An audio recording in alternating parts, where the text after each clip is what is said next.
Order, order. I invite the House to rise and observe a minute's silence in memory of Her late Majesty, Queen Elizabeth II.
Before I call the Prime Minister, it is with the greatest sadness that I rise to say a few words in tribute to Her late Majesty, Queen Elizabeth.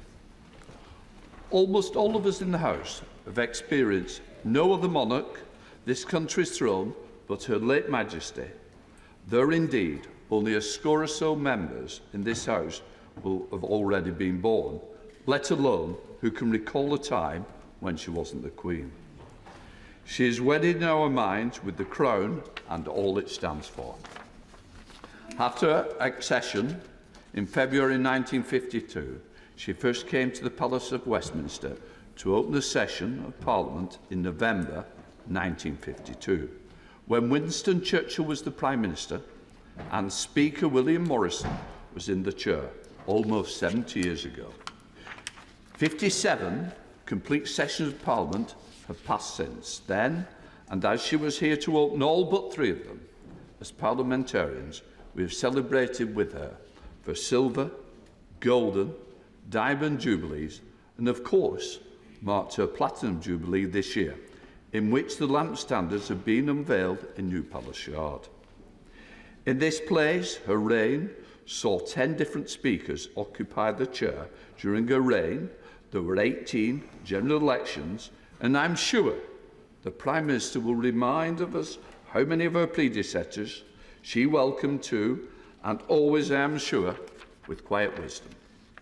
As the longest-serving monarch this country has known, she would have been assured of a notable entry in our history books, even were it not for the magnificence in which she undertook the role as Queen, but for a magnificent service, and what a service that entailed, not just as head of the nation, but head of the Commonwealth, head of the Armed Forces, and Supreme Governor of the Church of England.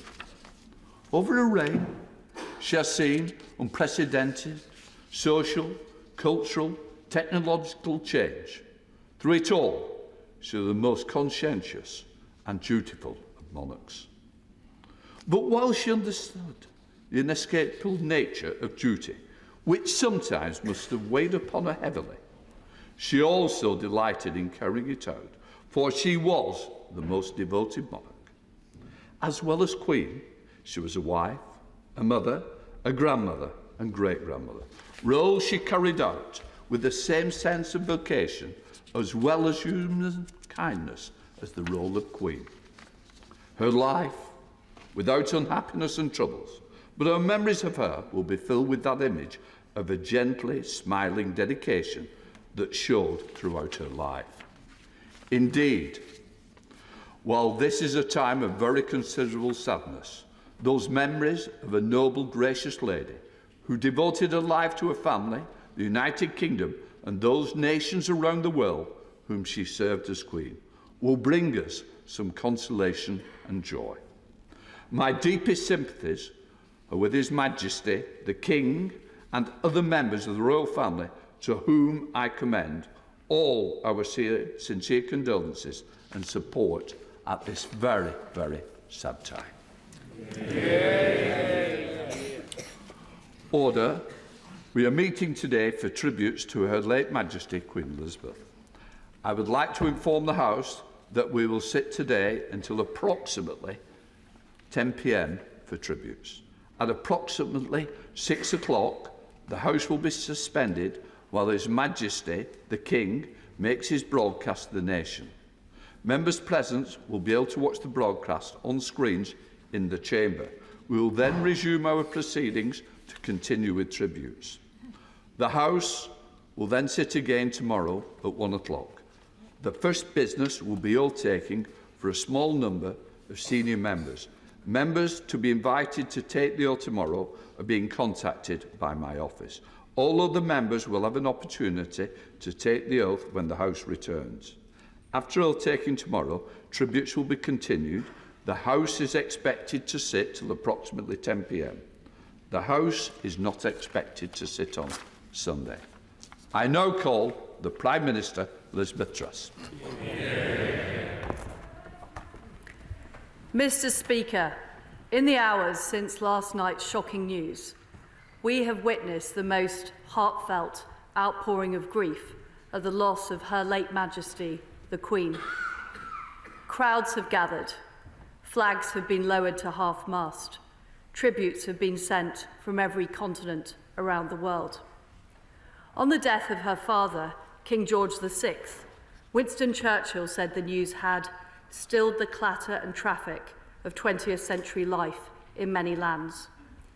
Now, 70 years later, in the tumult of the 21st century, life has paused again. Her late Majesty, Queen Elizabeth II, was one of the greatest leaders the world has ever known. She was the rock on which modern Britain was built. She came to the throne at just 25, in a country that was emerging from the shadow of war. She bequeaths a modern, dynamic nation that has grown and flourished under her reign. The United Kingdom is the great country it is today because of her. The Commonwealth is the family of nations it is today because of her. She was devoted to the union of England, Scotland, Wales and Northern Ireland. She served 15 countries as head of state, and she loved them all. Her words of wisdom gave us strength in the most testing times. During the darkest moments of the pandemic, she gave us hope that we would meet again. She knew this generation of Britons would be as strong as any. And as we meet today, we remember the pledge she made on her 21st birthday to dedicate her life to service. The whole House will agree. Never has a promise been so completely fulfilled. Yeah. Her devotion to duty remains an example to us all. She carried out thousands of engagements. She took a red box every day. She gave her assent to countless pieces of legislation and was at the heart of our national life for 7 decades. As Supreme Governor of the Church of England, she drew on her deep faith. She was the nation's greatest diplomat. Her visits to post-apartheid South Africa and to the Republic of Ireland showed a unique ability to transcend difference and heal division. In total, she visited well over 100 countries. She met more people than any other monarch in our history. She gave counsel to prime ministers and ministers across government. I have personally greatly valued her wise advice. Only last October, I witnessed firsthand how she charmed the world's leading investors at Windsor Castle. She was always so proud of Britain and always embodied the spirit of our great country. She remained determined to carry out her duties, even at the age of 96. It was just 3 days ago at Balmoral that she invited me to form a government and become her 15th Prime Minister. Again, she generously shared with me her deep experience of government, even in those last days. Everyone who met her will remember the moment. They will speak of it for the rest of their lives. Even those who never met her, Her late Majesty's image is an icon for what Britain stands for as a nation, on our coins, on our stamps, and in portraits around the world. Her legacy will endure through the countless people she met, the global history she witnessed, and the lives that she touched. She was loved and admired by people across the United Kingdom and across the world. One of the reasons for that affection was her sheer humanity. She reinvented monarchy for the modern age. She was a champion of freedom and democracy around the world. She was dignified but not distant. She was willing to have fun, whether on a mission with 007 or having tea with Paddington Bear. She brought the monarchy into people's lives and into people's homes. During her first televised Christmas message in 1957, she said, "Today we need a special kind of courage, so we can show the world that we are not afraid of the future. We need that courage now." In an instant yesterday, our lives changed forever. Today, we show the world that we do not fear what lies ahead. We send our deepest sympathy to all members of the royal family. We pay tribute to our late Queen, and we offer loyal service to our new King. Amen. His Majesty, King Charles III, bears an awesome responsibility that he now carries for all of us. I was grateful to speak to His Majesty last night and offer my condolences. Even as he mourns, his sense of duty and service is clear. He has already made a profound contribution through his work on conservation, education, and his tireless diplomacy. We owe him our loyalty and devotion.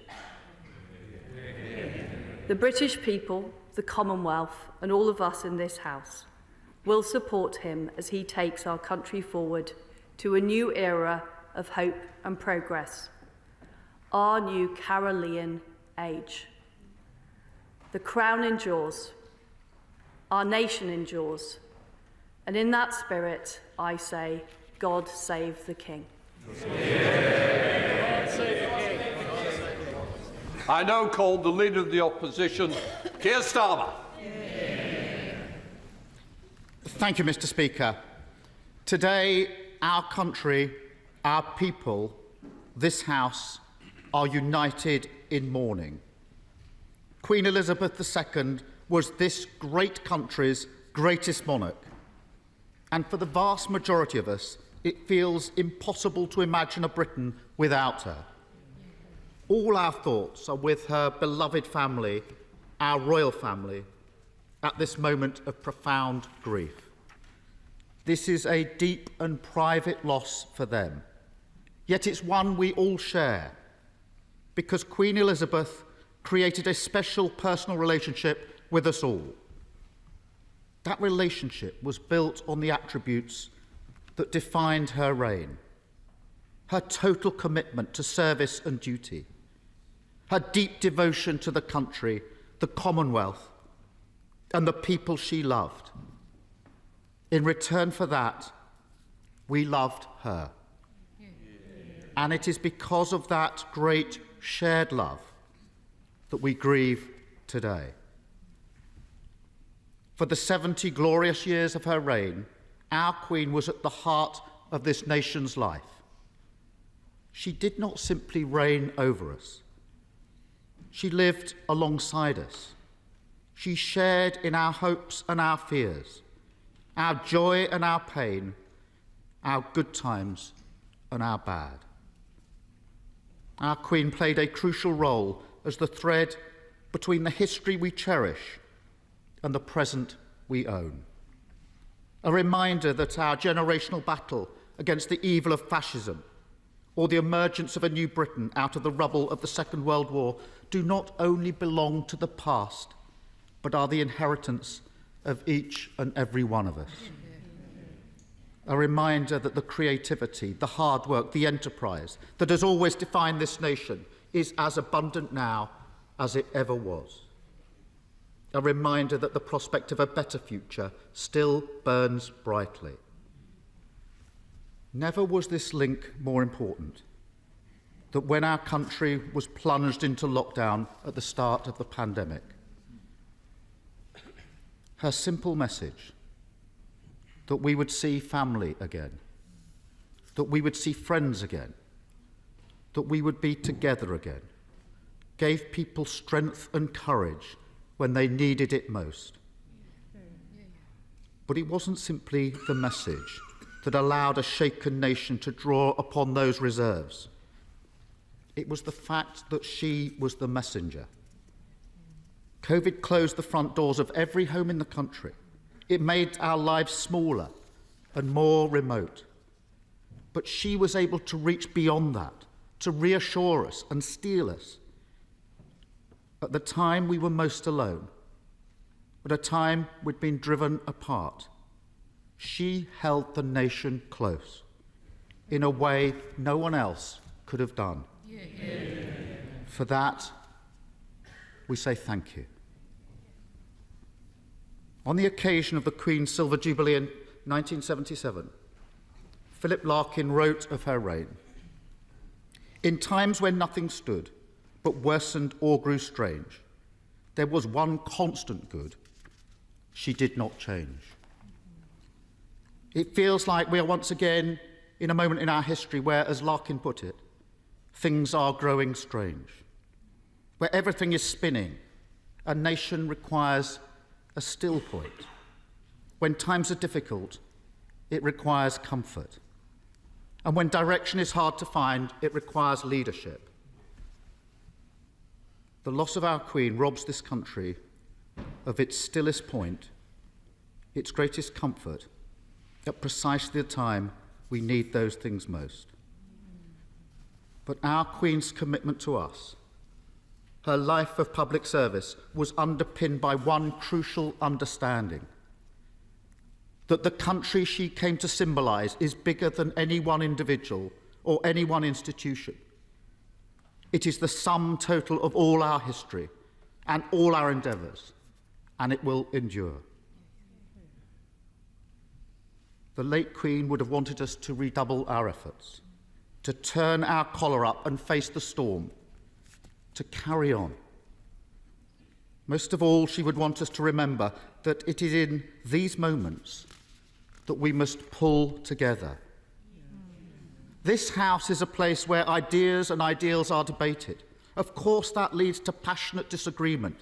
Of course, temperatures can run high.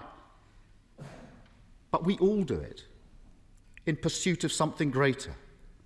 We do it because we believe we can make this great country and its people greater still. At this moment of uncertainty, where our country feels caught between a past it cannot relive and a future yet to be revealed, we must always remember one of the great lessons of our Queen's reign: that we are always better when we rise above the petty, the trivial, the day-to-day, to focus on the things that really matter, the things that unite us, rather than those which divide us. Yeah. Our Elizabethan age may now be over, but her legacy will live on forever. And as the children of that era, it falls upon us to take that legacy forward, to show the same love of country, the love of one another, as she did, to show empathy and compassion as she did, and to get Britain through this dark night and bring it into the dawn as she did. We join together today not just to say goodbye to our Queen, to share in our mourning, but to say something else important. God save the King, because as one era ends, so another begins. King Charles III has been a devoted servant of this country his entire life. He has been a powerful voice for fairness and understood the importance of the environment long before many others. As he ascends to his new role, with the Queen Consort by his side, the whole House, indeed the whole country, will join today to wish him a long, happy and successful reign. Mr. Speaker, the emotions we see across the nation today are echoed across the Commonwealth to which our Queen was so committed, in the church to which our Queen was so devoted, and in the armed forces which she led and her family served. Around the world, people will be united in mourning for her passing and united in celebrating her life. We've already seen beautiful tributes flow from across the world. It would be impossible to capture them all here. But each one is a reminder of the esteem in which she was held, of what she achieved on behalf of her country, of the shared values we treasure. The reason our loss feels so profound is not just because she stood at the head of our country for 70 years, but because, in spirit, she stood amongst us. As we move forward, as we forge a new path, as we build towards a better future, she will always be with us. For all she gave us and all she will continue to give us, we say thank you. May our Queen rest in peace. God save the King. I now call on the Father of the House, Sir Peter Bottomley. Constituents will wish me briefly to record their love, respect and gratitude to Her late Majesty. We can give continuing life to her values and virtues of kindness, aspiration, perseverance and pride. We thank her, we miss her, and we should say what she would wish: God save the King. Yeah. I now call on the Leader of the SNP, Ian Blackford. Thank you, Mr. Speaker. It is, of course, with great sadness that we unite to offer our prayers, focus our sorrow, and gather our collective thoughts on the passing of Her Majesty the Queen. On behalf of the Scottish National Party, I would like to offer my condolences as we hold the Queen and her family in our thoughts and prayers at this difficult time. The grief and mourning which reverberates around this chamber and across the world will be all the more acute for the King and members of the royal family. Only they can understand the deep personal loss of a close family member, and people across society who have similarly lost loved ones will understand the pain that they must feel as we ensure our heartfelt condolences are with them today. Over the coming days, people up and down these islands will seek to come to terms in their own private way with the loss of one of the true constants in all our lives. In that regard, my thoughts are also with our own Prime Minister, just days into office and having to come to terms with the enormity of the loss of the head of state and show the leadership that is now required in her position. We can also help but dwell on the late Queen, who, right to the end, fulfilled her duty by appointing the new Prime Minister. But of course, many will feel this as a deeply personal loss, for the Queen's continuous and abiding presence and the leadership she has shown over 7 decades will be the enduring marker to the remarkable tenure as our head of state. Her Majesty the Queen has been head of state for longer than most of us have been alive, and the majority of us have never known a public life without the Queen at the helm. For many, she has been a steady hand guiding the ship and a perpetual symbol of stability. 15 Prime Ministers and 5 First Ministers of Scotland have benefited from her institutional knowledge and, of course, her wise counsel. As the figurehead of the Commonwealth, she was a unifying force recognised the world over, visiting at least 117 countries, and was committed to celebrating the diverse values and cultures around the globe, all born out of a duty to serve. During her reign, the world has changed immeasurably, through the good times and the bad times, through war and peace, through boom and bust, through the advances in technology and communication and the dawn of the internet age. To many, she was a guiding light, ever present as she bore witness to the evolution of these islands into the modern era. A thread of continuity running through the fabric of the Commonwealth, at once tying societies to our shared histories and making new history. I, like many others in this chamber, was fortunate to meet the Queen on a number of occasions and was always struck by the strength, the intellect, the modesty, the humility, and often the humour with which she approached her royal duties. And while I have always met her in a professional context as monarch, I'm struck with just how many people across Scotland, and indeed across the United Kingdom, have had a first-hand encounter with the Queen.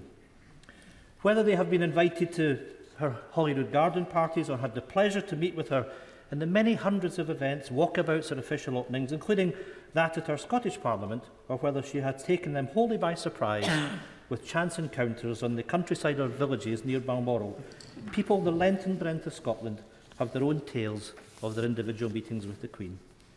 Because she was a monarch who reigned with compassion and integrity and established a deep connection with the public.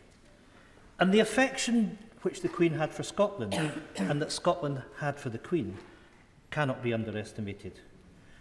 On the Queen's first visit to Scotland following her coronation, the moderator of the General Assembly of the Church of Scotland said to her, "Today, you and I are Scotland, greeting with all that we have to offer of love and duty, our gracious young Queen." We can today look back on these words and say that for as long as Her Majesty reigned, both she and Scotland held true to these values of love and duty for one another.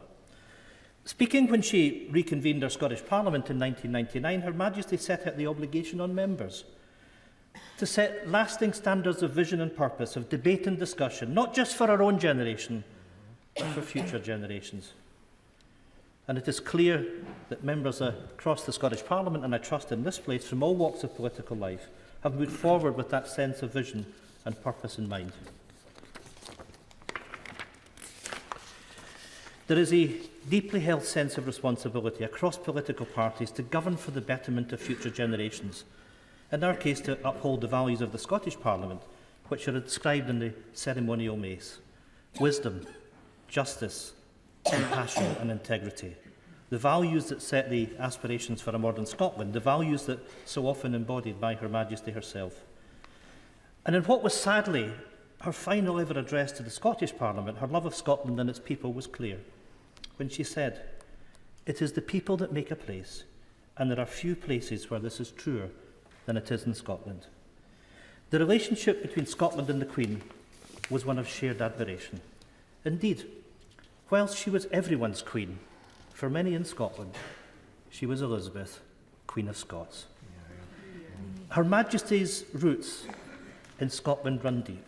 She was descended from the Royal House of Stuart on both sides, and her family, of course, her mother, was from Glamis and Angus. It is clear that these family ties gave way to a great and enduring affection, and Scotland was a place that was truly held dear to her, not only in an official capacity, but in a private capacity as well. It is well known that Balmoral, with its beautiful and atmospheric scenery, was the Queen's favourite home. Balmoral was a place where she was able to enjoy freedom, peace and the ability to indulge her love of the great outdoors, whether that was walking with her dogs, riding with horses, hosting picnics and barbecues, or from behind the wheel of her Land Rover. It is clear that Balmoral has been a place of peace and sanctuary for her throughout her whole life, and perhaps particularly so following the death of her husband, life companion and love, His Royal Highness Prince Philip, Duke of Edinburgh. It is therefore perhaps fitting that she has met her final peace at Balmoral, a place where she found such enjoyment and comfort. And as someone of demonstrably strong faith, she will now have enduring peace with herself and, of course, to be reunited with Prince Philip. Her Majesty was a life of grace and wisdom, defined by its service to the public and by the lives that she touched. Her legacy and her enduring presence will live on. God bless the Queen. May she rest in peace. God bless the King. Boris Johnson. Thank you, Mr. Speaker. I hope the House will not mind if I begin with a personal confession. A few months ago, the BBC came to see me to talk about Her Majesty the Queen, and we sat down and the cameras started rolling, and they requested that I should talk about her in the past tense.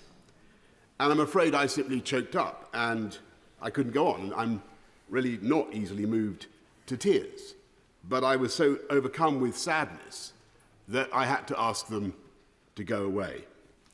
And I know that today there are countless people in this country and around the world who have experienced the same sudden access of unexpected emotion. And I think millions of us are trying to understand why we are feeling this deep and personal and almost familial sense of loss. Perhaps it's partly that she's always been there, a changeless human reference point in British life, the person who, all the surveys say, appears most often in our dreams, so unvarying in her pole star radiance that we have perhaps been lulled into thinking that she might be in some way eternal. But I think our shock is keener today because we are coming to understand in her death the full magnitude of what she did for us all. And think of what we asked that 25-year-old woman all those years ago. To be the person so globally trusted that her image should be on every unit of our currency, every postage stamp, the person in whose name all justice is dispensed in this country, every law passed, to whom every minister of the Crown swears allegiance, and for whom every member of our armed services is pledged, if necessary, to lay down their lives. Think what we asked of her in that moment. Not just to be the living embodiment in her DNA of the history and continuity and unity of this country, but to be the figurehead of our entire system, the keystone in the vast arch of the British state, a role that only she could fulfill because in the brilliant and durable bargain of the constitutional monarchy, only she could be trusted to be above any party political or commercial interest and to incarnate impartially the very concept and essence of the nation. Think what we asked of her and think what she gave. She showed the world not just how to reign over a people, she showed the world how to give, how to love, and how to serve. And as we look back at that vast arc of service, its sheer duration is almost impossible to take in. She was the last living person in British public life to have served in uniform in the Second World War. She was the first female member of the royal family in 1,000 years to serve full-time in the armed forces, and that impulse to do her duty carried her right through into her 10th decade to the very moment in Balmoral, as my right honourable friend has said, only 3 days ago, when she saw off her 14th Prime Minister and welcomed her 15th, and I can tell you, in that audience, she was as radiant and as knowledgeable and as fascinated by politics as ever I can remember, and as wise in her advice as anyone I know, if not wiser. And over that extraordinary span of public service, with her naturally retentive and inquiring mind, I think, and doubtless many of the 15 would agree, that she became the greatest statesman and diplomat of all. And she knew instinctively how to cheer up the nation, how to lead a celebration. I remember her innocent joy more than 10 years ago after the opening ceremony of the London Olympics, when I told her that the leader of a friendly Middle Eastern country seemed actually to believe that she had jumped out of a helicopter in a pink dress and parachuted into the stadium. And I remember her equal pleasure on being told just a few weeks ago that she had been a smash hit in her performance with Paddington Bear. And perhaps more importantly, she knew how to keep us going when times were toughest. In 1940, when this country and this democracy faced the real possibility of extinction, she gave a broadcast, aged only 14, that was intended to reassure the children of Britain.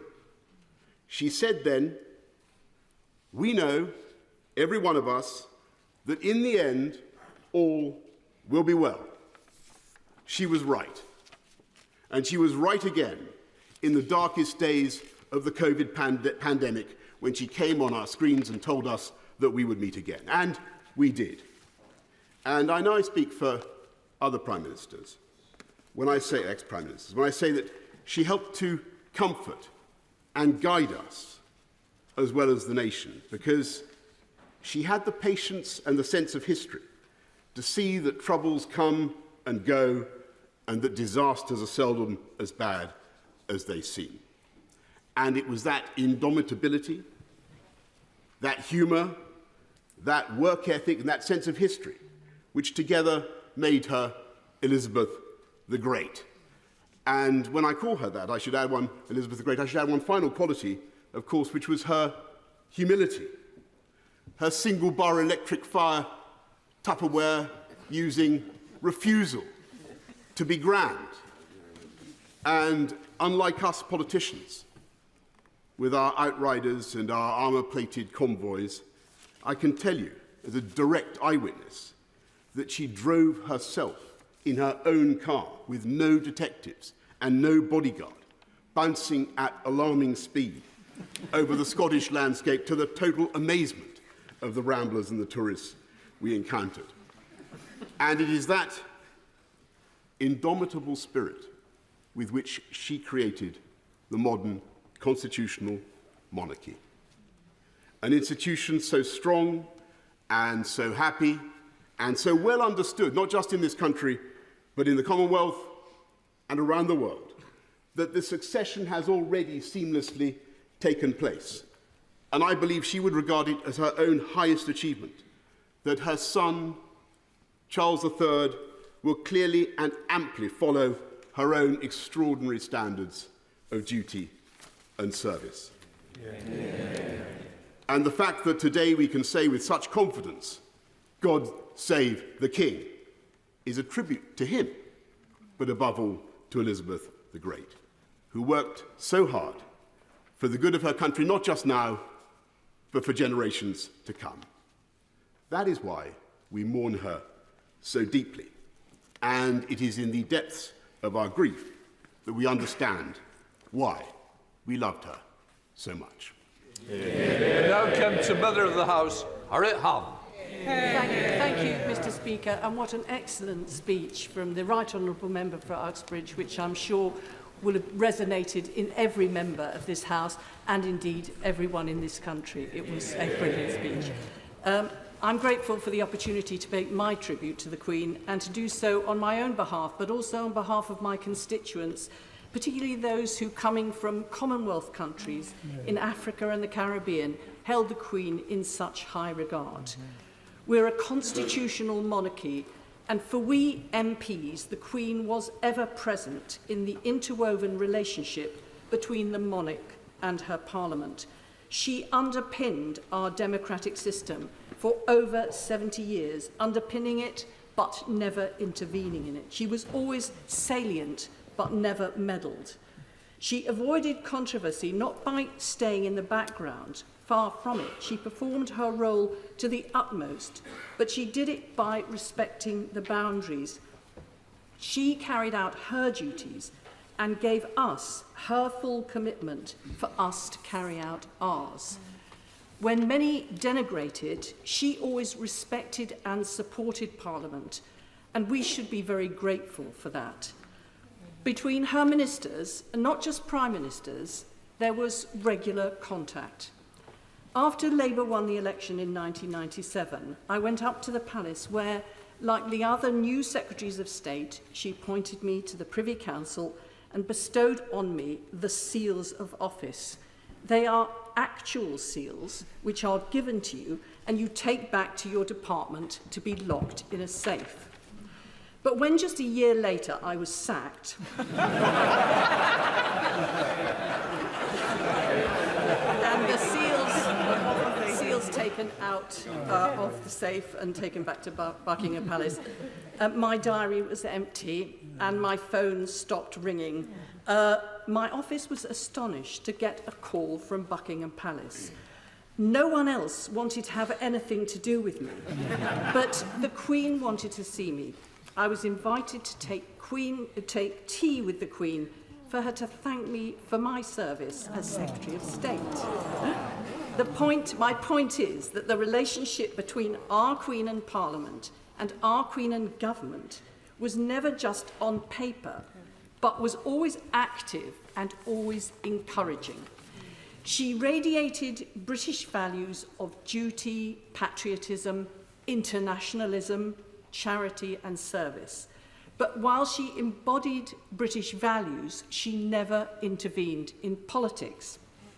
And that is constitutional alchemy, nothing less. It's evident that everyone, even those who don't agree with the hereditary principle of the monarchy, cannot but marvel at her personal qualities.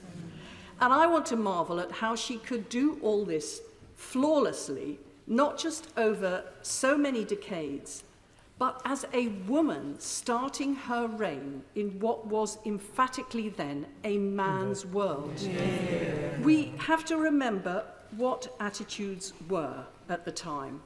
The order of the day was men were in charge and women were subservient. The man was head of the household and the role of a woman was to get married, have his children and support him. In the 1950s, when she was crowned, I was a child and I remember my mother warning me that people thought men knew more than women, that men's views were valuable whilst women's were to be disregarded.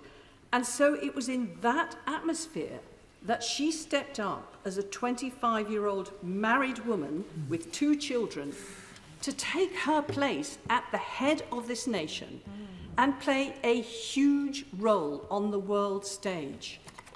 What determination and courage that must have taken. Yeah. The Prime Ministers she dealt with were mostly men, mostly twice her age. Things were very different. A huge change has taken place during her reign. Things were very different when 6 years ago she threw open Buckingham Palace for us to celebrate the 70th anniversary of BBC's Woman's Hour, to celebrate how much women had achieved. As Sir Tony Blair said, she was the matriarch of this nation, a matriarch for us on the world stage, and a matriarch too at home in her own family. As well as being our monarch, she was the mother of 4 children, had many grandchildren and great-grandchildren, and it is to her family that I extend my deepest sympathies for their loss and condolences for their grief, which we all share. Theresa May.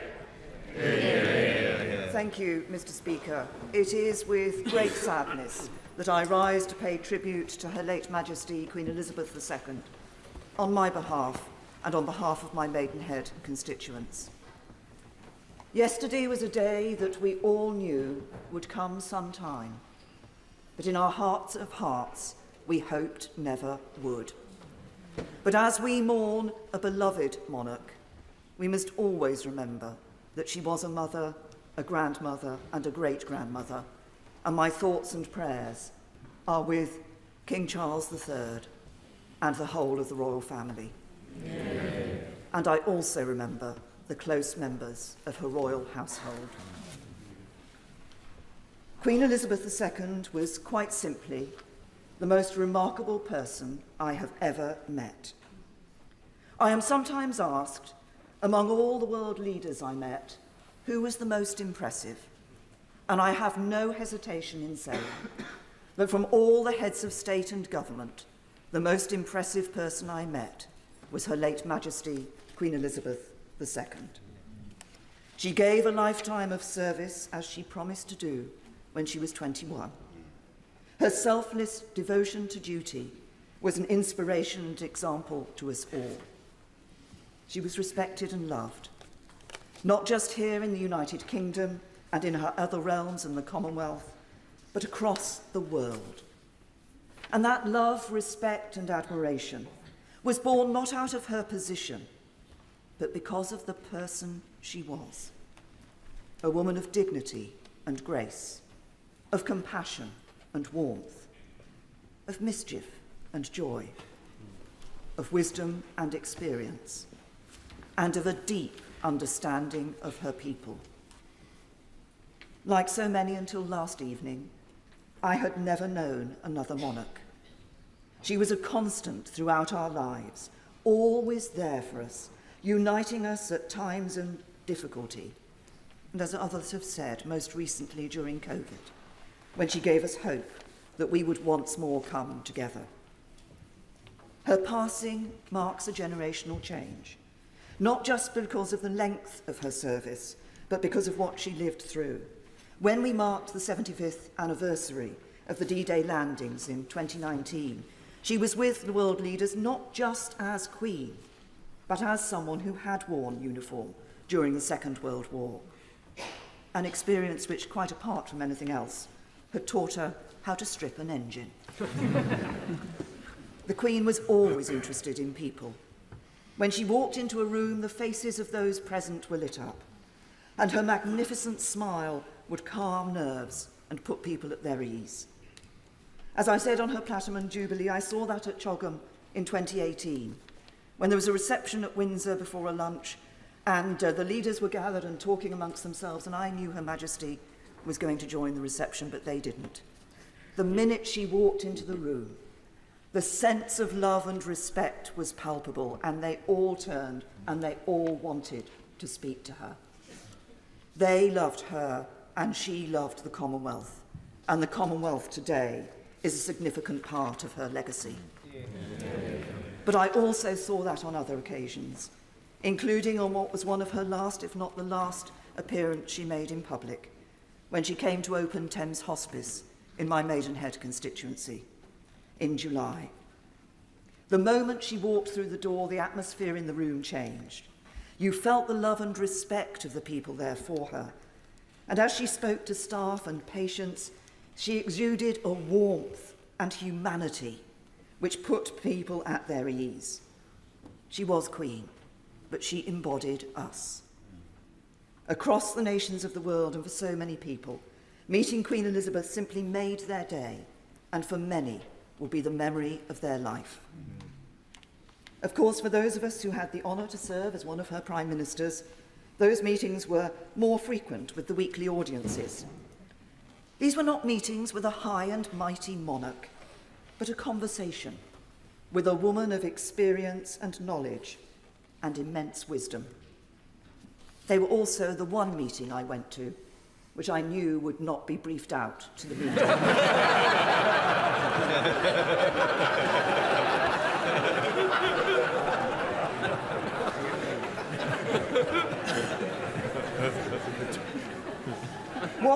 What made those audiences so special was the understanding the Queen had of issues which came from the work she put into her red boxes, combined with her years of experience. She knew many of the world leaders. In some cases, she had known their fathers. And she was a wise and adroit judge of people. The conversations at the audiences were special, but so were weekends at Balmoral, where the Queen wanted all her guests to enjoy themselves. And she was a thoughtful hostess. She would take an interest in what books were put in your room, and she didn't always expect to be the centre of attention.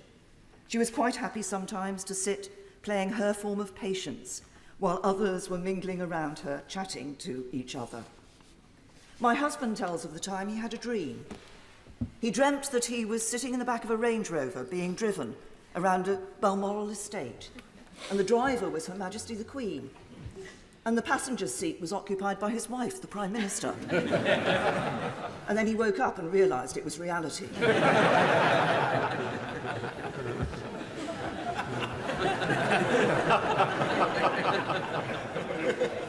Her Majesty loved the countryside, and she was down to earth and a woman of common sense. I remember one picnic at Balmoral which was taking place in one of the bothes on the estate. The hampers came from the castle and we all mucked in to put the food and drink out on the table. I picked up some cheese, put it on a plate and was transferring it to the table. The cheese fell on the floor. I had a split-second decision to make.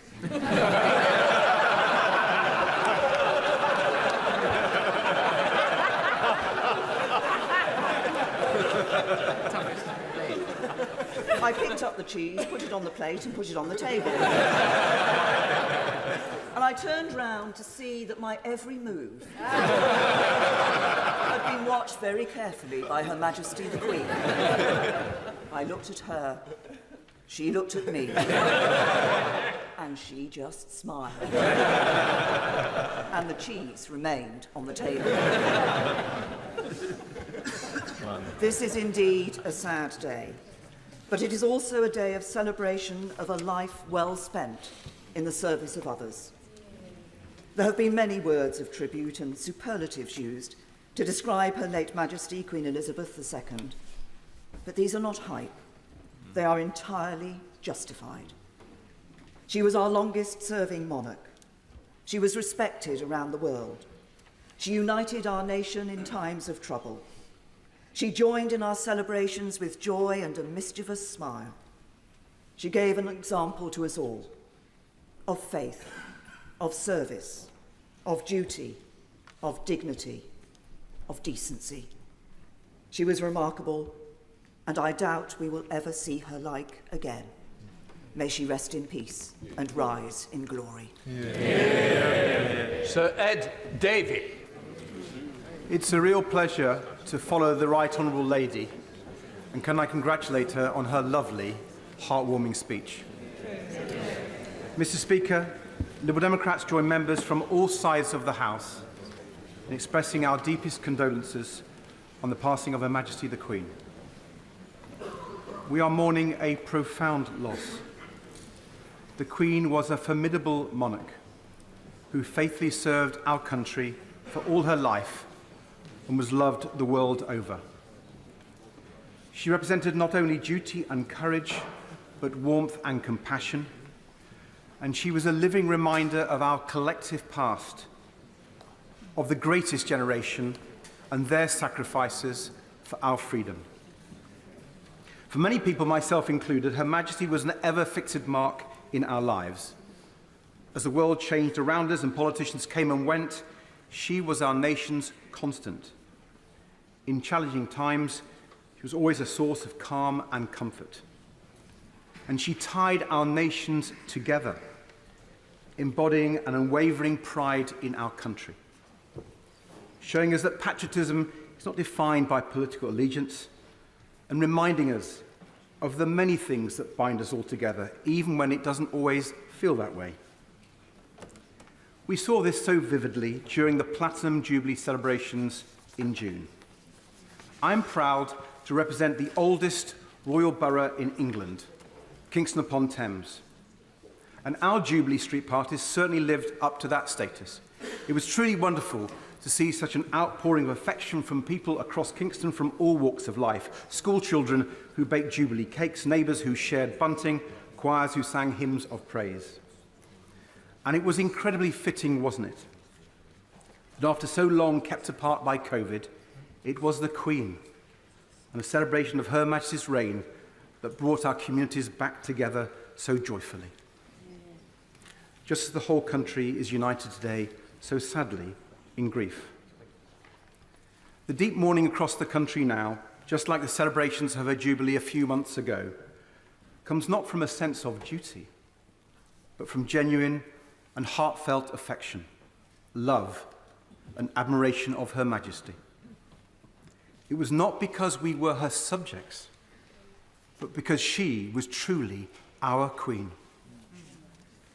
What she meant to us is perhaps best summed up by a phrase on so many people's lips over the last 24 hours. I can't imagine our country without her. For almost everyone in our country, she has been there our whole lives. Times of national grief and national jubilation, she has never not been there for us. So it's hard to accept that she is gone, and hard to see how we go on without her. But we will. Our great United Kingdom has a great future, because the Queen's spirit of strength, grace and resolve lives on in her people. one of the greatest privileges of being a member of this House was the chance to meet Her Majesty.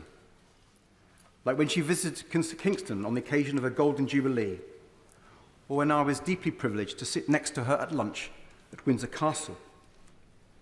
I was initially confused by a silver cylinder beside her place-sitting.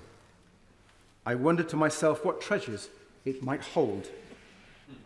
I had my suspicions when, as dessert was served, her beloved corgis were let in and nestled themselves around her feet. And the Queen lifted up the lid of the cylinder, plucked out some digestive biscuits, and began sneaking them to her grateful dogs. Whenever I met her, I was struck by her warmth, her wisdom, and her humour. And I'm looking forward to hearing similar stories from honourable and right honourable members across the House as they give glimpses of the wonderful person beneath the crown. Her Majesty will be remembered with honour as the monarch who guided our country out of the shadow of a terrible war, who helmed us calmly through troubled waters and brought us safely into a new millennium. And she will be remembered so fondly as the monarch who leapt from a helicopter with James Bond and showed Paddington where she kept her marmalade sandwiches. And for the royal family, she will be remembered simply as a beloved mother, grandmother, and great-grandmother. Our thoughts, prayers, and condolences are with them all as they bear this terrible loss. After a lifetime of dedicated and tireless service to our country and our Commonwealth, Her Majesty has gone to her eternal rest. May God rest her soul, and may God save the King. Yeah. Now come to Sir Ian Duncan Smith. Mr. Speaker, I'm grateful. So much has already been said. I don't intend to repeat it much. But I just want to say that it is a sad day for all of us. It's tragic news, bringing to the end a remarkable career spanning 70 years, endless prime ministers, and endless leaders of the opposition, too. But for those 70 years, Her Majesty carried out her duties with charm, humility, not often mentioned, real humility, and also endless humour. She was quite remarkable in a way, and she learnt that from somebody that we haven't mentioned today, her father, who in his own way, someone who never expected in a way to be the monarch, who suffered a very significant problem in a speech impediment, and yet he showed her that it was possible to rise above the challenge and to deliver your service to your country at an incredible time. And that service and duty, there is no question she learnt at the knees of her father, overcoming his own difficulties and putting his country and their service first, something quite often forgotten about. And a couple of things that come to mind, because in fact, so often we've taken Her Majesty for granted. We expect her to be there.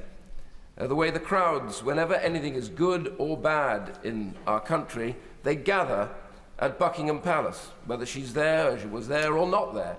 They gathered. It was almost as though they could touch the railings and draw some succour or some support or some sort of mystical help. And there they were again last night in pouring rain outside Buckingham Palace. And quite often in all of that, Mr. Speaker, we often forgot that she was also a human being with her own family issues and problems. And I remember particularly during that period when two of her sons were facing marriage breakups, which were being widely reported in the newspapers, in the media, with everybody speculating in public about all that was going on. I wonder how many in this House could ever have borne something like that in such public domain, such a sad tragedy for their mother. And then, to top it all, Windsor Castle burns down, a place she loved deeply and felt responsible for. And nobody seemed to take her, in a way, into consideration until when she approached a speech with a interesting cold, and she said that the year for her had been her annus horribilis. I think the public stopped. We all paused and we realised, actually, that we had forgotten that we owe as much duty and service to her as she had shown us without complaint. I thought that was a remarkable moment, really, when the country came back from where it was to recognise that duty and service. And the other was when Diana, then Princess of Wales, tragically died in that terrible car accident. And everybody again gathered outside Buckingham Palace, and they demanded that the Queen should come. It got more and more shrill, with the newspapers banging on about how she had to come back. But there she was in Balmoral, trying to do what almost any single mother, grandmother wanted to do, which is to put her arms around her grandchildren, comfort them, and protect them from what she knew was going to descend upon them. And finally, when she came down, I grew to the realization that actually it wasn't that they were angry that she wasn't there. It was that the British public needed her there to be able to show their own emotion, as she was the focus for all of that. And when she came, everybody cheered and applauded because she was there, and now they could grieve properly because she was the focus for that grief. And of course we have anecdotes about what we did, and I remember when I had ceased being leader of the Conservative Party, it happens quite a lot, really.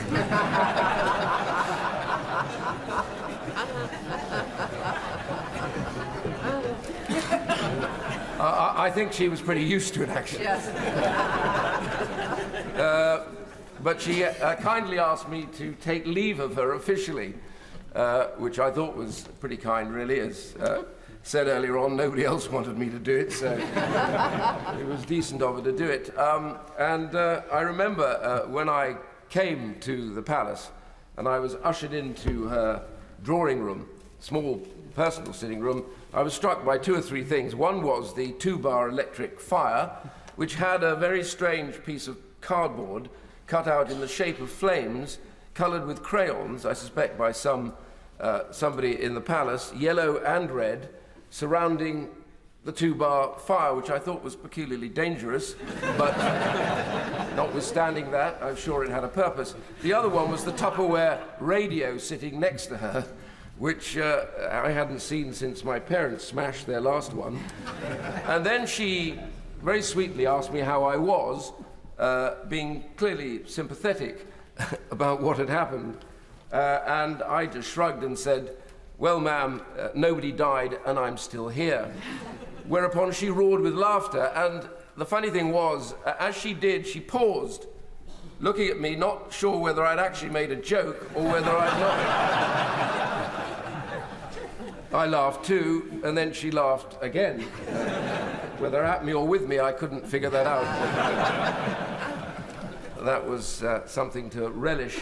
And the other anecdote I just wanted to share with the House for a second was slightly different. It was when I was in one of those Privy Councils, and for some reason we were offered drinks to have at the end of the Privy Council. It didn't happen very often, so I took full advantage and ordered a whiskey. And while we had finished the Privy Council, she came round to talk to those of us in the Privy Council and chat.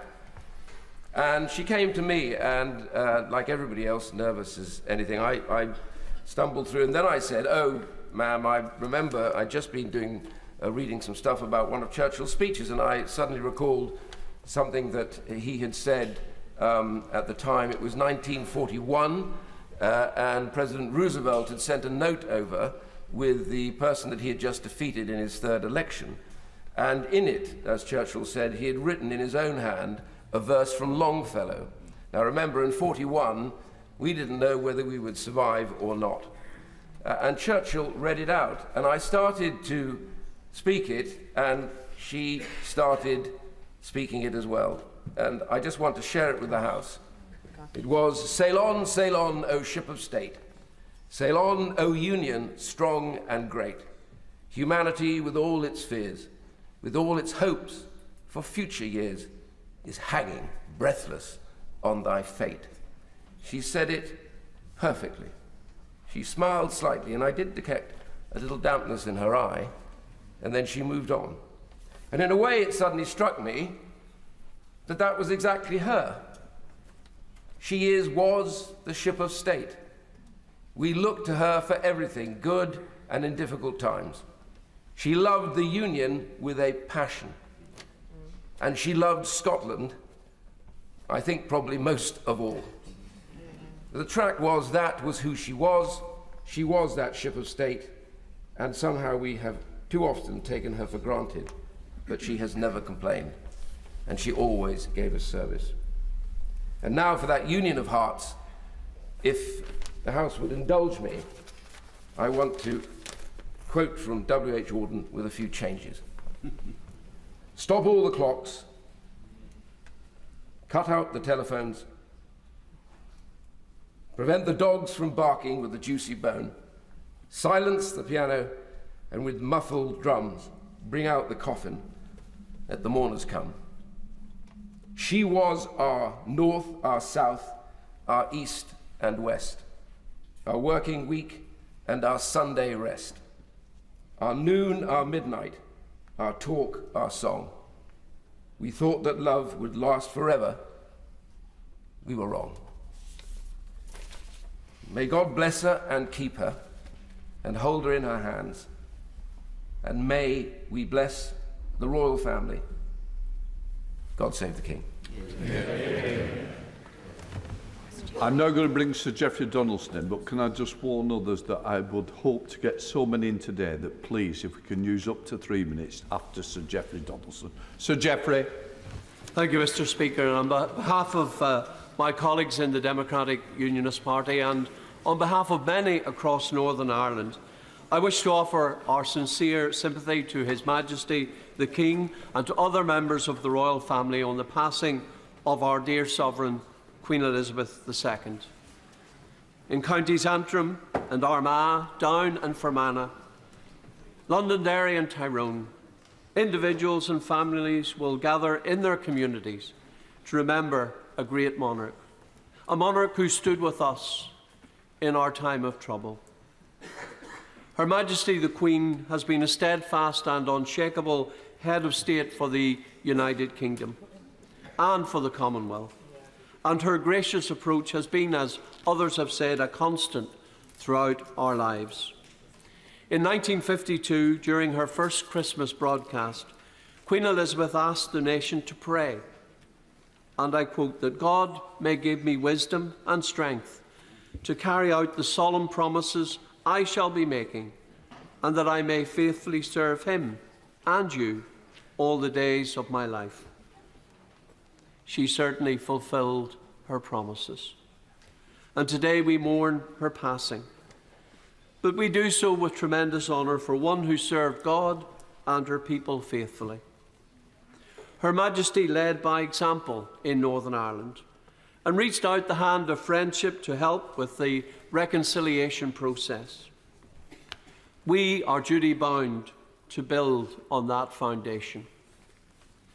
The royal visit to the Republic of Ireland in 2011 was groundbreaking, and the warmth with which Her Majesty was received demonstrated that she was revered and respected far beyond this United Kingdom. I remember with fondness her speech during that visit, where she again referred to her Christian convictions and reminded us that forgiveness lies at the heart of her faith and that it can reconcile divided communities. Her visits to my own constituency in Lagan Valley, to the city of Lisburn, to Dromore, and of course to Royal Hillsborough, invoke precious memories for the residents and for all of us. And I know that her death will be felt acutely in Hillsborough and in the surrounding communities. During the most traumatic of days of our troubled past in Northern Ireland, Her Majesty visited with us many times to show solidarity with her people in their darkest of hours. Her presence conveyed a deep sense of stability and offered hope to so many. One such visit was in 1976, in one of the most violent years of the Troubles. In her Christmas address later that year, Her Majesty spoke of the need for an end to the conflict and pointed the way to peace and reconciliation. She reminded us that the following year was her Silver Jubilee and expressed in hope that, and I quote, "The gift I would most value next year is that reconciliation should be found wherever it is needed. A reconciliation which would bring peace and security to families and neighbours at present suffering and torn apart."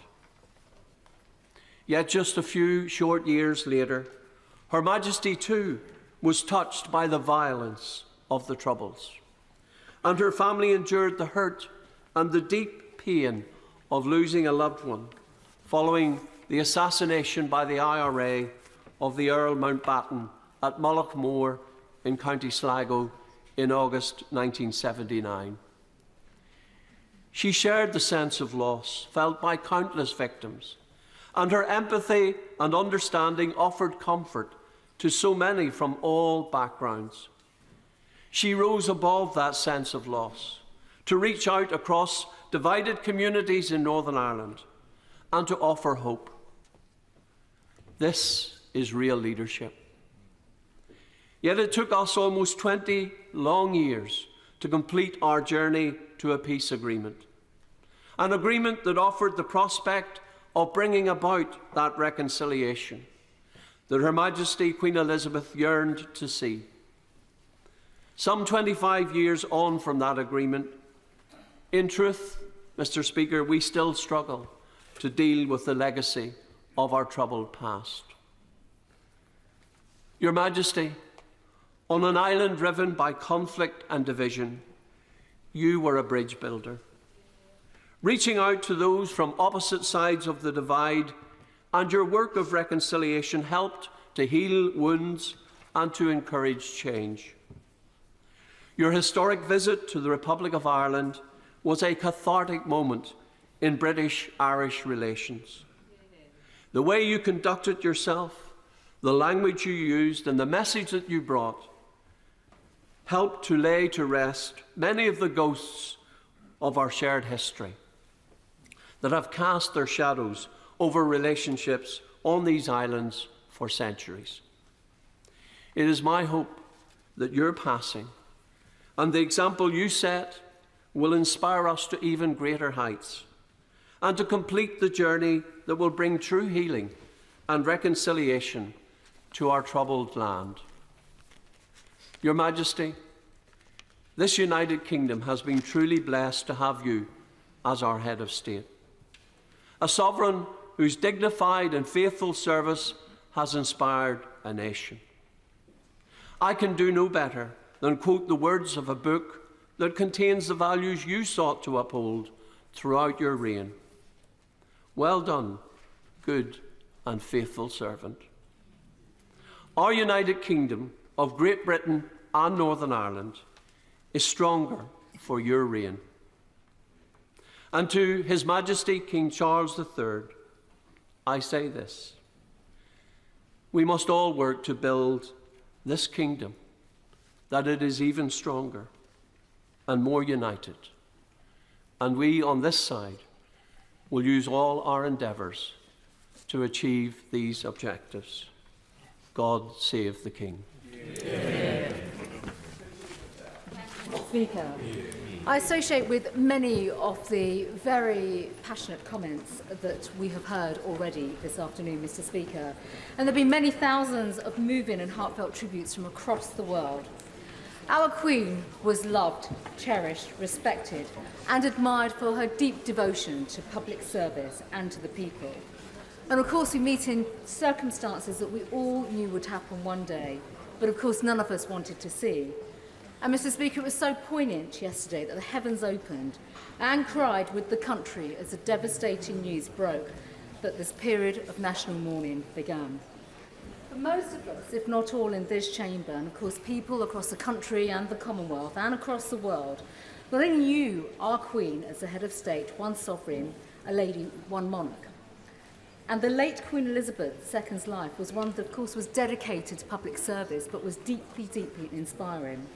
And, of course, she held that dignified presence, that ability, the charisma that this House has heard so much of already this morning, to lead our nation through dark periods, but also through the most joyous moments that we have celebrated as a country. And, of course, from the horrors in the world wars to the fears of the pandemic, she was one who never, ever faltered in her duty. And, of course, as my right honourable friend has already said, she was that rock, but she was there as that model of assurance, that pillar that would give us the strength and support that we would need through the darkest times. But, of course, Mr. Speaker, for each and every one of us, and for all of our constituents in particular, a royal visit was one of the most joyous moments and occasions that we would all celebrate. They were wonderful, they were memorable, they were great events, and in particular when the visitor, of course, was Her Majesty the Queen. And a few months after my election to Parliament in 2010, I, of course, witnessed that excitement when Her Majesty the Queen visited that very famous village of Tiptree in the Witham constituency, where the Royal Warrant told in Wilkin & Sons jam makers to mark their 125th anniversary. The affection and warmth that was shown towards Her Majesty, of course, was astonishing to see. Not astonishing to see, I should say. And, of course, Queen Elizabeth reciprocated, where she touched everyone's hearts, taking the time to see everyone, to speak to everyone as well. Also, when including the famous inspections of the world-famous jams, including the production lines of the Christmas puddings that so many people in this House in particular have recently enjoyed. And, of course, despite those huge undertakings year after year, each and every person that she touched felt special, and that was a tremendous mark of her own humility. And that day, now nearly 12 years ago, remains fresh in the minds of my constituents, who are mourning, sadly, with the entire nation today. And, of course, it's not just royal visits that marked Her Majesty and gave us all that moment of excitement to have seen Her Majesty the Queen. For those of us that enjoy horses, and enjoy racing in particular, she herself was well known across not just the country, but also around the world for her love and passion of horses. Whether it was the famous visits to Ascot or Epsom, the Derby itself, all of those who attended wanted to just snip that moment with her, to get that glimmer, hoping to get that royal wave, or a recent famous racing tip as well. And, of course, no one did more to champion horse racing in this country than the late Queen. She loved the sport, she loved her horses, and in return, the whole racing industry loved her and will miss her enormously.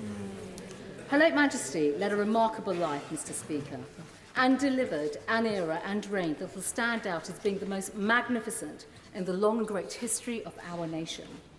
As we mourn the end of her 70th year reign, we commemorate the great life that she lived and, of course, the long service, the distinguished service that she gave to our country.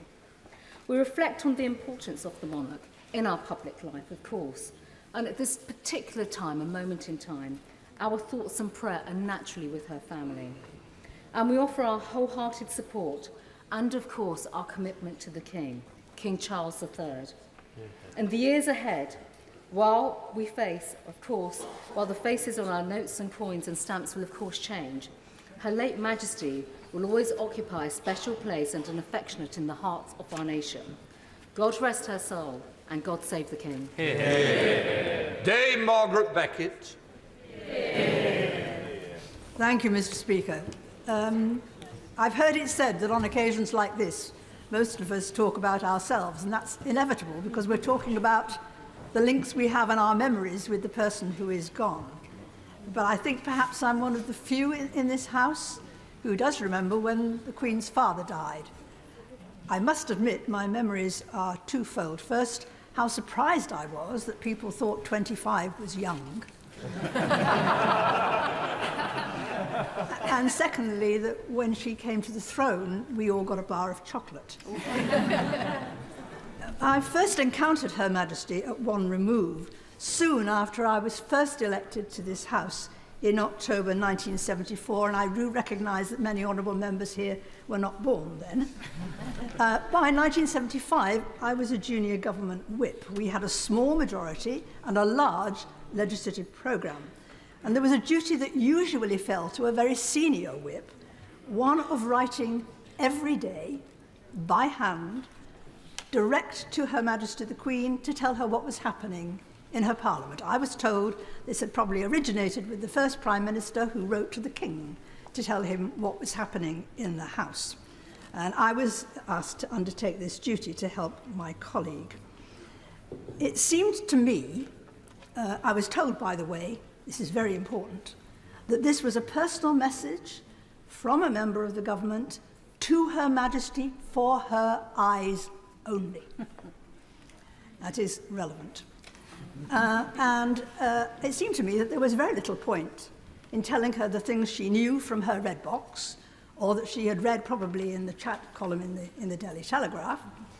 So what I wrote to her about was the stuff that I thought she wouldn't get from either of those sources. I wrote to her about the gossip in the tea. Occasionally slightly edited. And I wrote to her about the rows that people were having behind the scenes in committee rooms or in corridors. There was no feedback, but there wasn't any rebuke either. But then a day came when the Queen went on an overseas visit. Now, I knew, of course, that official correspondence always goes through official channels when the Queen is out of the country. But I wasn't a very new MP. And I thought that something that was marked from me personally to the Queen personally, that no one would have the impertinence to read that. Some busybody in number 10, however, did. Perhaps a little unfortunately, and not unknown to members in this House, there was something of a dispute going on at the time about the issue of our relationship with the European Community. And I told the Queen what we thought about it and what we were saying about it and where I thought the ministers of the day were sometimes getting it wrong. And the House may not be surprised to learn, I will not sully your ears, but there's a short, pithy phrase, that common usage, that encapsulates really exactly what happened next. But suffice it to say that I was summoned to the Chief Whip, and after a brief and spirited discussion, the job returned to the person to whom it had originally been assigned. It was many years later, but rather typically, that I heard very indirectly and subtly that perhaps Her Majesty had slightly regretted a return to normal service. And I thought that was comforting. I was pleased about that.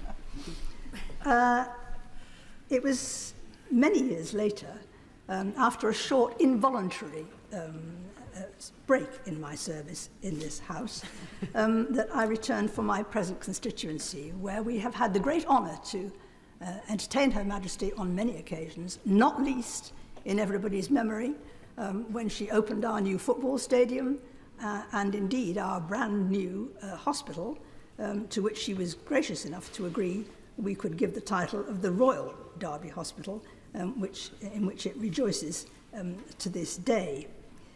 And over the years, 3 years, for example, as President of the Council, I was fortunate enough to have many encounters with Her Majesty and can absolutely endorse everything that has been said and will be said, no doubt, about her intelligence, her awareness, and her attitudes. I was also fortunate enough to be present after the death of our colleague John Smith, at the commemoration of D-Day on the 50th anniversary, and to be in the Queen's company and observe her and her utter respect for the veterans and for the sacrifice of those days over that period. But as I say, I had many encounters with her as President of the Council, and indeed, as Foreign Secretary, accompanied her on state visits where, like the Right Honourable Lady, the former Prime Minister, I heard, for example, her observations about the comments made to her by the mother of a former president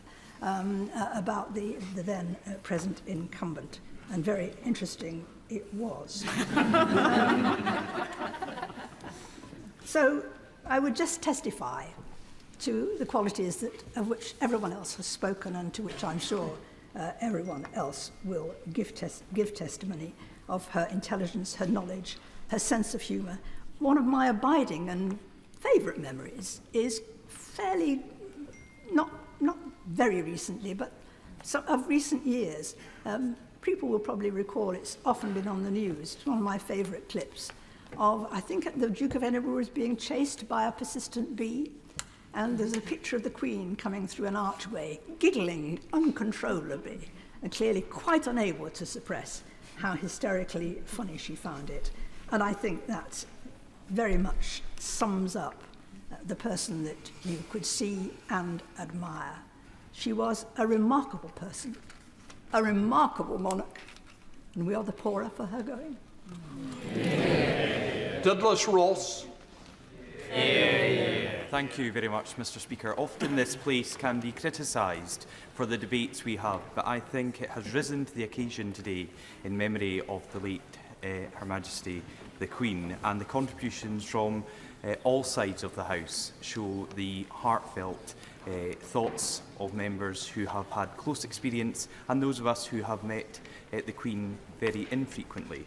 I met the late Her Majesty Queen Elizabeth at the opening of the Scottish Parliament last year, and I had a short conversation with her as the leader of the main opposition party, and she moved on to the other party leaders. But I have a picture of the Queen shaking my hand with the beaming smile that we saw in her last picture that was taken at Balmoral on Tuesday. And Her Majesty the Queen loved Scotland, and Scotland loved Her Majesty the Queen. And I think it is right that that picture was taken by an excellent Scottish photographer, Jane Barlow, who captured Her Majesty looking very calm, very happy, and very at home in Balmoral, which she loved. I also want to speak briefly on behalf of my constituents in Murray, who enjoyed meeting the Queen on many occasions.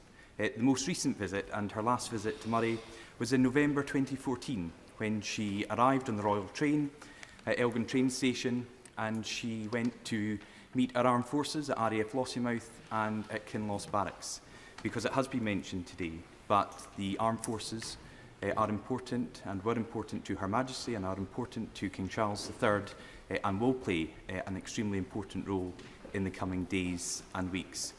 But that visit in November 2014 was accompanied with the late Duke of Edinburgh, and it was their 67th wedding anniversary, and it showed that the public commitment to service and the dedication of both Her Majesty the Queen and the Duke of Edinburgh, it meant that they went about their duties when others would be celebrating a milestone anniversary.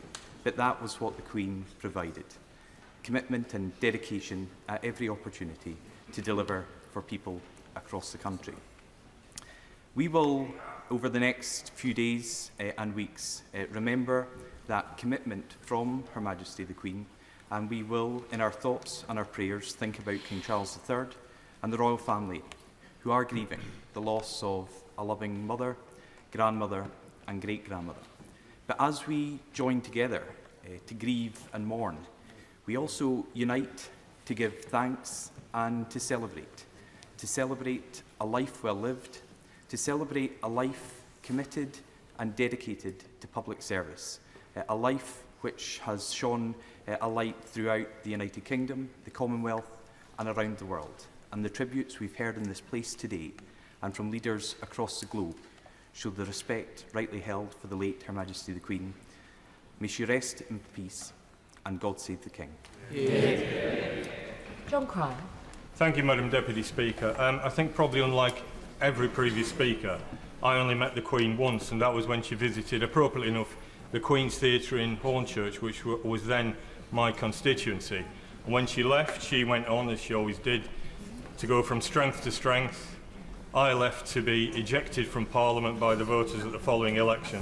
So we had slightly different experiences after her visit. As the leader of the Liberal Democrats has said, it's difficult to imagine the world without her, and that's absolutely true.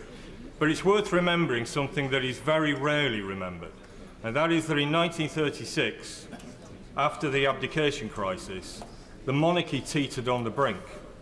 And according to most polls at that time, most British voters thought the monarchy might not survive for very long. Now, since 1945, the monarchy has been the most popular institution in Britain and has polled something like 80%. There's no institution that's polled anything like that level of popularity over such a sustained period of time. Now, that's not an accident. It happened for two reasons, both because the Queen and her father, George VI, had that iron dedication to public service, which possibly started in the most spectacular way when George VI decided to remain in London during the war, instead of following the advice to leave London and go elsewhere, perhaps even to Canada, as one advisor told him. That started then, but the second reason is that both George VI and Elizabeth II had an absolutely clear understanding of the constitutional parameters of the role of the monarchy, and neither of them ever strayed outside that role. And in the case of the Queen, despite repeated attempts to pull her into political controversies, including the first one I can remember was in 1974. We had a hung parliament, and there was article after article in the press in those days saying that the Queen should intervene, should pull the parties together, the two big parties, perhaps the three big parties, to form some sort of coalition government, and she refused to do it. And she was absolutely right to refuse to do it. And she was persistent in that all the way through. And that's her great legacy, that the monarchy has survived as that popular institution because she observed those absolutely correct constitutional parameters. And I think we can all hope that if the new king, as I'm sure he will, observes those parameters and has that dedication to public service which he's already demonstrated, he can reunite and draw together a nation which is as bitterly divided as I can remember. Dame Andrea Leadsom. Thank you, Madam Deputy Speaker. Today was strange to wake up to the first day without our much-loved and hugely respected Queen Elizabeth II. There is a sense of personal loss as well as shock. Somehow her long years of service, commitment and duty felt as if they would never come to an end. As one of the older members of my family told me just this morning, things changed so much in her and our lifetime, and sometimes we feel hopelessly out of date and rather uncomfortable. She was our figurehead, and for that we are truly grateful. The Queen's reign was somehow timeless.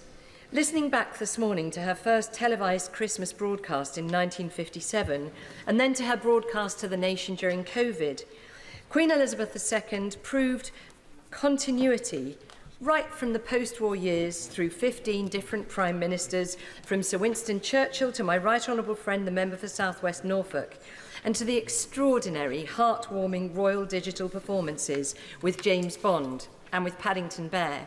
For me, her handbag will now always contain a marmalade sandwich. I always remember being sworn in as a Privy Councillor. It was the same day as my right honourable friend, the member for Uxbridge, and we were given the usual briefing on how you kneel on a footstool with your right hand by your side, your left hand holding a Bible, and my right honourable friend and I looked at each other and we were like, what if you fall off your footstool? And we were told very straight-faced, don't worry, the Queen will find it very amusing, which we didn't find reassuring, but luckily it didn't happen. As Lord President of the Council during the hung Parliament of 2017 to 2019, I had the honour of regular audiences with the Queen ahead of Privy Council meetings. On those occasions, I was always struck by the warmth of the welcome and the frankness of the conversation. The Queen was always interested to hear updates on the progress of legislation and the mood of the House. She was very well informed and also quite challenging at a time of extraordinary events, from Brexit to Donald Trump's visit to behaviour scandals here in Westminster. Once a year, the leaders of the Commons and Lords would be invited to Windsor Castle for lunch with the Queen and Prince Philip. These occasions felt quite overwhelming, but at the same time, after a pre-lunch drink in the sitting room and getting into a conversation about how well the restoration of Windsor Castle was presided over by Prince Philip compared to our own efforts to restore the Palace of Westminster, Baroness Evans of Bowes Park and I were very soon distracted as we sought to defend the indefensible. A happy memory for me is going to Sandringham for Privy Council 1 January, with log fires burning and the Queen's corgis pottering around. I recall the Queen saying what a very busy Christmas she'd had, and I suggested, well, at least her family don't need to pause Christmas lunch for the Queen's speech, at which she told me they most certainly did. As for all of us, her family would pause lunch and watch the Queen's speech, and Princess Charlotte had run over to the TV screen and said, "Look, there's Gangan." Very heartwarming. At each of the audiences, it would strike me anew that Privy Council meetings were just one of the many daily duties of the Queen, and that her cheerfulness and her twinkling eyes were always a constant. Truly, she was a monarch who put the comfort of others above herself, and she never faltered in her promise to spend her life devoted to service. And as we've prayed every day sitting in this place that Queen Elizabeth I may always incline to thy will and walk in thy way, so I believe we can now pray with confidence that after this life she may attain everlasting joy and felicity through Jesus Christ our Lord. Queen Elizabeth II spent her life building relationships in our nation, our Commonwealth, and across the world. In her achievements, we can all take comfort and know that as the crown passes to our new king, we will have the example of her legacy to unite us in loyal allegiance to her successor, King Charles III. God save the King. Dame Angela Eagle. Thank you very much, Madam Deputy Speaker, and it's an honour to pay a tribute to Her late Majesty Queen Elizabeth II on behalf of my constituents in Wallasey, who are in shock and mourning today. One of the things that strikes everyone contemplating this sad news is the sheer span of the length of time of her reign, the longest ever reign in UK history. Someone who lived through an era of profound upheaval and change, but who represented continuity and certainty amidst the tumult. When she was born, it's hard to remember that in 1926 only 10 women had ever been elected into this place, into this House of Commons. And at that time, women did not exercise the vote on the same terms as men. Thankfully, that has now changed, though I always say that work to achieve equality is never done. But she, as the Mother of the House said earlier, led just by example. She led by being. She demonstrated, as our head of state, who was clearly, obviously, a woman and a wife and a mother, how possible it was, even if that had been granted to her by fate, by destiny, to combine the roles of the pressure that she had on her with a family life. Her coronation was the first to be televised. Now the monarchy has a presence on social media platforms seen by billions. Her reign has seen the transition from empire to Commonwealth, from conflict to peace in Northern Ireland, but also from complacency to climate emergency, which demonstrates to all of us that we have much to do and many problems to confront us. The values she personified are clear and have been clear from the comments in this House. Utter commitment to public service and duty. A woman who dedicated her life to the service of our nation. And when she said at 21 in a broadcast, "I declare before you all that my whole life, whether it be long or short, shall be devoted to your service," that is a vow that she delivered, as we now know, faithfully right up until the very end. She personified wisdom and experience, but she did, as the Honourable Lady who's just spoken has just said, have that twinkle in her eye. Whenever you were waiting in line to meet Her Majesty, you could see the twinkle and it put you at ease. She first visited Wirral in 1957, but during my time in this House, she first came to Birkenhead when she opened the Europa Pool in 1996, and finally came to Wallasey for the second time in 2011 to open the newly rebuilt floral pavilion in New Brighton, thousands upon thousands of official duties, many thousands of my constituents looked forward to her visits and have fond memories of them. She was always interested, always engaging, and always smiling and reassuring when she interacted with people who lined the routes to see her on these fantastic occasions. So her loss will be mourned. It's a terrible but inevitable loss. She left us in a place where we know we can survive the transition because of the strength she gave to the institution. So may she rest in peace, Madam Deputy Speaker. And we all wish the greatest condolences to the royal family who are going through such terrible loss now. And we look forward to supporting the new King as much as we've supported our now sadly lost Queen Elizabeth II. Javid. It's a pleasure to follow the Right Honourable Lady. Madam Deputy Speaker, I'm filled with great sadness as I rise to pay tribute to the life and the memory of Her late Majesty Queen Elizabeth II. Our thoughts are with the royal family and who have lost a mother, a grandmother and of course a great-grandmother.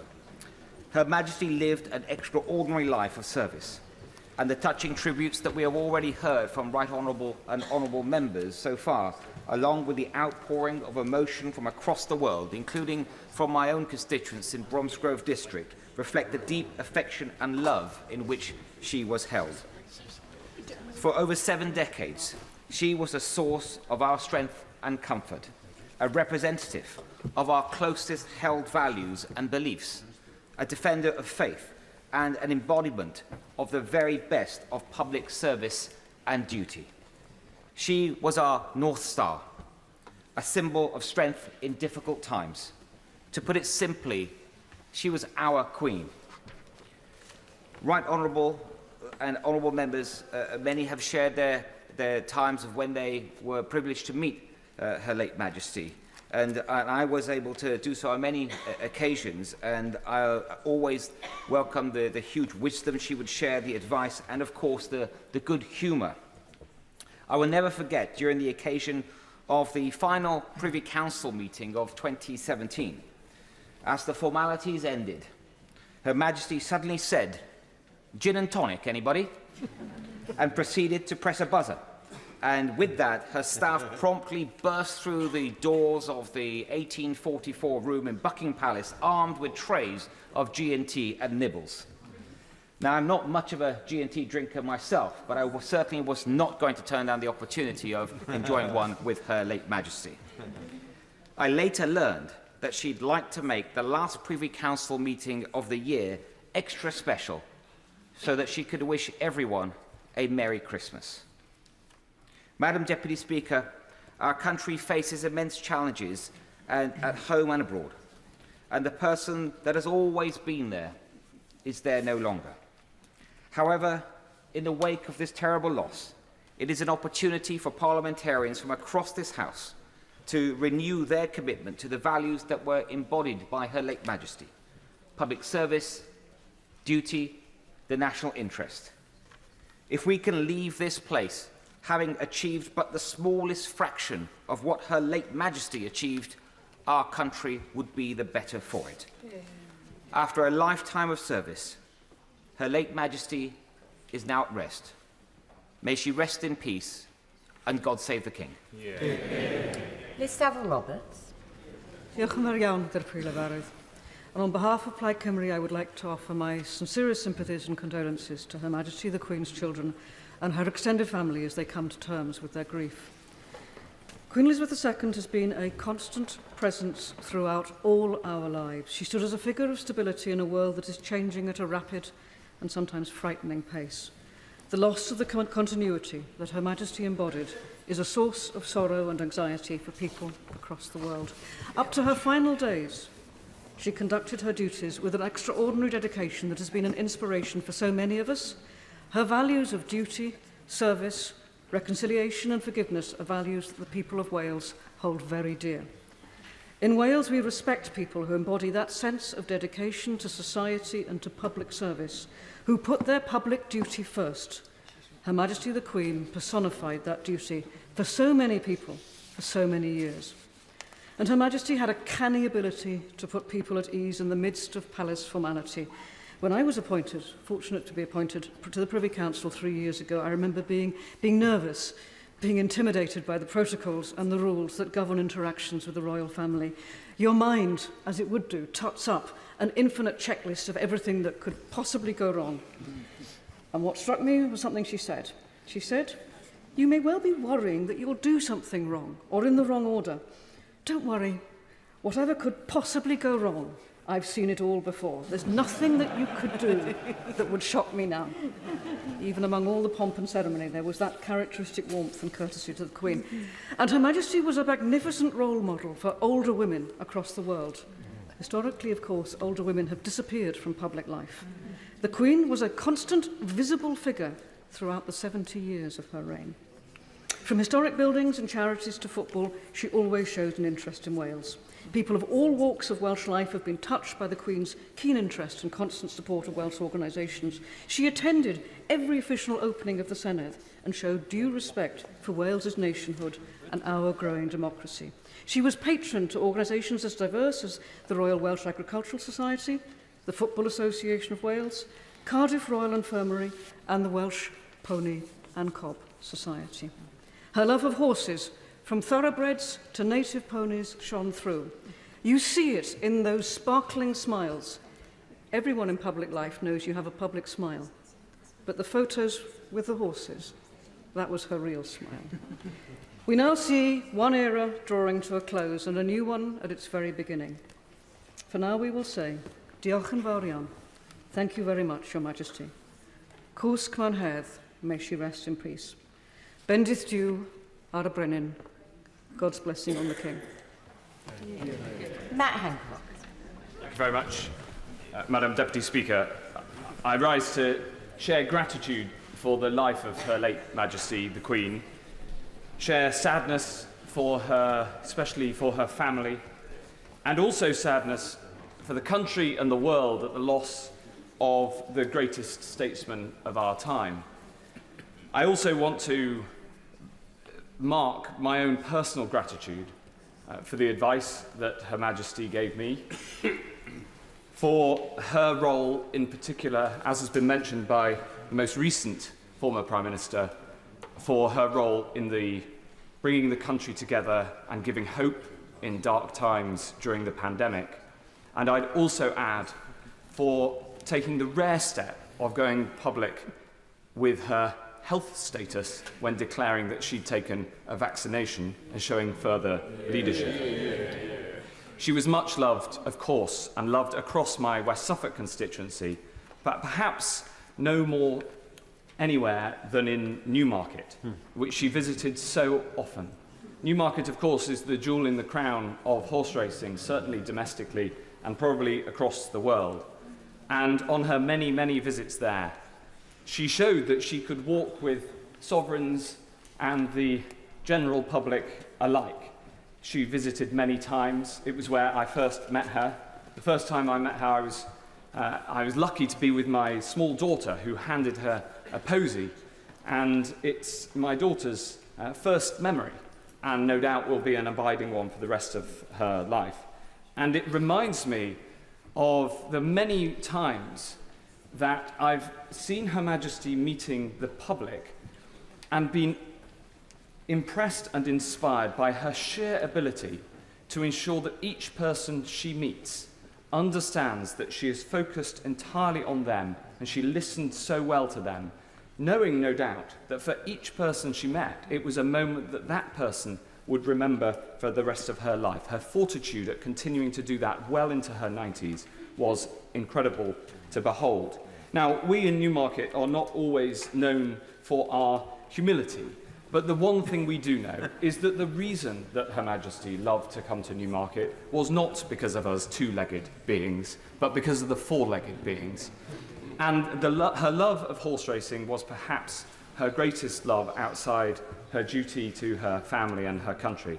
The twinkle that we've heard so much of and the genuine smile that came on her face was the smile was probably broadest when at a racecourse, as she demonstrated in what was probably her last social public occasion at Ascot. I remember it particularly at a visit when she came to open the National Horse Racing Museum, which is in Newmarket.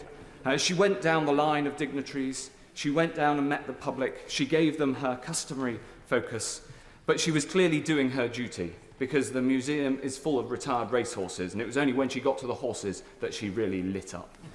This was Her Majesty at her best. We have lost a great servant. She is replaced by another great servant of our nation. God save the King. Dame Margaret Hodge. Thank you, Madam Deputy Speaker. I think what's been so remarkable in the words that have been spoken since Her Majesty's Queen Elizabeth's death is just how many people's lives she touched. It wasn't just simply the length of her reign, nor her complete commitment to duty, but I think it was her character and the way in which she did her work that meant that she was loved by so many and will be missed by us all. Many of us here today had the privilege of meeting her and talking to her. And like the Right Honourable Member for Chingford and Woodford Green, I too had the drinks at Christmas and wished I knew a bit more about cocktails, but went for the safe gin and tonic at the time. I want to remember her at the start of her reign and then recall two of the times when I was with her. I was 8 when Queen Elizabeth was crowned. Just to say to my right honourable friend, the member for Derby South, we were still rationed in those days, if she remembers. So the reason that the chocolate was so welcome was it was rationed chocolate. We didn't care about the eggs and the meat being rationed, but the chocolate being rationed was really important. We didn't have a television in our home, so we huddled and crowded around a small black and white television in one of our neighbours' houses. But I really remember seeing the coach, seeing the glittering jewels on her crown, and seeing her stunning white dress. It was simply like a fairy tale, a Cinderella or a Snow White coming true. And that magical moment of beauty, hope, and goodness has stayed with me all through her long reign. There were two occasions when I met her that also remain strong in my memory. Firstly, in the early 80s, when I was leader in Islington, the Queen visited Sadler's Wells, and we laid on a session for her with a group of old age pensioners, women, living in Finsbury, and we were running there a Keep Fit dancing class under the tutorship of Sadler's Wells teachers. The Queen walked into the room, and the warmth of her smile as she entered the room and the utter joy of the women at being watched by Her Majesty and the calm way that she put them at ease when she talked to them was just simply brilliant. And for the Queen, I think it was probably just another day, but for the women, it was probably one of the most eventful days in their lives.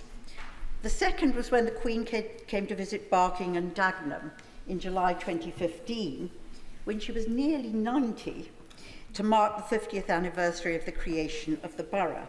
She spent almost the whole day there, opening a community centre, launching lunching a local theatre. She visited schools and she watched a swimming display. Thousands of my constituents came out to see her, and many met her, and she did enjoy a rapturous reception. And the fact that she's chosen to spend so much of her time with us on what must have been a tiring day, she was getting on for 90, demonstrates, I think, her total commitment to duty, to us, to her people. And among the sea of Union Jacks that met her, I just remember the placards which said, "Welcome our Queen, we love you."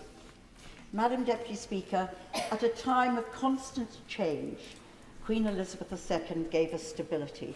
At a time of uncertainty, tension and conflict, she always provided a path to reconciliation. And as a nation and community, she provided leadership that brought recognition, respect and status and love to all of Great Britain and all of our people. We will miss her. Nigel Adams. Thank you, Madam Deputy Speaker. It is with great sadness that I rise to speak in the tributes to Her late Majesty the Queen, not only on my behalf, but on behalf of my constituents in Selby and Ainsty. The news the whole nation had been dreading brings the reign of the longest-serving monarch in British history to an end. As we've heard, as a child, she was not expected to be Queen, but her destiny and that of our nation changed when her father acceded to the throne as King George VI. She, as we have heard, as a 21-year-old young woman, pledged to live a life of service. There can be no one anywhere, Madam Deputy Speaker, that can say she did not deliver on that pledge.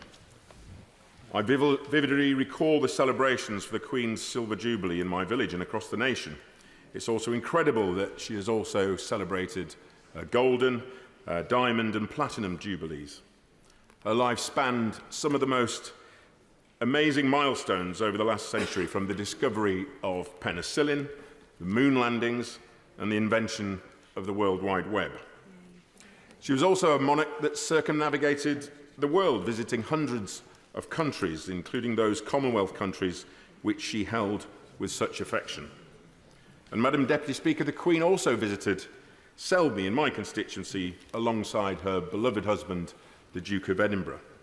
This was in 1969, when they came to present Maundy money to 43 men and 43 women at Selby Abbey. 10,000 people lined the town streets that day to welcome and catch a glimpse of their monarch. Now, like many honourable and right honourable members, I've had the privilege of meeting the Queen, both times at the Palace, and I cannot tell you, Madam Deputy Speaker, how nervous I was as we lined up to meet her. All my nerves were becalmed, however, once I'd been greeted by that beautifully warm smile and her welcoming words. That warmth, that smile, is what's comforted our nation over the decades, through good and challenging times. The word constant has been widely used, and that's exactly what Her late Majesty was. It would be difficult to imagine life without her, and it feels like we've all lost a grandmother. My right honourable friend, the member for Uxbridge, in his touching speech, referred to Her late Majesty as Elizabeth the Great. He is absolutely right to do so. She was a truly great monarch, and in some ways, the greatest monarch. Her late Majesty was also a mother, grandmother, and great-grandmother, and my thoughts and prayers are with her family, especially with King Charles III, who succeeds her to the throne. And as my right honourable friend has also said, it is a tribute to her that we can say with great confidence, God save the King. Yeah. Madam Deputy Speaker, we owe Her late Majesty a great debt of gratitude. May God bless her and keep her. May she rest in peace. And if I may paraphrase a small bear from darkest Peru, Mom, thank you for everything. Colm Eastwood. Thank you, Madam Deputy Speaker. The warm tributes that have already been paid to Queen Elizabeth II by honourable and right honourable members today tell their own story about the great respect and deep affection that so many from such diverse and different backgrounds had for her. It is an affection and a respect that transcends mere political difference and speaks to her position as a leader and an example of public service. As others have already said, the Queen was one of the most consequential civic figures of the last century. As political leaders came and went, as public opinion ebbed and flowed, she remained a constant, an unyielding and limitless source of strength and comfort for her people in times of national pride and sorrow. The scale of her reign, lasting more than 70 years, spanned the embers of conflict following the Second World War to the peace process between our islands and our peoples. During that time, she forged a legacy that will outlast all of us here. But I hope that lays the foundation for enduring relations between these islands, in spite of the challenges we now face. As leader of the SDLP, I had cause to meet with Queen Elizabeth on a number of occasions. Believe me when I say this, it is difficult to think of two people more divorced from each other in terms of background and aspiration. But in any dealings I had with her, I can only recount a person of great warmth, character, and an enduring passion for the interests and needs of people. That, I think, is the reason for the longevity of our support among the British people.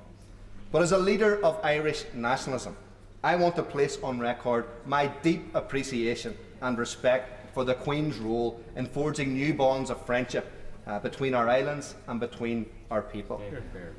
It is also easy to forget now, but she was also a victim of the conflict that the people of these islands were subjected to for 40 long years. I know that the murder of her cousin Lord Mountbatten in Mullaghmore in August 1979 had a profound effect on her and on her extended family. She experienced the sharp pain of loss, but in common with the people of Ireland, she took risks for peace and played an enormous role in reconciling the traditions that share our islands. At no time was this more visible than during her 2011 visit to Ireland. I believe that Queen Elizabeth's visit to the Gardens of Remembrance in Dublin and the way she stretched herself to be an example of a good neighbour to Ireland in those moments contributed in a very significant way to healing the wounds of our past. Those couple of focal, those few words of Irish, Huchtaron Agus a Cearja, President and friends, was a symbolic embrace of the Irish people, and it was deeply, deeply appreciated. The blessings of a long life doesn't make the burden of saying goodbye any lighter. My sincerest condolences are with the Queen's immediate family, with Right Honourable and Honourable members here today, and most particularly with those in Northern Ireland for whom she held a cherished place in their lives and in their hearts. I know how difficult it is to lose your hero, but there is comfort in the lasting legacy that she will leave, having helped shape our common history. The story of our peoples is fundamentally and inseparably intertwined. We all live in each other's shadow. I hope that we continue to build on the legacy that Queen Elizabeth II helped forge. May she rest in peace. Order, just a reminder that the Speaker's guidance was 3 minutes in order to be able to get in as many people as possible. David Jones. Thank you, Madam Deputy Speaker. And as other Right Honourable and Honourable members have mentioned, it is impossible for virtually all of us and our constituents to remember a time when Her Majesty the Queen was not there. I was born a matter of weeks after she acceded to the throne, and throughout my life, and indeed all our lives, hers has been a continuous, reassuring presence, providing wise guidance for the country through good times and bad. She was both an anchor and a lodestone for our nation, and it is indeed hard to contemplate life without her. For 7 decades, she was there for us, and I think that many of us thought that she always would be. She had a rare, innate ability to generate affection, respect, and loyalty, not only from the people of this country, but from countless millions throughout the Commonwealth and beyond.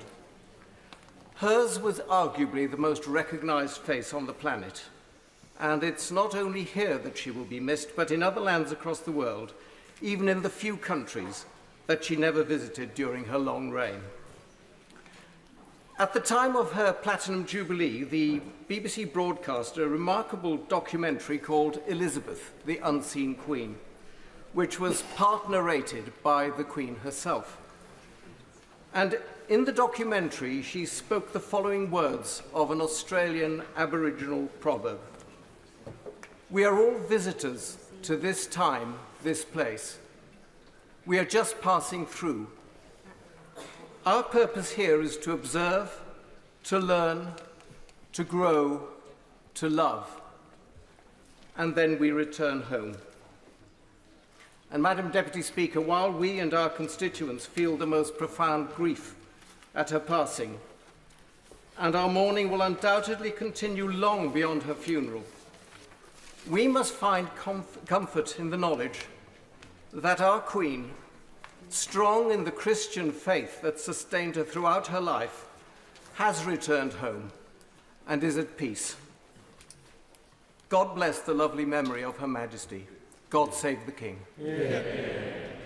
Ed Miliband. Thank you, Madam Deputy Speaker. I rise at a time of great sadness for our country, and I do so on behalf of my constituents in Doncaster North, and I know, Madam Deputy Speaker, I speak for you and your constituents in Doncaster Central, indeed right across Doncaster. I would say also, Madam Deputy Speaker, the House has been at its best today with some wonderful speeches and memories of Her Majesty Queen Elizabeth. I was Leader of the Opposition, as the House will know, and I know that it is noted that the Queen experienced 15 Prime Ministers. I think perhaps it has been lost count of how many Leaders of the Opposition she went through, which says something about Leaders of the Opposition, perhaps. But it is in that spirit and my experience that I want to talk briefly to the House, because I think one thing that has come through so much since Her Majesty's passing last night is the words public service. And I want to reflect on some qualities, some extraordinary qualities that she showed in terms of public service. First of all, her ability to bring people together and unify our country. I was at the state banquet in 2014 for the President of Ireland, a state banquet attended by the late Martin McGuinness. It showed extraordinary selflessness, courage, and an ability to heal that Her Majesty invited Martin McGuinness, given the history of what happened to Lord Mountbatten. But it was the person that she was. Her duty to our country, her duty to bring people together came first. Secondly, I think she taught us about kindness in leadership. The Right Honourable Member for Chingford, who is not in his place, talked about his experience when he was deposed as Leader of the Opposition. I was deposed by the British people rather than my party. I should say that to the House that as my career nosedived, my wife's took off, and she became a High Court judge in 2019 and became a Dame. And so we were both invited to the palace to meet Her Majesty. And Her Majesty fixed me with her gaze as we saw each other and said, "Oh, it's you," she said. "What are you doing here?" knowing full well why I was there. And we had a wonderful conversation. And there she was at 93, still full of vim, vigour, and humour. And there is a lesson for us all in the kindness she showed to me and to other members of this House. And thirdly, I want to say something about her sense of humour, because I go back to a time in 2008 when I had been recently appointed the Secretary of State for Climate Change, and I went to my first ever Privy Council meeting, and Her Majesty was reading out laws that were being passed.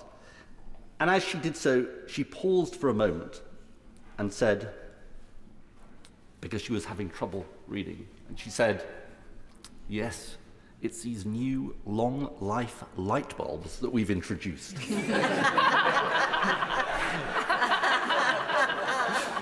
And she fixed me with a beady gaze and a twinkle in her eye, and I smiled. And that was a sense of humour that she showed. She was an extraordinary monarch, but I do also want to say a word about King Charles III. And here, again, I speak on behalf of my constituents. He has been an extraordinary warrior on the issue of the environment, long before it was fashionable. And when I was Climate Change Secretary, I always thought of him as an extraordinary national asset on this issue, and he remains so. But he's not just a fighter for big causes, he is also someone, and here he has inherited this from his mother, of extraordinary kindness, generosity and compassion. We see it in his work to heal social divisions in our country, but I've also seen it in my constituency, which was hit by floods in both 2007 and 2019. And on both occasions, including on the first, when part of my constituency was still underwater, King Charles III came to see us, to see my constituents, to talk to them, to be with them, including on the second occasion, just before Christmas, because he knew that his presence at this time of anguish and grief and anxiety for my constituents would make an enormous difference to them. And indeed, it did so. I say to the House, we have lost an extraordinary monarch who has had an extraordinary and distinguished reign for 7 decades. She is followed by someone who I know will live up to all of the hopes of our country, will bring that same sense of unity, that sense of compassion, and that sense of public service. Long live the King. Chris Crayley. Madam Deputy Speaker, I'm very grateful to be able to participate in this solemn occasion, one that we all knew would happen, but one we all really in our heart of hearts hoped wouldn't. It is a day of mourning for all of us individually, for us collectively as a House, and for the whole nation. And not just the whole nation. I was struck last night to see a picture of an American baseball diamond with the teams lined up in a minute's silence in recognition of the loss of the Queen. And of course she was a global figure.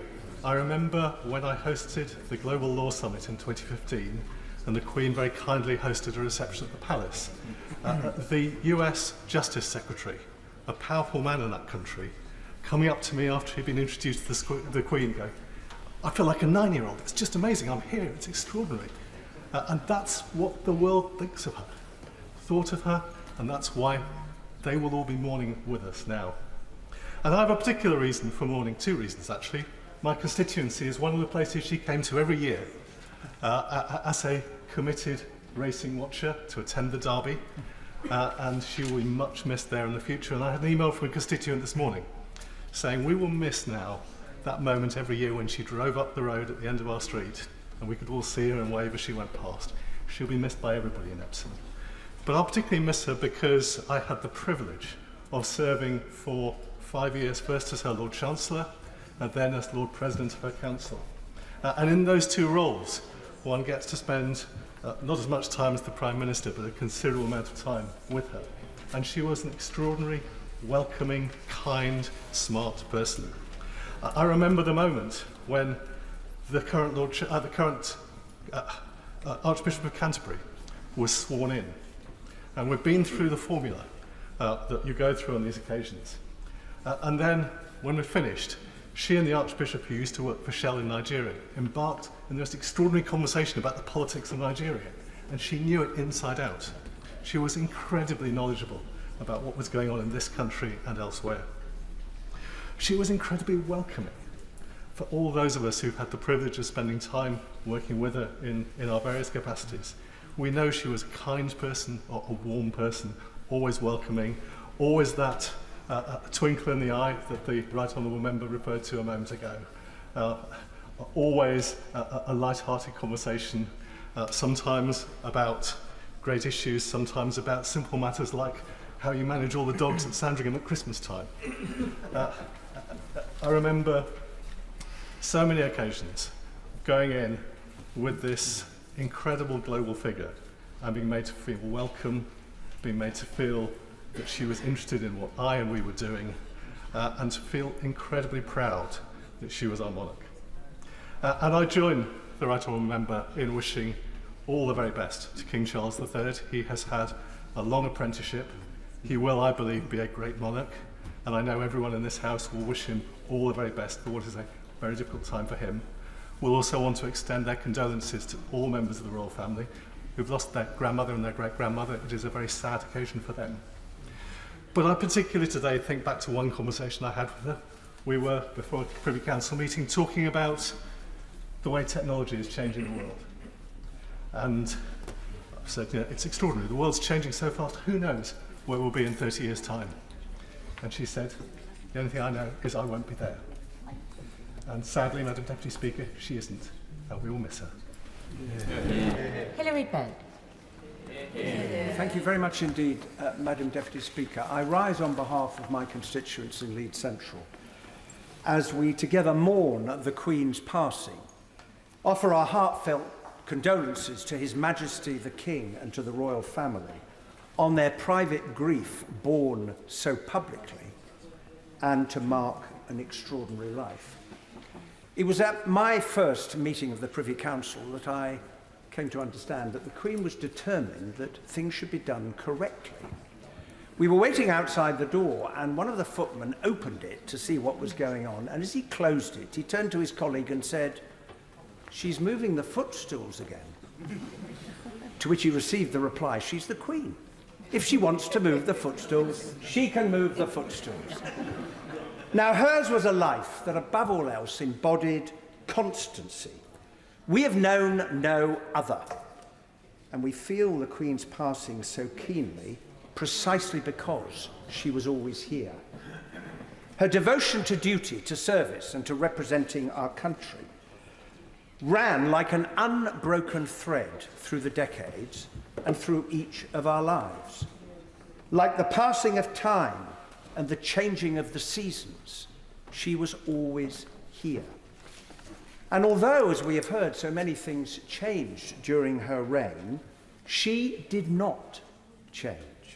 Above the noisy clamour of politics and public debate, she carried on and showed us what service means, carried out with grace and with humour. And now the day has come, as we long feared but knew it would, that she is no longer here. And as the people of Leeds and of Yorkshire and of the country come to terms with their deep sense of loss at this moment in the history of our nation, our United Kingdom, let us give thanks for her uniquely long and well-lived life. And just as faith, hope, and love abide, so will our memories of the Queen, her constancy, her service, and her profound sense of duty. Thank you for everything that you did, Ma'am, and may you rest in peace eternal. Andrew Stevenson. Thank you, Madam Deputy Speaker. I had the very great privilege of serving as the Vice-Chamberlain of Her Majesty's household between July 2018 and April 2019, a role and a title given to the fourth most senior government whip. It's a role that the Right Honourable Member for Derby South spoke about earlier in her fantastic contribution. It's a role that most Honourable and Right Honourable Members don't know even exists, apart from when they see one of the government whips stood at the bar of the House wearing a tailcoat and carrying what appears to be a snooker cue. It's also a role that only people hear about when they realise that somebody has to be held hostage at the palace before Her Majesty would come to Parliament for the state opening. However, the role is much more than that, in that alongside your day-to-day activities in the Whip's office, you would write a daily note to Her Majesty, keeping her updated with parliamentary business, giving her all the gossip, and then going to Parliament to discuss those matters. I'm just very glad that, unlike the Right Honourable Member for Derby South, the Chief Whip nor the Prime Minister ever read my notes.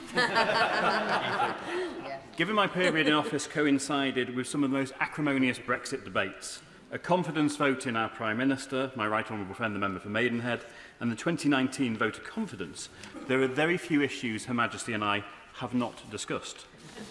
Indeed, my final week in office as the Vice-Chamberlain included nude protesters gluing themselves to the glass in the public gallery and the chamber being suspended after water started pouring through the ceiling into the press gallery. Perhaps it was quite symbolic as to how broken our Parliament was at that time.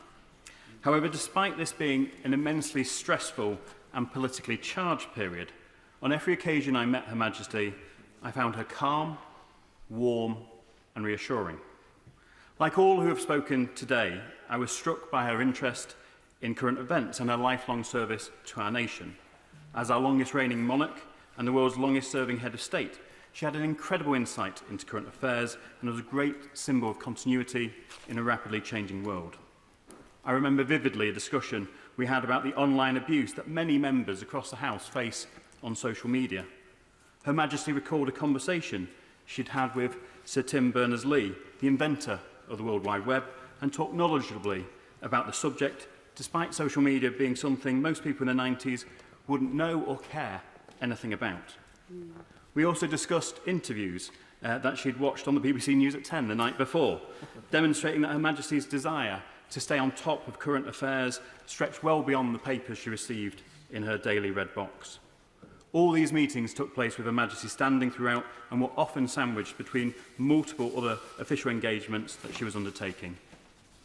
I last met Her Majesty the Queen on the 19th of July at her last ever Privy Council meeting, when I was sworn into the Privy Council and presented with a Bible, which I carry with me today. I believe that made me the 1,336th person and final person to be sworn into Her late Majesty's Privy Council. It is an incredible honour as a minister for the past 5 years to get to meet a remarkable, caring, informed and witty monarch who's overseen huge change during her reign but never stopped working day in, day out for our country.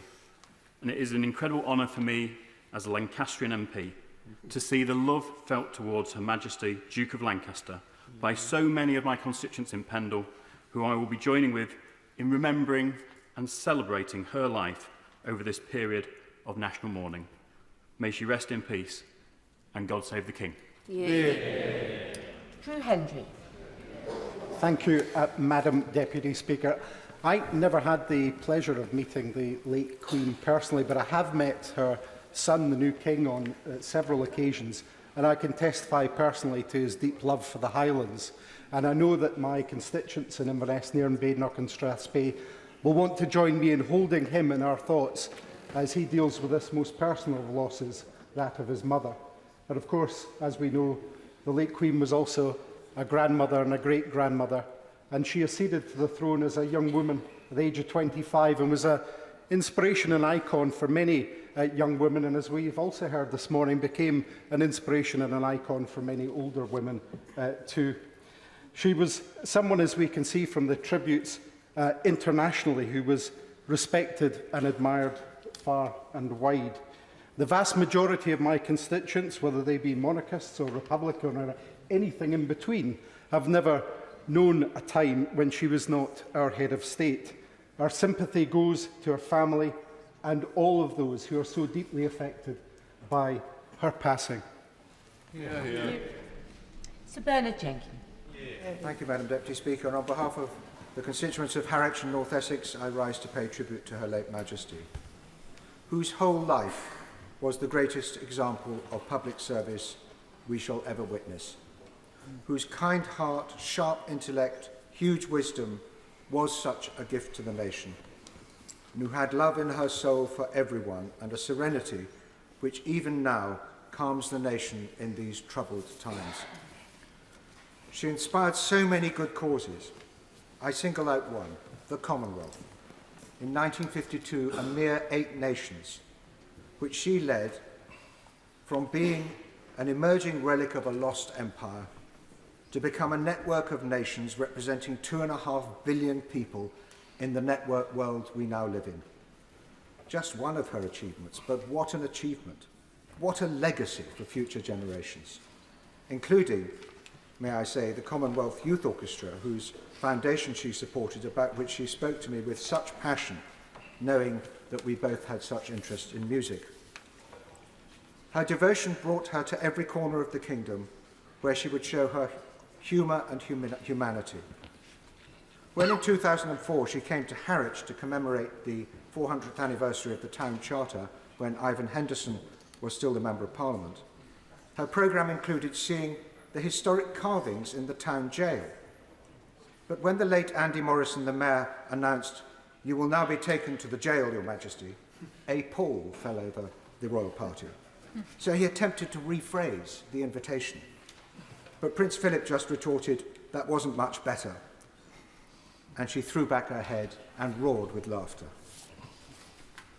Later that day, as she stepped into the crowd on Harwich Quay, she said to the Mayoress, Pam Morrison, "My dear, don't let me miss any children."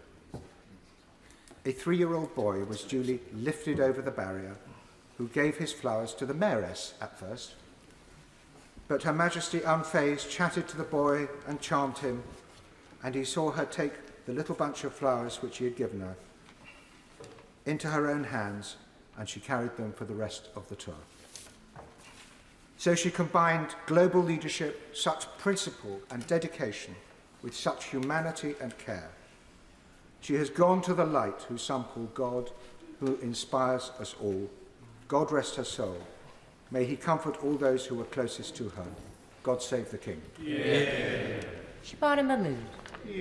Thank you, Madam Deputy Speaker. It is an honour to be able to pay tribute to Her late Majesty Queen Elizabeth II and to offer my condolences and those of all of my constituents to King Charles and the whole of the royal family as they face their personal loss. Honourable and right honourable members have rightly praised Her Majesty's admirable work ethic, her sense of duty, which has never wavered, and her unparalleled dedication to public service. Her Majesty served us right until the very end, forever committed to her people and her country. She lived and symbolised the very best of our constitutional system, the value of a royal family, what it gives to our country and the part that they play in our national life. One of the proudest days of my life was when my dad was awarded an OBE at Buckingham Palace. My whole family, we just could not get over that we would get the chance to hang out in the Queen's house.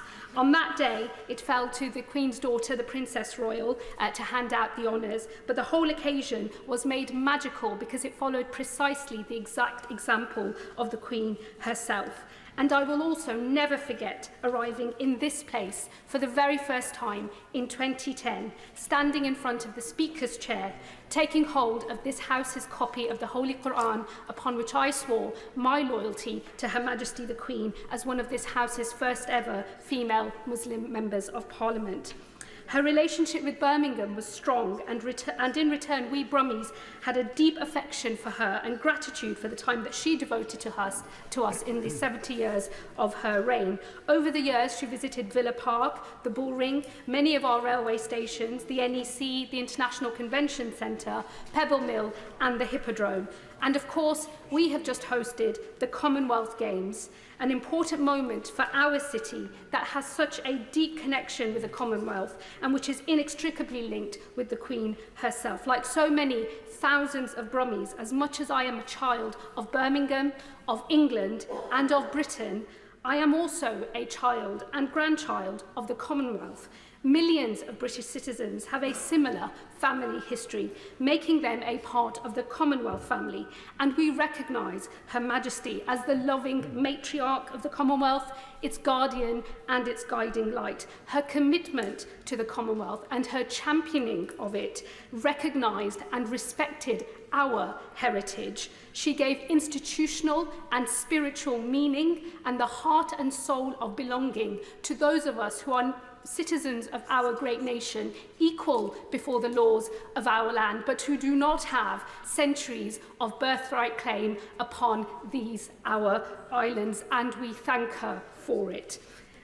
For me, her Christian faith also is something that always stood out. She was a committed Christian, as we know, Supreme Governor of the Church of England. It might surprise some that her commitment to her Christian faith could mean so much to those of us who practice, observe, and belong to other faith communities. But in a speech at Lambeth Palace to mark her Diamond Jubilee, the Queen said, and I quote, "The concept of our established church is occasionally misunderstood and I believe commonly underappreciated. Its role is not to defend Anglicanism to the exclusion of other religions. Instead, the church has a duty to protect the free practice of all faiths in this country." She was defender of the faith, but she was a queen for those of us with other faiths, and indeed for those of none. May God make it easy for her. May he give her loved ones strength. And if I may offer this House an Islamic verse which Muslims recite when someone dies, and which I hope will resonate with the Queen's Christian faith too. Inna lillahi wa inna ilayhi raji'un. To God we belong, and to God we all return. Madam Deputy Speaker, I rise on behalf of, well, to make my own tribute, but also on behalf of the constituents of North East Hertfordshire in Royston, Baldock, Buntingford and Letchworth. The Queen was very much loved and admired in our area. A remarkable woman and a wonderful head of state. She knew our area well from visiting her mother's family, who live in a village near Hitchin, St Paul's Walden. We were lucky that the Queen was able to be with us for some of our most important events. She opened the new North Hertfordshire Leisure Centre at Letchworth Garden City, and later, in my first year as MP in 1993, she came to open a new housing development at Beach Hill and a sheltered housing scheme at Tabor Court in Letchworth. And Letchworth was also proud that she chose the Marmot pram as the baby carriage for the new king, made in Letchworth. On these occasions, what struck me was that the Queen was able to put people at their ease and to get them to talk to her, and she was kindly and had that dry sense of humour. On the sense of humour, I do remember one Privy Council meeting when the country was having difficulties, similar but at a different period to those that the Right Honourable Member for Derby South mentioned with the European Union. But at this particular Privy Council meeting, she approved the High Hedges Order for Guernsey. And then afterwards, she said with a twinkle in her eye, "Well, I'm so pleased we've sorted out those high hedges in Guernsey. Is there anything else going on?"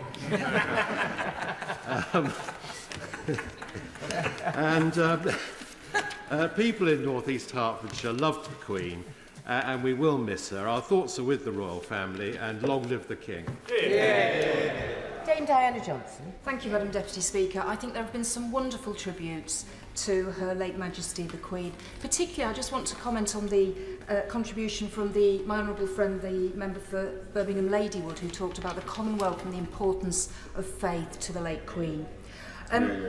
I think this is my opportunity just to say a few words on behalf of my constituents in Hull North.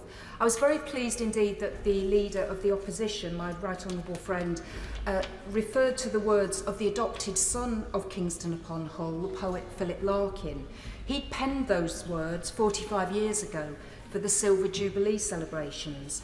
And as with all great poets, the words resonate as much on this day as they did in 1977. And I'm just going to repeat them. In times when nothing stood but worsened or grew strange, there was one constant good. She did not change. Now, my city of Kingston upon Hull has a rebellious history with the monarchy, slamming the city gates against the king in the Civil War. But the city took Queen Elizabeth to our hearts, and I would say we were very firmly in the royalist camp during this second Elizabethan age. Her Majesty visited the city many times and met the people of the city. During her reign, she was in Hull on some of the most important days in the life of the city and the region. These include the opening of the iconic Humber Bridge in 1981, celebrating the city's 700th birthday in 1999, and visiting Hull in 2017 when we were the UK City of Culture. Her first visit to the city was actually to Hull Royal Infirmary in 1957, and she came again 50 years later to open the Queen's Cancer Centre at Castle Hill Hospital in 2009. The city will miss her. And although the Sovereign's passing is a historic moment for the United Kingdom and our Commonwealth, and for many others around the world, at this time we must remember, above all else, that a family has lost a beloved mother, a grandmother and a great-grandmother. And like many others, this loss to the nation resonates very personally with the loss of one's own parents or grandparents. And in particular, I remember my Auntie Betty, a staunch royalist who loved the Queen and was also born in the same year as the Queen, 1926. So on behalf of the people of Hull, my thoughts and prayers are with the royal family at this saddest of times. I also want to express condolences on behalf of the Commonwealth War Graves Commission, which I sit as a member. And although there is great sadness at this time, let us also remember a long life of service, so well lived, devoted to this nation, a life that should be celebrated. The Queen was a member of that greatest generation who herself, as we've heard, served in uniform in World War II, helping to secure our democracy's survival against tyranny. This was also a Queen who embraced change throughout her life and saw us into the digital age. And I just wanted to end by saying it was a special honour to be sworn in as a Privy Councillor over Zoom during the COVID pandemic. So I didn't have any of the worries about the footstool and falling over. And so the Queen was on a very large screen in front of me. She looked entirely at ease and was taking this new technology completely in her stride, perhaps rather more so than the Lord President of the Council at that time, the Right Honourable Member for North East Somerset. So to conclude, like the vast majority of Britons alive today, I have known no other monarch. But sadly, we now have the point where change has come, and we, alongside the condolences to the royal family, we look to the new King Charles III. One era is ending, a new one is beginning. Queen Elizabeth II would want us to go forward as a great nation in all our faiths and beliefs, proving that she was never mistaken in hers. God save the King. Sir Roger Gale. Thank you, Madam Deputy Speaker. In paying tribute to Her late Majesty, may I, on behalf of my constituents in North Thanet, simply say that our condolences are with His Majesty King Charles, the Queen Consort, and all the members of the royal family. The then Prince Charles, speaking at the Jubilee, opened his remarks by saying, "Your Majesty, Mummy." And I think we all need to remember that this family has lost a mother, a grandmother, and a great-grandmother. And we all feel their pain, and our thoughts really are, and prayers really are with them. Madam Deputy Speaker, I was 9 years old when King George VI died. I can remember it fairly vividly. And rather like the Right Honourable Lady, the member for Derby South, the next, I think, most memorable event in my connection with the royal family was the bar of chocolate that we were all given at the coronation. And I seem to remember we got a coronation mug as well. And for 70 years, so far as I am concerned, this great lady has been my lodestar, my monarch. I was listening on the wireless, I think some people call it a radio, this morning on my way up from Kent to a caller who said, if we really want to honour Her Majesty's memory, then it would behove us well to emulate the way that she lived and served in her life. And I think that's something actually that in this House we might all bear in mind. But those of us who had the privilege of meeting Her Majesty face to face, without exception, I think all remember what has been referred to over and over again this morning as the twinkle in those beautiful eyes and the smile that is now lighting up heaven. May she rest in peace. God save the King. Caroline Lucas.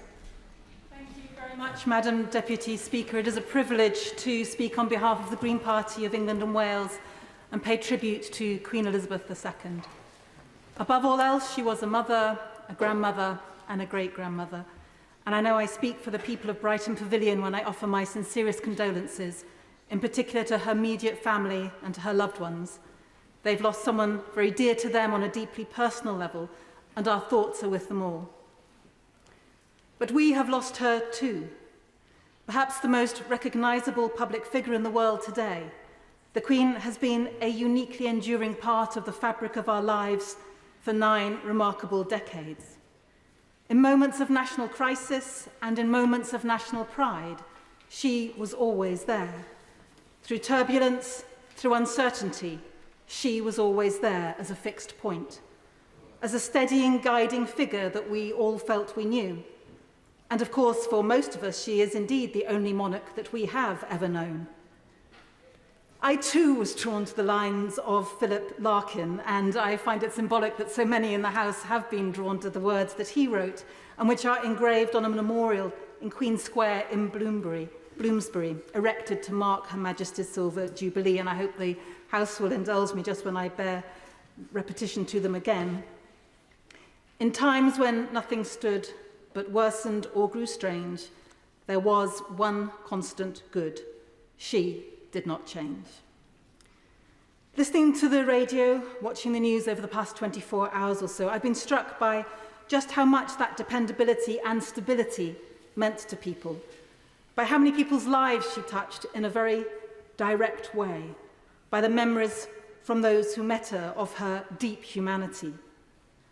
And I know that there are millions of people in Britain who are not necessarily monarchists, but who are nonetheless deeply mourning the Queen, who feel a profound sense of loss, and who also had huge respect and admiration for her. We, saw in her an extraordinary work ethic, a deep stoicism, and an extraordinary wisdom gained over so many years. We saw the values of selflessness and sense of duty, and also, of course, the personal side of her character, that humility, kindness, and the famous sense of humour that has been spoken about so much today.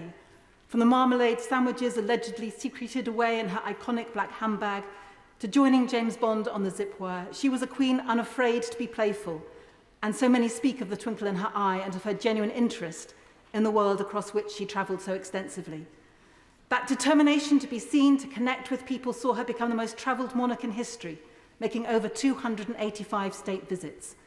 She broke many other records too, not only our longest-serving monarch, but as the one woman from the British royal family to ever have served in the armed forces, and the only modern head of state to have served during World War II.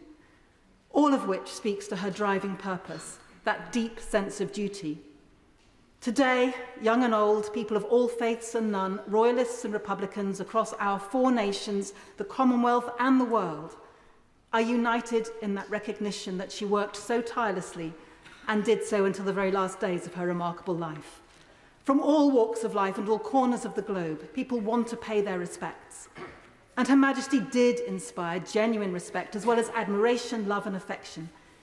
She is part of the world's collective understanding of Britishness, the epitome of faith and steadfastness.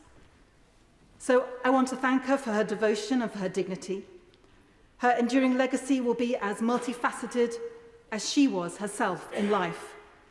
But I believe that she would want the most abiding aspect of that legacy to be hope and solidarity, as symbolised by the double rainbow that stretched across the skies above Buckingham Palace yesterday, shortly after the announcement of her death. Rest in peace, Your Majesty, and thank you. Mel Stride.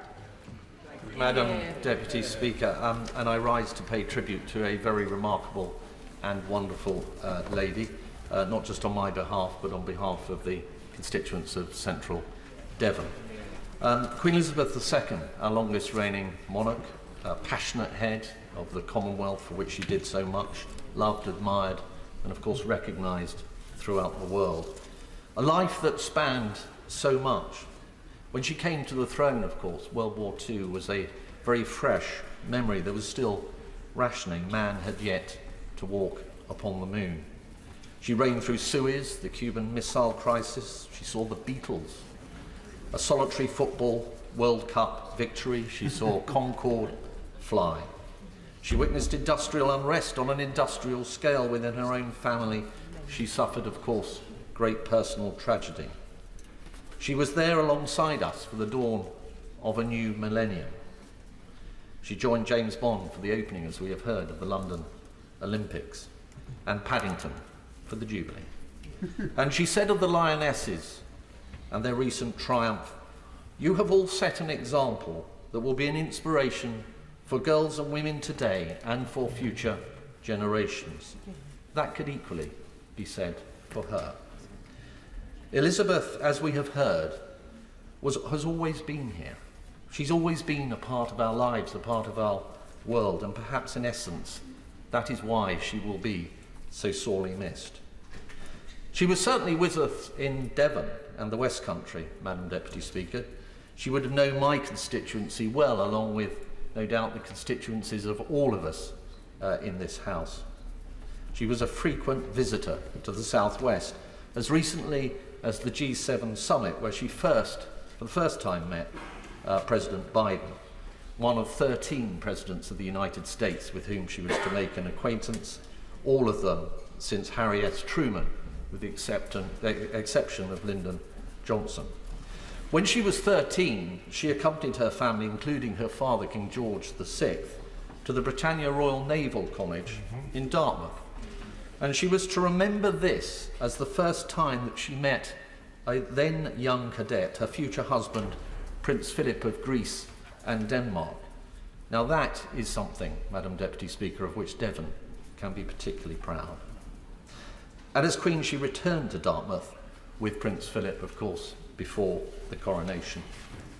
Many of us have shared today our personal reflections of the contact that we have had with Her Majesty. Mine came through being the Comptroller of the Royal Household in our Whip's office, and also briefly as Lord President of the Council. My impression of her in the small number of private meetings that I had with her was that she was sharp, that she was kindly, that she was humorous. She had that twinkle in her eye. And indeed, before I went in to see her for the first time, the equerry turned to me and, to put me at ease, I think, told me a little anecdote about an ambassador that had gone in to see her for the first time. And on approaching her, his phone, to his horror, had sprung into life and started ringing, and he looked panicked. And after he turned it off, she turned to him and said, "Well, perhaps you should have answered it. It might have been somebody important." I thought perhaps that Her Majesty could be a little mischievous on occasion. I didn't know her well enough to be sure of that, but I was certain of the fact that she could be great fun. That was something that shone through when you met her. And wise, of course, based on her huge experience of life and the world. And just as everybody told me, she was somebody who put you at your ease, somebody it was good to be with. She made you feel special. It was the honour of my life, Madam Deputy Speaker, to have spent just that little time with her. Queen Elizabeth, thank you. You gave us all so much. Rest in peace. God save the King.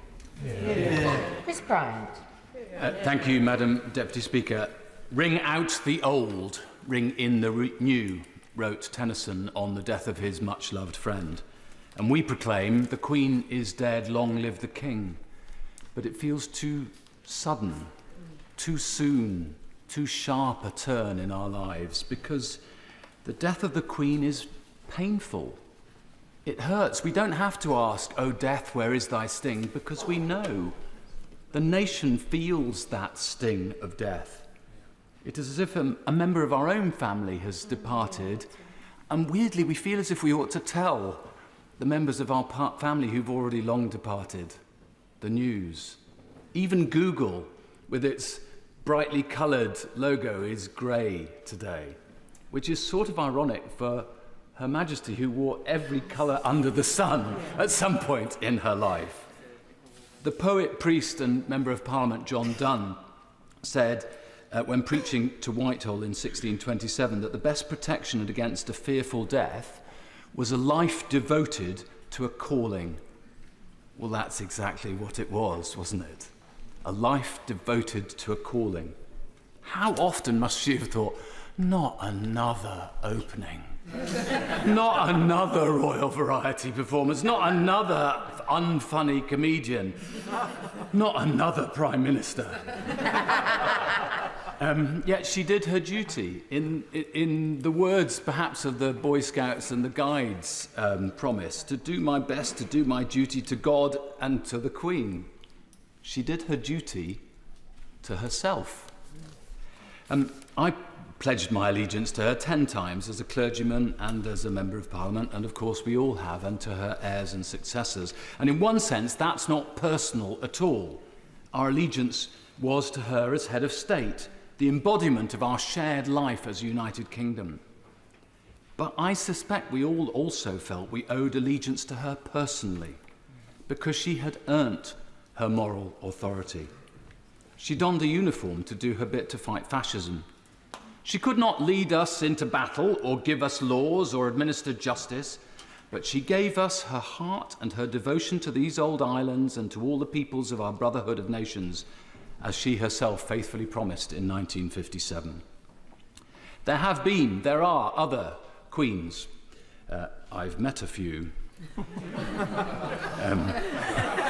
But then again, too few to mention.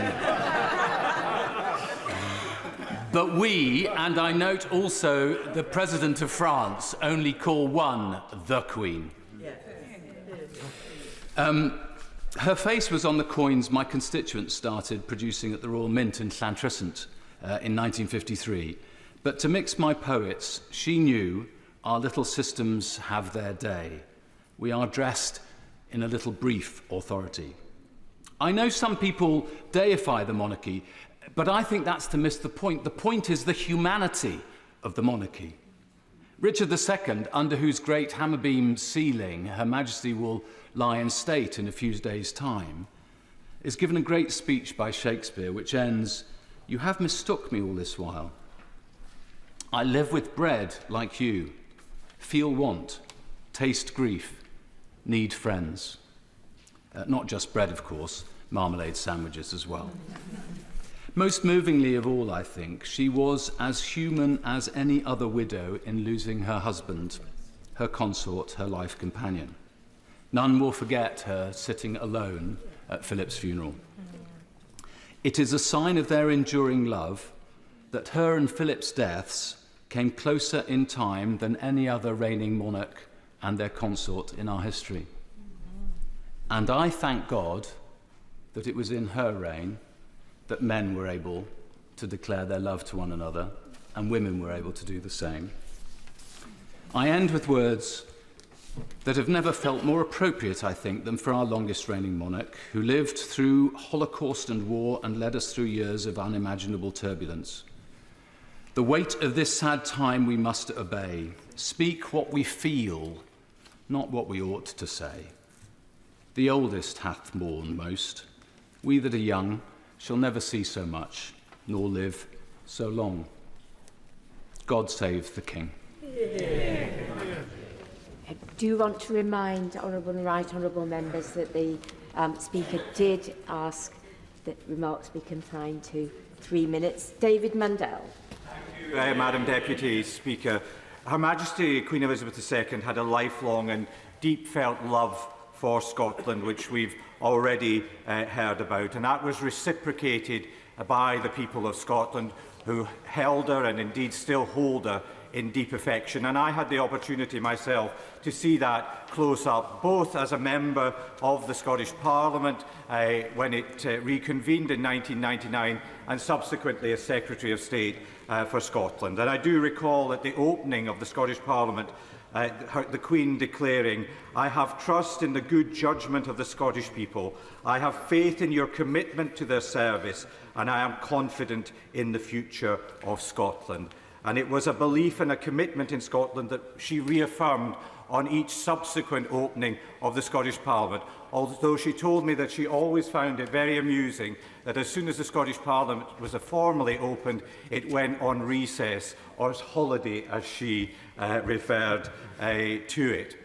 As we've heard, she was also somebody who was extremely well informed about everything that was going on in politics. And in my first substantive conversation with her as Secretary of State, there had been a major incident in Parliament when rather more members of the Scottish National Party had been elected in 2015 than might have been anticipated, and there was a little bit of conflict about who should sit on the bench opposite. And the then member for Bolsover and some other Labour members were not so keen on SNP members occupying those positions. So the Queen was very familiar with this situation and sought to interrogate me on the rights and wrongs of the issue. And I found myself blurting out "Oh, Your Majesty, that's Buttock Gate." And I thought, in my first meeting with the Queen, I have said the word buttock. What is to happen?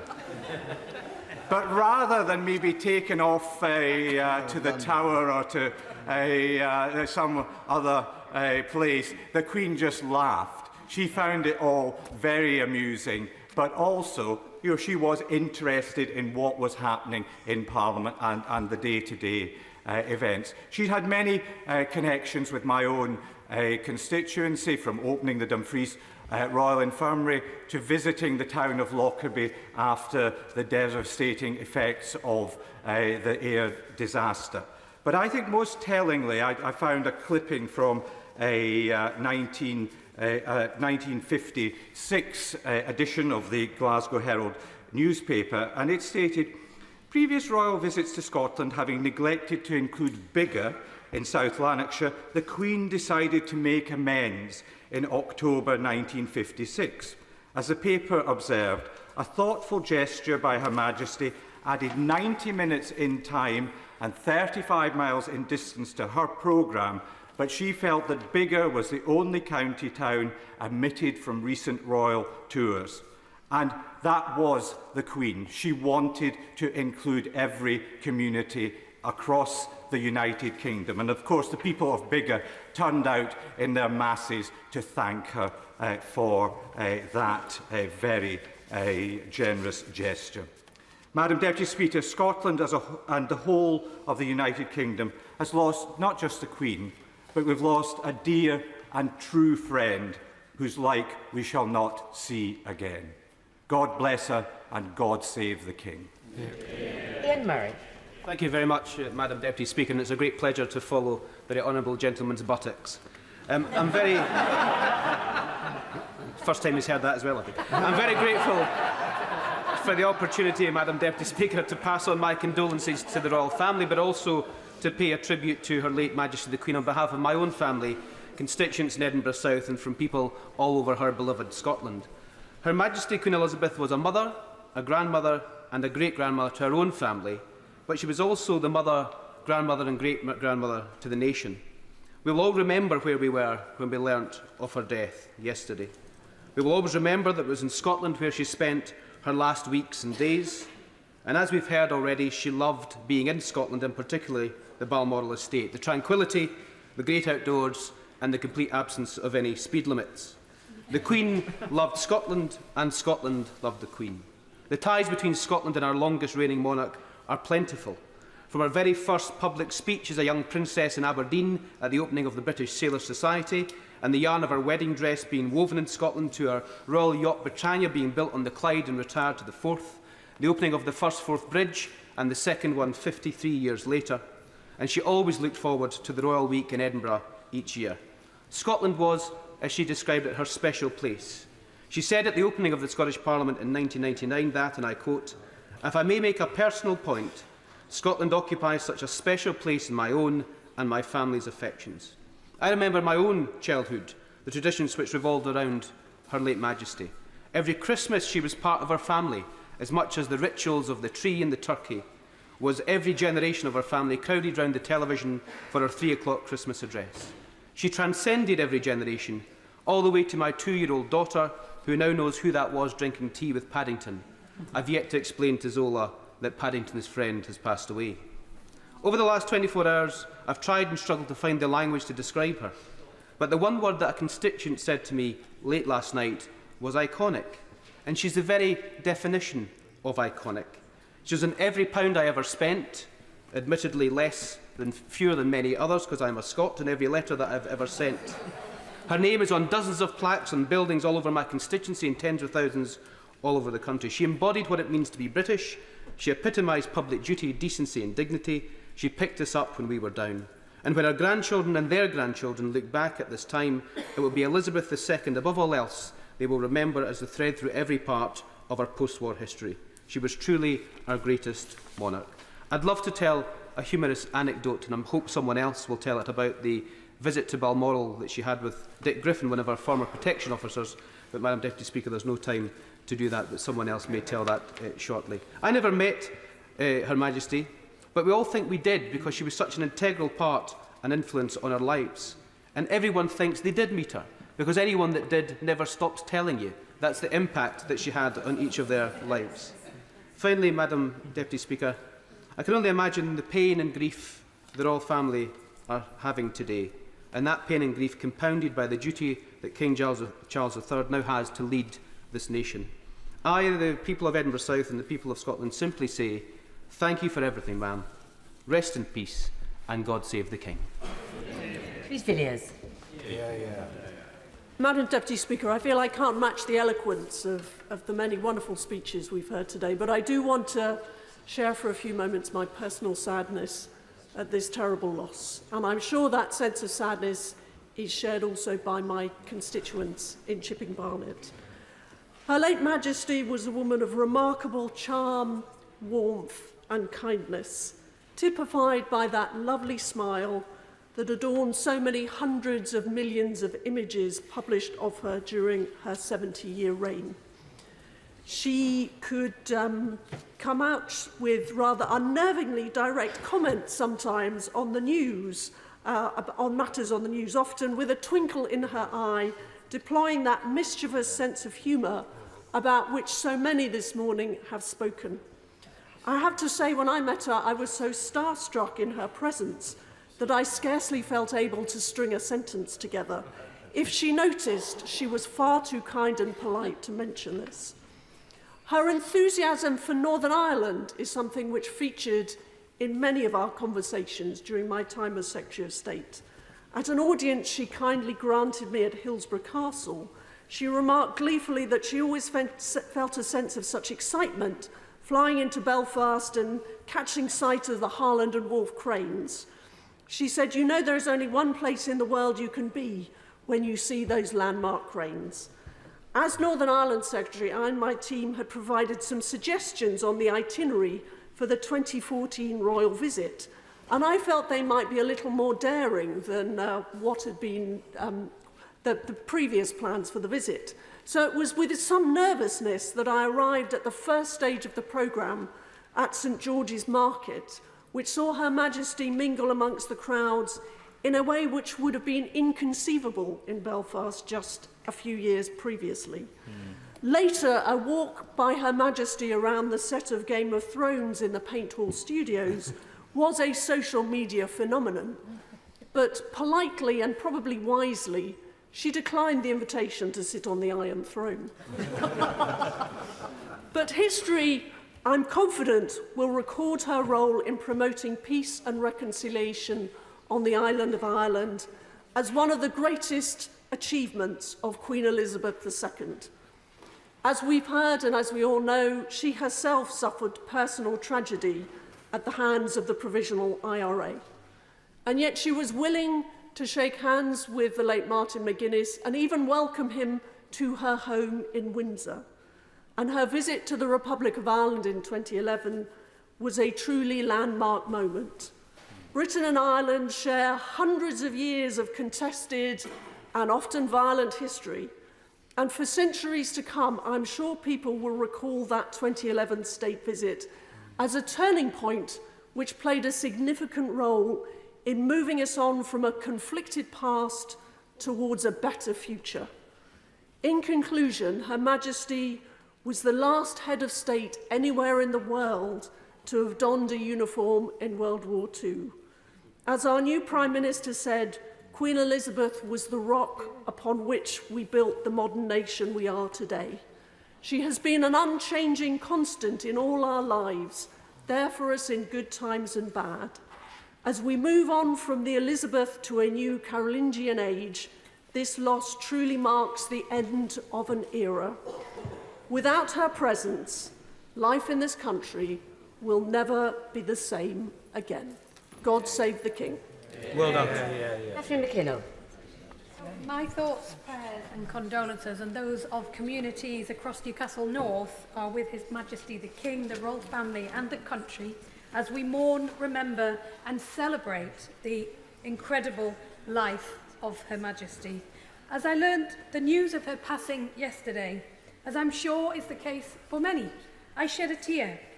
I was asked by one of my children what the Queen meant to me, and it was only when I thought about how I would answer that question to them that I realised the profound impact that her ever-presence had had. A strong, steadfast matriarch, unwavering in her calm, measured, dignified approach, no matter the challenges thrown at her or at our nation, and there have been many. So often she captured the mood of her country, shared our joys, provided comfort.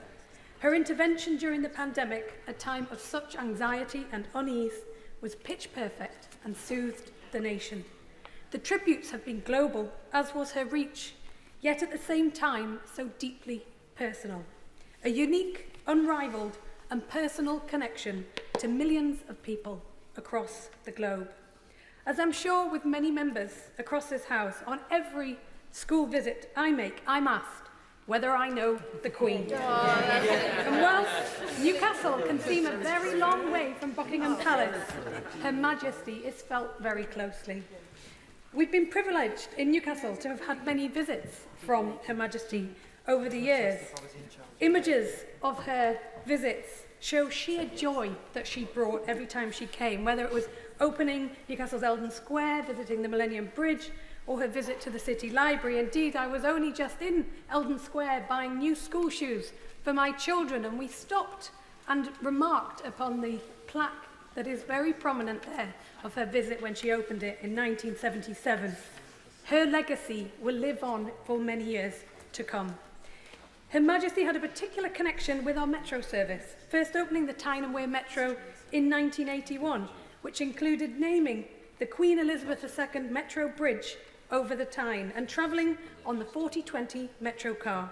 For the Golden Jubilee and for this year's Platinum Jubilee, the original Metro car from 1981 received a makeover, and in the Golden Jubilee she got to travel in a golden Metro car. But it's her love and knowledge of horses that is, of course, legendary.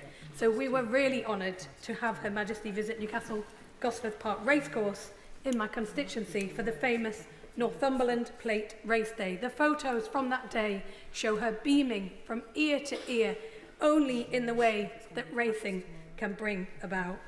There is such a rich life of duty, of service, of deep faith to reflect on. There is so much to learn from her life and her example, and there is so much to do to ensure her legacy ensures. May perpetual light shine upon her. May she rest in peace. God save the King. Sir Edward Lee.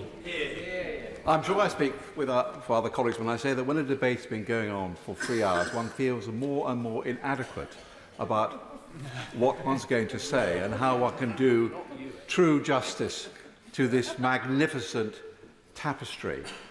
The Speaker, when he opened the debate, said there's only a score of members who were alive in the previous reign. I must confess I was one of them, but my memories of the previous reign are very dim indeed.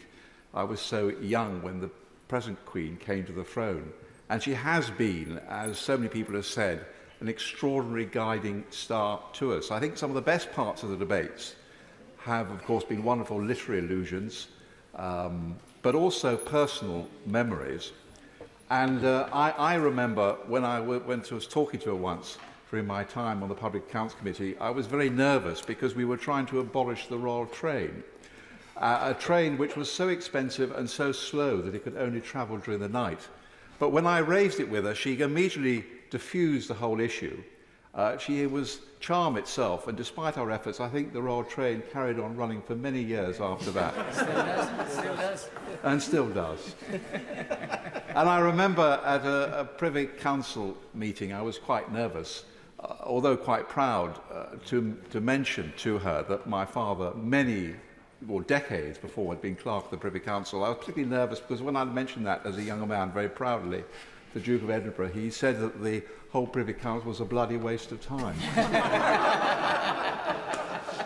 Indeed, it's quite formulaic. I think when Nick Clegg was leader of the Council, he actually turned over 2 pages of orders, and nobody noticed apart from the Queen, who immediately stopped the proceedings. But when I mentioned my father, how kind she was, the present clerk, of course, had no memory of one of his predecessors 4 decades before, but she immediately remembered my father and thanked me for his service. So what a wonderful, kind, and superbly astute person she is. Before I sit down, may I just mention one thing?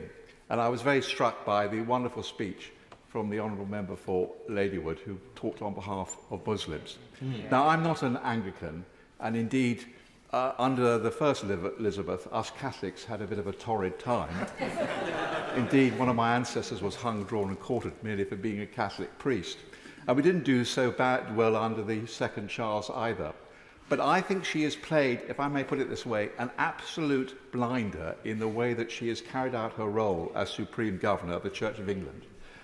We all know that so many top politicians just don't do God. They're embarrassed to talk about religion.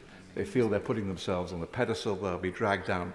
But I think what she realised and what she epitomises is when so many people talk about service, it comes from her deep faith. That unlike all the rest of us who have spent so many years trying to get into this place and serve the public, she never asked for this job, but she has been sustained for all her life by her deep and abiding faith. And when people are sad or mourning or in difficulties, when she gives that Christmas broadcast, she appeals and comforts to people of all faiths and none. I think we should really thank her for that, because it's so difficult. And in one of those Christmas broadcasts 50 years ago, she said, "Wise men, since the beginning of time, have studied the skies. Whatever our faith, we can all follow a star. Indeed, one must follow one, if the immensity of the future opening before us is not to dazzle our eyes." Dear colleagues, she has been our guiding star for all that time. Remember, her first broadcast was, yes, 80 years ago to children displaced by war. She has been our guiding star. Eternal rest grant unto her. May perpetual light shine upon her. Mr. Oswald. Thank you, Madam Deputy Speaker, and I'm grateful to have the opportunity to stand here and give a tribute to the late Queen on behalf of my constituents in East Renfrewshire. I know that East Renfrewshire Council has opened a book of condolence this morning, and I know that very many local residents will want to use that opportunity to pay their respects and share their memories of meeting the late Queen and what she has meant to them. And I know that for so many people in my community and people far beyond, she was simply a constant. She was, after all, Queen for longer than most of us here have been alive, and she's the only monarch that we have ever known. Her reign has stretched across society that has changed so much in the many intervening years, but the thing which has not changed and never changed was her focus, which remained unchanging on her duty throughout all of that time. And that sense of service and duty and her resolve to persist was a hallmark throughout her reign. And I don't think anyone will fail to have been moved by the knowledge that she continued, even this week, dealing with the installation of a new Prime Minister. In fact, during her reign, the late Queen saw 15 Prime Ministers, 5 First Ministers, 13 US Presidents. And I think that that puts this into perspective. In every way, this is the end of an era. And her sense of public duty, which spanned all of that era, was very close to everyone who came into contact with the late Queen. I'll always remember the great regard that my gran had for her. She always followed the Queen's movements with great interest. They shared a birthday, and this was seen to her to be very significant. And she was very pleased to get herself into the situation where she attended a number of royal visits. Now, I grew up in Angus, which means that my home was not very far from Glamis, and I think that her interest actually stemmed very much from knowing that there was that local connection, and the Queen was known to have spent many happy times in the local area. And of course, The late Queen was involved in so many different local areas, so many places, so many organisations, so many charities. And that means that she will be missed in all of these spheres too. And I think that people will feel that loss very personally because they have had that personal connection to her and feel that this loss is also their loss. And I know that many will take comfort from the words that they've heard today.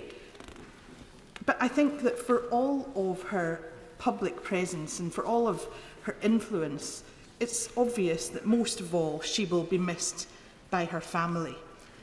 And I hope that in time they are able also to take some comfort, perhaps by looking back on a life of duty that was well lived and reflecting on the memories that people across the world will have shared. I'm sure we all know from our own lives that very deep sense of grief and loss that the King and the royal family will be experiencing just now. It's very difficult to lose a loved family member, and my thoughts and the thoughts of people in East Renfrewshire are with them today. Thank you, Madam Deputy Speaker. I returned to Westminster after the dreaded news from our home at Upton Crescent in Shropshire, having told this morning our Hanover bell, struck in 1701 in respect of the Act of Succession. I struck it 96 times in respectful memory of Her Majesty. Farewell, our longest and most loved and devoted sovereign in the history of our country and the Crown in Parliament. She loved her people and they loved her, as did my constituents in Stone for whom I speak. They showed this in those heady days of her 70th Jubilee, which they joyfully celebrated with her, never to forget the profound loss of her dearly loved husband, Prince Philip, only a few months before. As she requested, God helped her keep her vow of service, which she made on her accession to the throne in February 1952. Born as I was on the 10th of May 1940, the very day that Churchill became Prime Minister, I so vividly recall the age of 11 at that moment as the headmaster declaimed to us, "The King is dead. God save the Queen." I watched her coronation with wonder on a small television screen in black and white on the 2nd of June 1953, just as Hillary climbed Everest and we won the Ashes, and it was a triple whammy because of the coronation itself. She was graceful in her majesty, and in equal parts, she was selfless. She had Christian faith and integrity. She was constant. She was wise. She had an extraordinary spontaneous beauty. She had the kindest and most expressive eyes and a gentle and humorous smile. I was honoured and privileged to meet her and speak with her several times. What she said to this lowly backbencher was more poignant than I deserved. "We read you in Hansard," she said once. Your Majesty, I replied, "I'm very surprised, very few do." I said, "Particularly on the issue of Europe." She thought that was very amusing. I was proud to be knighted by the Queen herself at Windsor, one of the greatest honours of my life. She was the mother of our nation and of the Commonwealth. She was the supreme diplomat for our country and, as many have said, also in Ireland. She lived in the hearts of her subjects, who will always remember her, and for them she will never die. All our prayers are with the whole royal family, mother, grandmother, great-grandmother. May she rest in peace, and God save the King. Seema Malhotra. Madam Deputy Speaker, at this very sad time, we remember the life of Queen Elizabeth II with gratitude for her love and service to our nation. Her Majesty lived her life guided by a deep sense of duty, a duty to her people, her country, her family, an overwhelming sense of public service. She carried out her duties without stint, without complaint, and through the toughest of times and the darkest of hours. As a politician, I have also appreciated her stability and constancy that she has brought through recent difficult and tumultuous years, how she has been so attentive to adapting through periods of social change through her time, and her respect for our democracy. That's why we mourn our Queen, because her sense of duty, her humour and her warmth has touched the hearts of the nation, and indeed so many across the world, in her beloved Commonwealth and beyond. She has lived a truly remarkable life. She was purposeful in all that she did. Young and old loved her. And I know I am already not the only MP to know that probably the first and most important question we will always be asked on a visit to a primary school is, have you met the Queen? Madam Deputy Speaker, today I laid flowers at Buckingham Palace on behalf of my constituents, with our thoughts and prayers for King Charles III and all his family. My constituents are sharing in the national grief, and I have been receiving moving and thoughtful messages from them. One said, "News of the passing of Her Majesty deeply saddened me. Her reign, spanning over 70 years, was a celebration of leadership, of courage and dedication. She led the nation with exemplary steadfastness, even while battling with her own personal grief." Another said, "Rest in peace to an amazing icon. She was the face of Britain and was loved by all." Locally, we recall the special memory of a visit by Her Majesty to open the new wing of the Gurdwara Sri Guru Singh Sabha on Alice Way in Hounslow in October 2004. This Gurdwara has a wonderful library, classes and community wellbeing and support services, all of which she saw. Her visit was just one example of her deep and genuine interest in communities across our nation and in all faiths that saw people from all backgrounds feel at ease, respected and connected to her. Her visit left a mark and a deep sense of the local community and its story being recognised and valued. Her Majesty's passing also caused me to reflect how just in June we came together to celebrate her Platinum Jubilee. I attended over 10 street parties and events over those few days. She, even at 96, had the power to bring people together. She was the inspiration for parties in Feltham, in Heston, in Bedfont, in Hanworth and more widely, organised by residents, local businesses and our Royal British Legions. People shared their lives after 2 years of COVID, and the events reunited friends and neighbours, still building their confidence to connect after so much isolation. Madam Deputy Speaker, the loss of a mother is truly the most painful of moments, and as King Charles III takes on the role of monarch, we know he will be leading in supporting the grief of his whole family just over a year after the sad passing of Prince Philip. They do not grieve alone, and we stand with them at this time. Her Majesty was admired, loved and respected and revered. She was the best of us and brought out the best in us. Today we thank her, we mourn her, we celebrate her. God save the King. Sir John Hayes. Most people who possess power first seek it. Indeed, we know in this place many people crave it. Her Majesty, the Queen, neither sought power. Indeed, you might say it was thrust upon her, truly. But when she wielded authority, she did more fundamental good. She brought more benefit than almost anyone here, and of course for much, much longer. Most people with influence expect plaudits, but for Her Majesty the Queen, acclamation, when it became obvious, when it was clear to her just how much she was loved, was greeted on her part with humility and with grace. Most of those who lead expect to bring change, but for Her Majesty, constancy was the most fundamental thing she could bring to the nation, a permanent part of who we are as a people, each of us and all of us. It's not that she was behind the times, she was beyond the times. And I remember meeting her a number of times, particularly 20 years ago, when she said to me in Buckingham Palace, "Do you use computers in your office?" I said, well yes, we do, Your Majesty. She said, yes, she said, but I have such trouble printing things out. She said, sometimes pages get missed altogether. I've been caught out making speeches like that twice. She went on to say that when her husband Prince Philip printed things out, or when he couldn't, in her words, the air turns blue. Her sense of humour was a part of a charm which was so obvious, so palpable, that she was able to charm even those who weren't intuitively, instinctively in favour of the monarchy. I met her, but I didn't know her. Few people knew her well, but we knew she was there. She was in our consciousness. Not many people think of the sun and the moon. I suppose astronomers and astrologers do.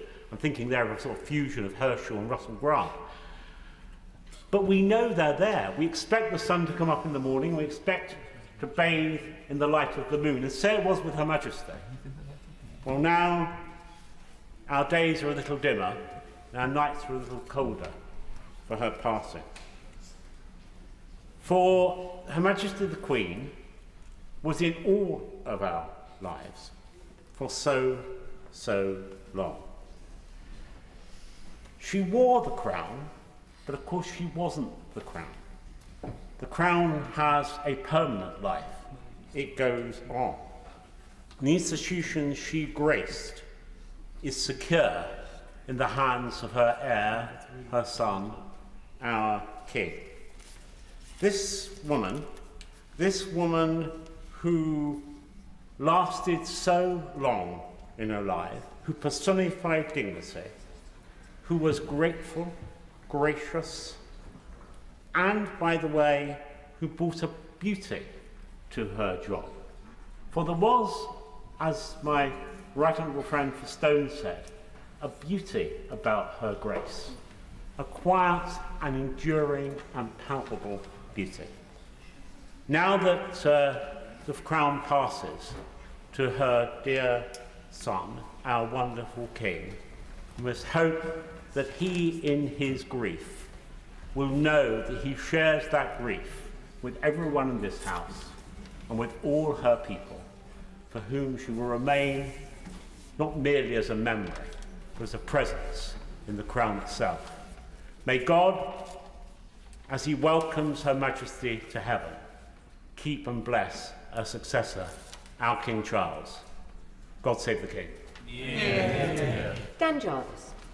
Thank you, Madam Deputy Speaker. It is a solemn honour to pay tribute to Her late Majesty Queen Elizabeth II, and I want to begin by offering my condolences on behalf of my Barnsley constituents and myself to His Majesty the King and all of the royal family in their time of grief.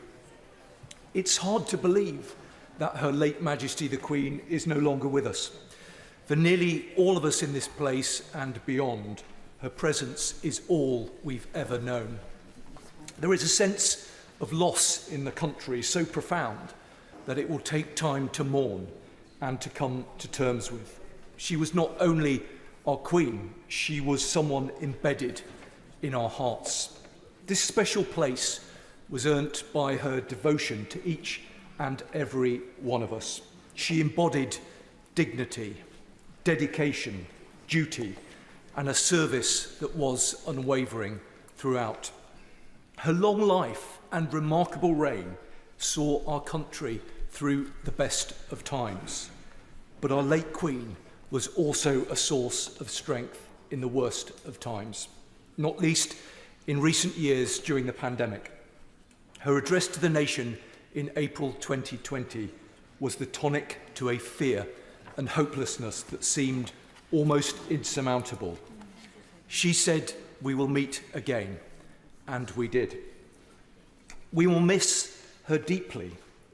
Madam Deputy Speaker, all of those who've had the privilege to serve in our armed forces know there will be a distinct sadness amongst the armed forces community.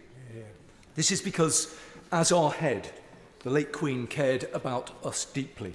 Indeed, of course, during the Second World War, as a princess, she chose to serve in the Auxiliary Territorial Service. That closeness to and affection for the armed forces was reciprocated by all who have served. It wasn't just because we knew she was formidable. We also knew that she had a great sense of humour. Many of us, the Honourable Member for Edinburgh South nodded to it, have enjoyed the story that was told during the Platinum Jubilee celebrations by a former Royal Protection Officer, Richard Griffin.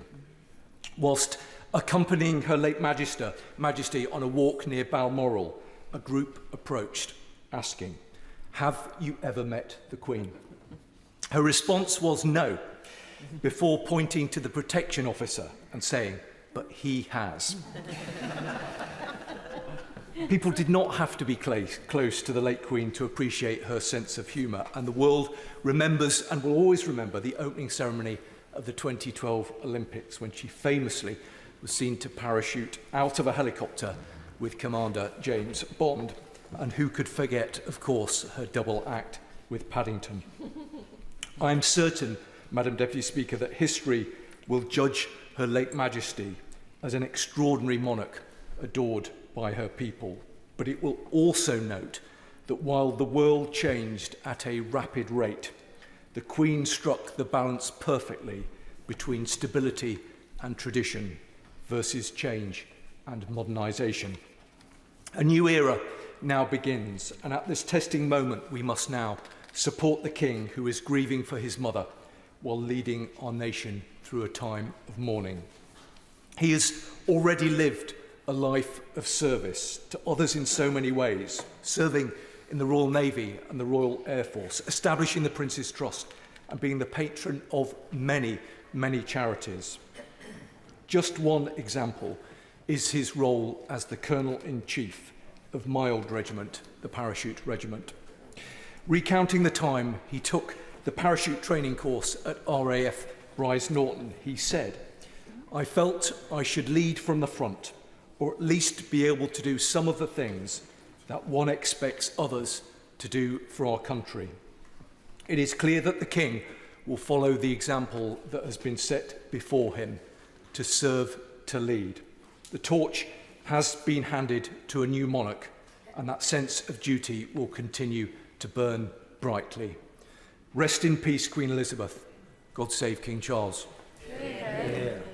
I must urge colleagues again to try to stick to the guidance of the Speaker, which, a reminder, was 3 minutes, just so that we can think of each other and make sure that we get everybody in. Dame Maria Miller.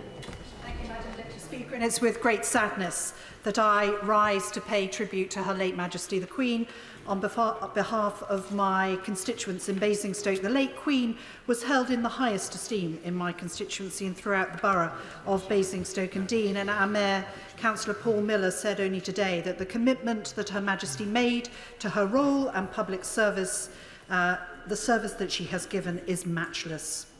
My constituency has a proud loyalist history. In the siege of Basing House, our ancestors, as committed royalists, supported an earlier King Charles, and we proudly, but with sadness, welcome our new King Charles III as our sovereign. As we all come together to grieve the loss of her late Majesty the Queen, we remember the remarkable woman that she was, an inspiration for a nation, and a person who made us proud to be part of a united kingdom. Her loss will be felt not only at home but abroad, and particularly by the people who make up our Commonwealth. And just 2 weeks ago, the Commonwealth Parliamentary Association met in Halifax, Nova Scotia for its annual meeting, and we toasted Her late Majesty as our patron, and we will remember her fondly. Madam Deputy Speaker, it helps at times like this to share some of our personal memories by way of grieving.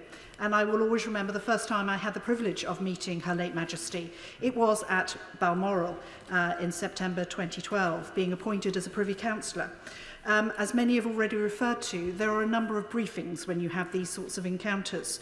And perhaps knowing my shared love of dogs with Her late Majesty, I was warned not to encounter the corgis too closely.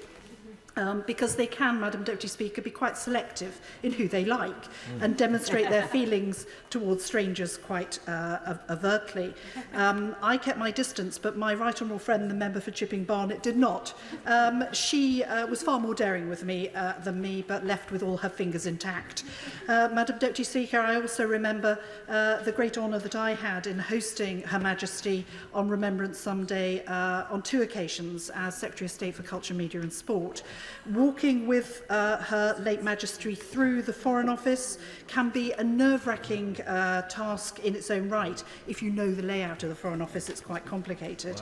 We reached the top of the final set of stairs to encounter the most enormous countdown clock, showing that we had a matter of seconds to get out to the cenotaph. Her Majesty, of course, trying to lighten the mood, simply said, "I hope you've adjusted the timings. I'm getting a bit older and it takes me more time on the stairs." Her usual sense of humour at play, and trying to put everybody at their rest, at their ease. I was humbled to receive a damehood from Her late Majesty's final birthday honours list to mark her Platinum Jubilee. And I will treasure that. Each of us here today took an oath of allegiance to Her late Majesty, to her heirs and successors. So may Her late Majesty rest in peace, and God save the King. Julie Elliott. Thank you, Madam Deputy Speaker, and it is a huge honour to be able to take part in this tribute session this afternoon, and on behalf of my constituents in Sunderland Central. And as has been said before, we must remember that Her Majesty's family are grieving the loss of their mother, grandmother and great-grandmother, and the loss of someone in that position in a family, to those who've been through it, is huge, immense, and changes people's lives forever.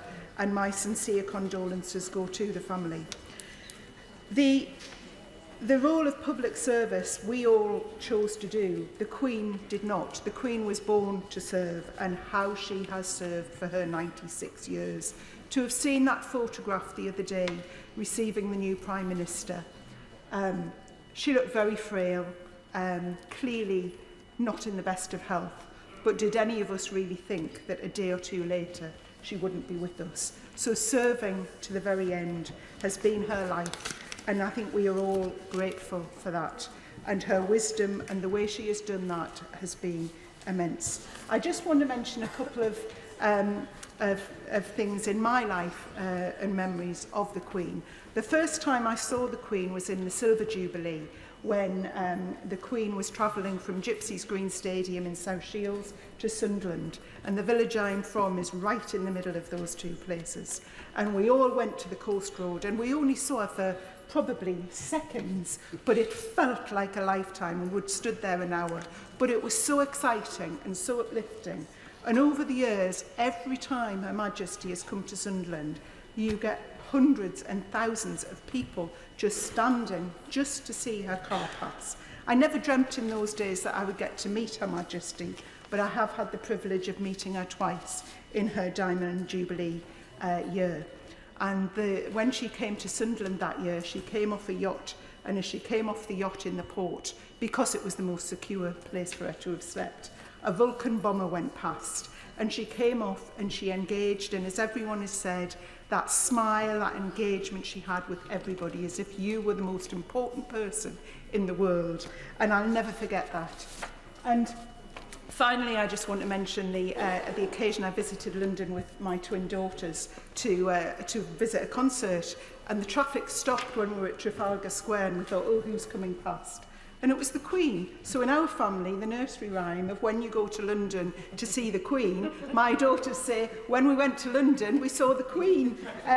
But she's visited Sunderland many, many times. The first time as Princess Elizabeth, and she launched a ship, because I think it was just after the Second World War, and we were the most productive number of ships built in Sunderland of anywhere in the world. But I don't want to repeat everything that's been said, but her comforting, calm presence when she addresses the nation is, I think, the thing I will miss most. The calming feeling that you got when she addressed the nation, as has been said lastly in the pandemic, of thinking, well, we're all going to be all right. I think that is the thing I will miss most, that calming, nurturing feeling that we all had as if we were one of her own. So I think losing her at the age she was, we have to celebrate a life well lived and thank her for her life of service. We remember her and we hope that she rests in peace eternally. Alan Cairns. Thank you, Madam Deputy Speaker, and on behalf of the constituents of the Vale of Glamorgan, I rise to pay tribute and to give thanks for the life of Her Majesty Queen Elizabeth II. Amongst all the recollections of Right Honourable and Honourable Members, I will remember her for her service, duty, humility and faith. We've witnessed many years of her service as our longest reigning monarch through unrecognisable change. The length of her reign means that only 12% of the population has lived longer than the time that she has been on the throne. Her duty to communities in all nations of the United Kingdom, to the Union of the United Kingdom and to the Commonwealth was recognised across the globe. In spite of the admiration in which she was held and her standing here and around the world, her humility was obvious in the way she acted, the way she spoke and the way she related to us all. This demonstrated her understanding of the challenges we all face. And at a time of increasing secularisation of society, she is someone who turned to her faith for inspiration in challenging times and to give thanks during the better times. Faith was something that she celebrated rather than hid away, something that was reflected on by the Honourable Member for Birmingham Ladywood and my right honourable friend for Gainsborough. Now, I had the privilege of meeting Her Majesty on many occasions. At one time, the issue of pronunciation of Welsh place names came up in conversation. To my amazement, she said that the one she recalls best was Coed yr Hyd y Glyn, a property within my constituency that even locals wrongly pronounce as Cadriglin. It turned out that she spent many summers during her childhood playing on the estate of the late Sir Kenneth Traherne, Coed yr Hyd y Glyn, and she'd said that she was determined during her childhood to learn to pronounce the place properly. At these sad times, we now owe the service and commitment that she showed to us, to her son and to King Charles III.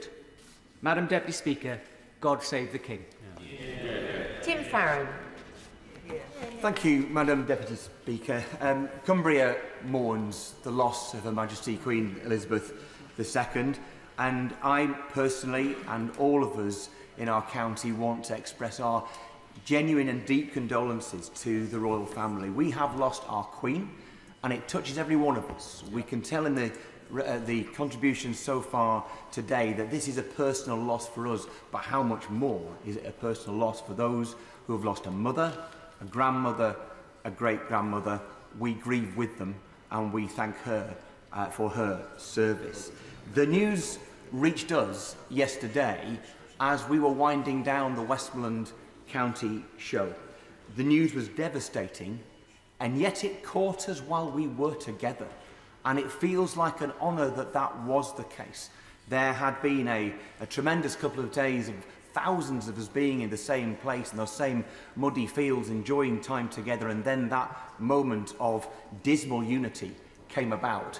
But I am glad it happened when we were all together. The landmarks of her reign have been the landmarks of each of our lives. Many who are even older than me will of course remember her acceding to the throne, but I remember the Silver Jubilee, dancing around a maypole at the age of 7 in 1977, as a father of a new young child with the Golden Jubilee.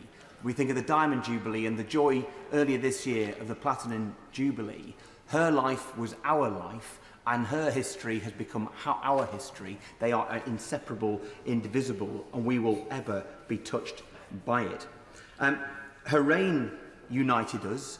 Her passing must also too, and I believe it has, and it will already, as we transfer our allegiance to her beloved son, King Charles III.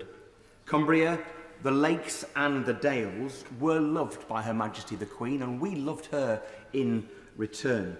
Her visits to Cumbria were always massively special to us, and relatively recently her visits to Kendal and Windermere, where she was presented with Westmoreland wildflowers to honour her, with Lakeland wool to warm her, and Kendal mint cake to sustain her.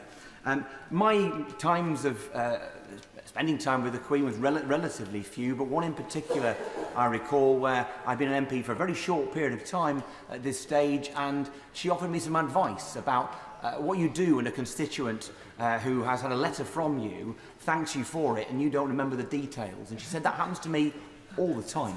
And I always say, it's the least I could do, which is a wonderful get-out phrase, and I confess to a few of my constituents I have occasionally deployed it. As has been said, Her Majesty did not seek her office. She practiced it with utter humility, the most famous human being on planet Earth, and yet she acted with a grace and humility that none of us here, no offence, please, has ever managed to match. So she was a constant to us all, and has been said already, but the constant in her life was her faith in Jesus Christ.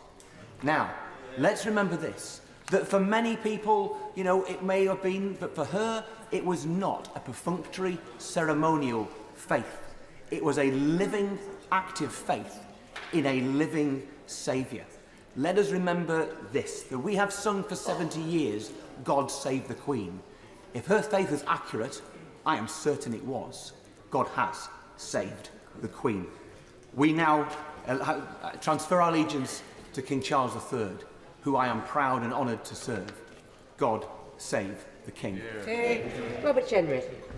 Thank you, Madam Deputy Speaker, and I'm grateful to you for permitting frontbenchers to speak from the backbench, although in my case it's sometimes hard to keep up. I'm aware that my appointment with others was one of the last acts of Our late Majesty, and that is a thought that will lie with me every day that I go about my duties, because she really was the last of a generation that has now passed, a generation marked by stoicism, humility, modesty and service, qualities too often neglected in our politics and our public life, and ones that I, like all of us in this House, seek to emulate.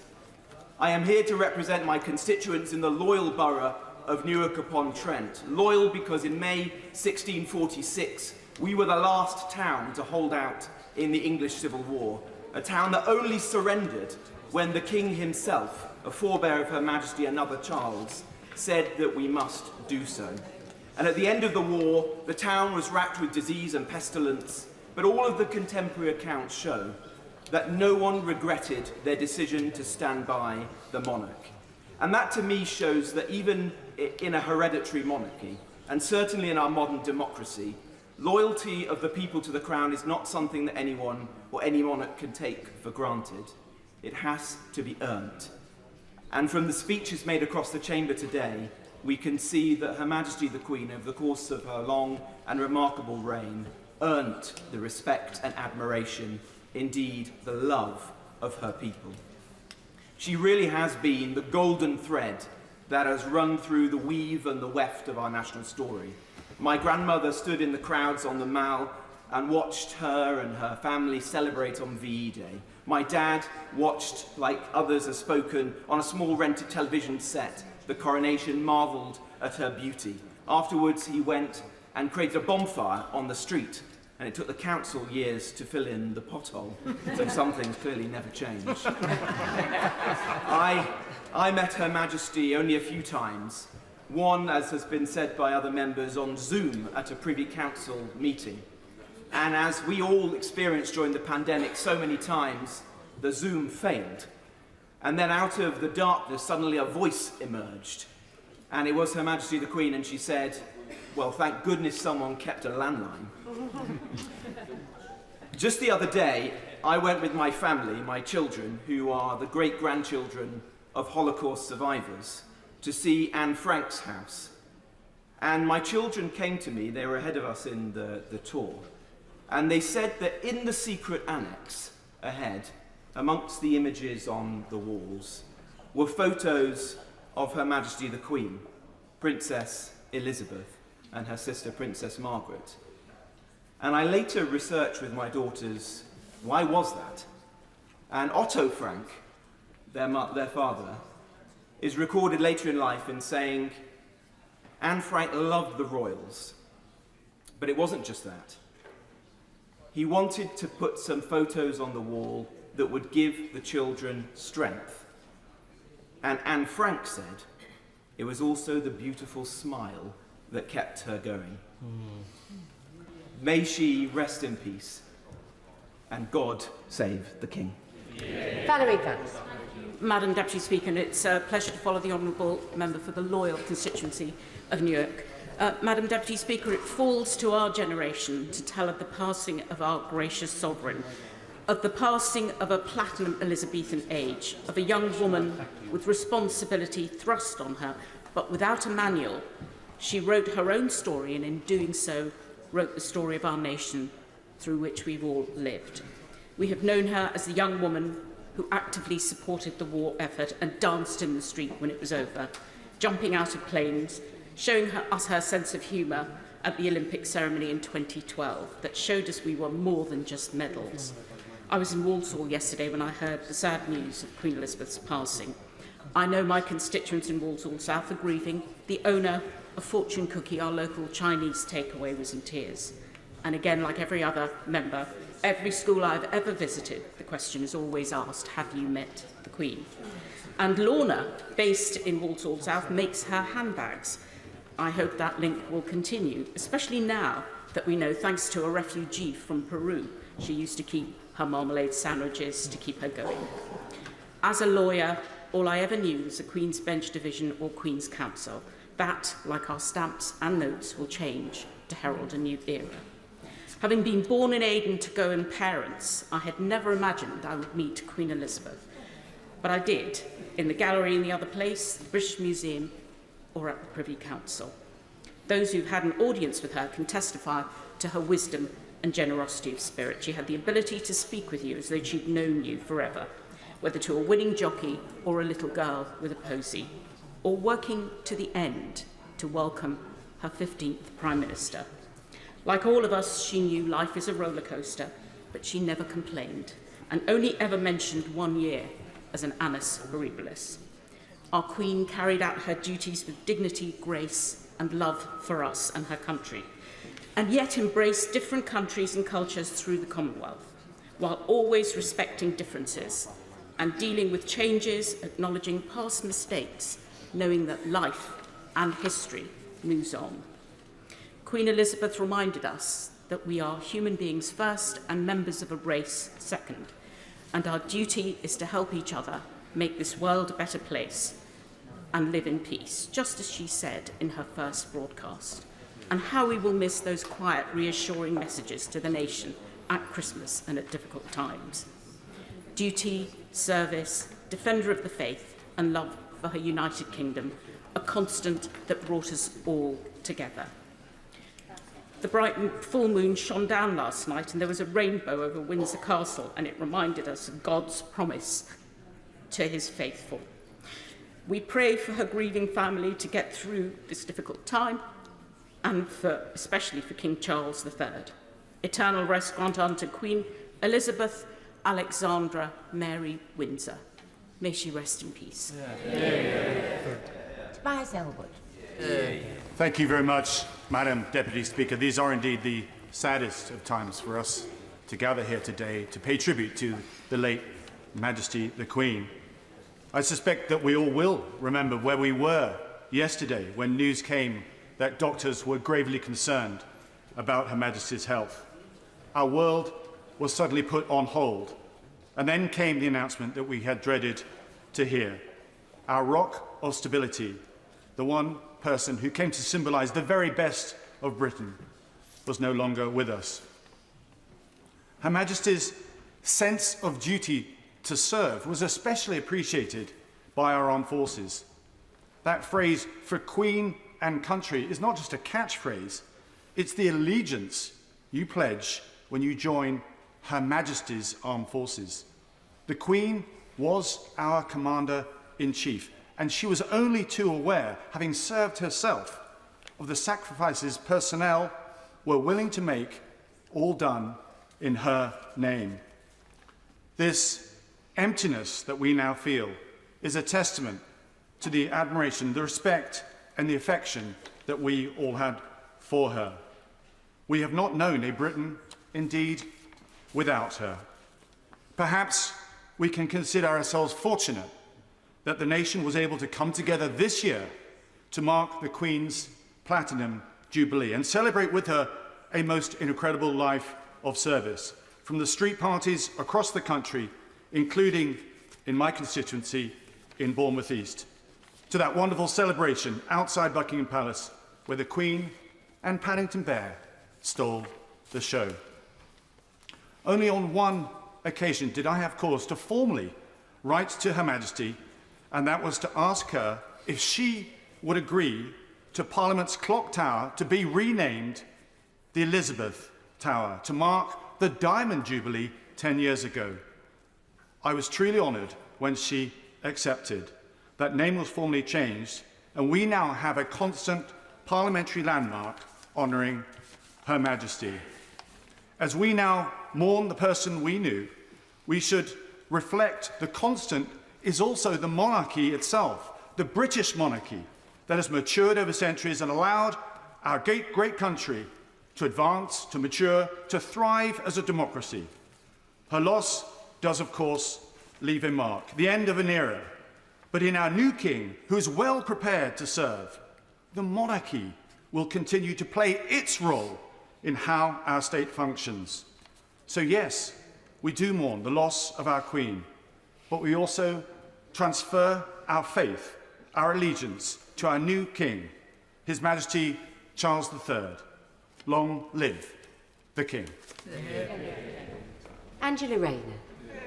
Thank you, Madam Deputy Speaker, and thank you to colleagues across the House for their moving words today.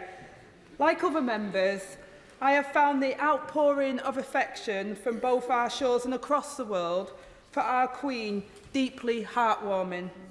I hope the royal family finds solace in this over the coming days and weeks. I have always taken great inspiration from our Queen. She was a woman who found herself in a position of leadership at such a young age. A woman who threw herself into service as not just the most recognisable, but also the most admired of global leaders. A woman who steered those of us through loved times of joy, darkness, and always drawing on her own experience and inner strength to help those that most need it. And I'm in awe of the way she took on this unimaginable responsibility. She got on with the job. She never stopped, and she has set an example for all of us. One of the most proudest moments of my life, and also for my family, was when I was sworn into the Privy Council. These kind of things don't happen to a girl like me. It was surreal to meet Her Majesty the Queen Elizabeth II herself via Zoom. She could put anyone at ease, adapting to the challenges and the circumstances and the change. Most of all, though, she was a loving grandmother, and for me as a grandmother myself, I know and understand the complete love that she had for her family. Her children and her grandchildren were the centre of her life, and I know the whole house shares in both their pain and their pride. To us, she was our Queen, our national figurehead, and the greatest and longest-serving monarch in British history. To them, she was also Granny. The loss of such a loving presence will be heartbreaking, and my heart goes out to them. Her Majesty the late Queen was a constant figure of strength, integrity and service throughout our lives. She was an inspiration to women across the world, with complete devotion to her duty, her family and her country. She set an example of leadership for women everywhere. The outpouring of condolences from leaders across the world is testament to that. More recently, we will never forget how she guided us through the despair and loneliness of the pandemic, and her values of public service and dignity never wavered. It is appropriate today that I speak from the backbenchers because our Queen was greatly loved and admired by the people of my constituency. She visited Greater Manchester many times and was always welcomed with love by the local community. And she was last in Manchester a year ago to visit Coronation Street, where the cast greeted her at the Rovers Return pub to celebrate the show's 60th anniversary. And it's just 3 months since the streets of Ashton, Drawson and Failsworth were decked with Union Jack flags as we came together to celebrate the Platinum Jubilee. Our local papers were proud and our local community was proud. She's now gone, but she will be forever missed and always in our hearts. May she rest in peace. God save the King. Yeah. Alex Chalk. Deputy Speaker, and I pay tribute to the extraordinarily warm and moving tribute just paid by the Honourable Lady, Right Honourable Lady. Queen Elizabeth II famously referred to her late husband as her strength and stay, but although she would never have claimed it for herself, it was she who was the strength and stay of an entire nation, and indeed the Commonwealth. The constancy and humble commitment to duty were the hallmarks of her life. She embodied values that were the best of our country. In a world of increasing noise and self-promotion, she provided that counterpoint of quiet poise and dignity. We in Cheltenham are proud of a lifetime's connection with Queen Elizabeth II. It was as a young princess that she came to our town. She gave her name to Princess Elizabeth Way, which remains a major Cheltenham thoroughfare, and she did so by planting an oak tree in 1951 to mark its completion. Later that same year, she was at the races, the Cheltenham Gold Cup, with her mother. Now, history doesn't relate which Cheltenham event she joined more, opening the road or going to the races. We may have our suspicions, but she was far too professional to ever let on.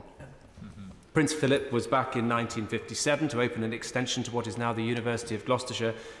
And in 2004, she was in Cheltenham to open GCHQ, or the Donut as we refer to it. Indeed, she was a strong supporter of the intelligence agencies and unveiled the plaque in 2019 at GCHQ's first London home. She had a quick mind, as many have observed, and was very much up to speed on current events. And so when in Cheltenham in 2004 she observed the magnificent hanging baskets which then decorated the front of the municipal offices, she recalled a recent media story about a hanging basket landing on someone's head elsewhere. She noted that Cheltenham's display was so magnificent it could wipe out the entire council. Like many people, I sat down with my children yesterday, aged 10 and 8, and I tried to convey the scale of what had happened. Children cannot and probably should not bear as we do the aching pain of this loss. But as we mourn, let us explain to them what Her Majesty Queen Elizabeth II meant to this nation. Just as Her Majesty the Queen dedicated herself to the service of our country in 1952, let us dedicate ourselves to immortalising her values: duty, integrity, selflessness, country and kindness.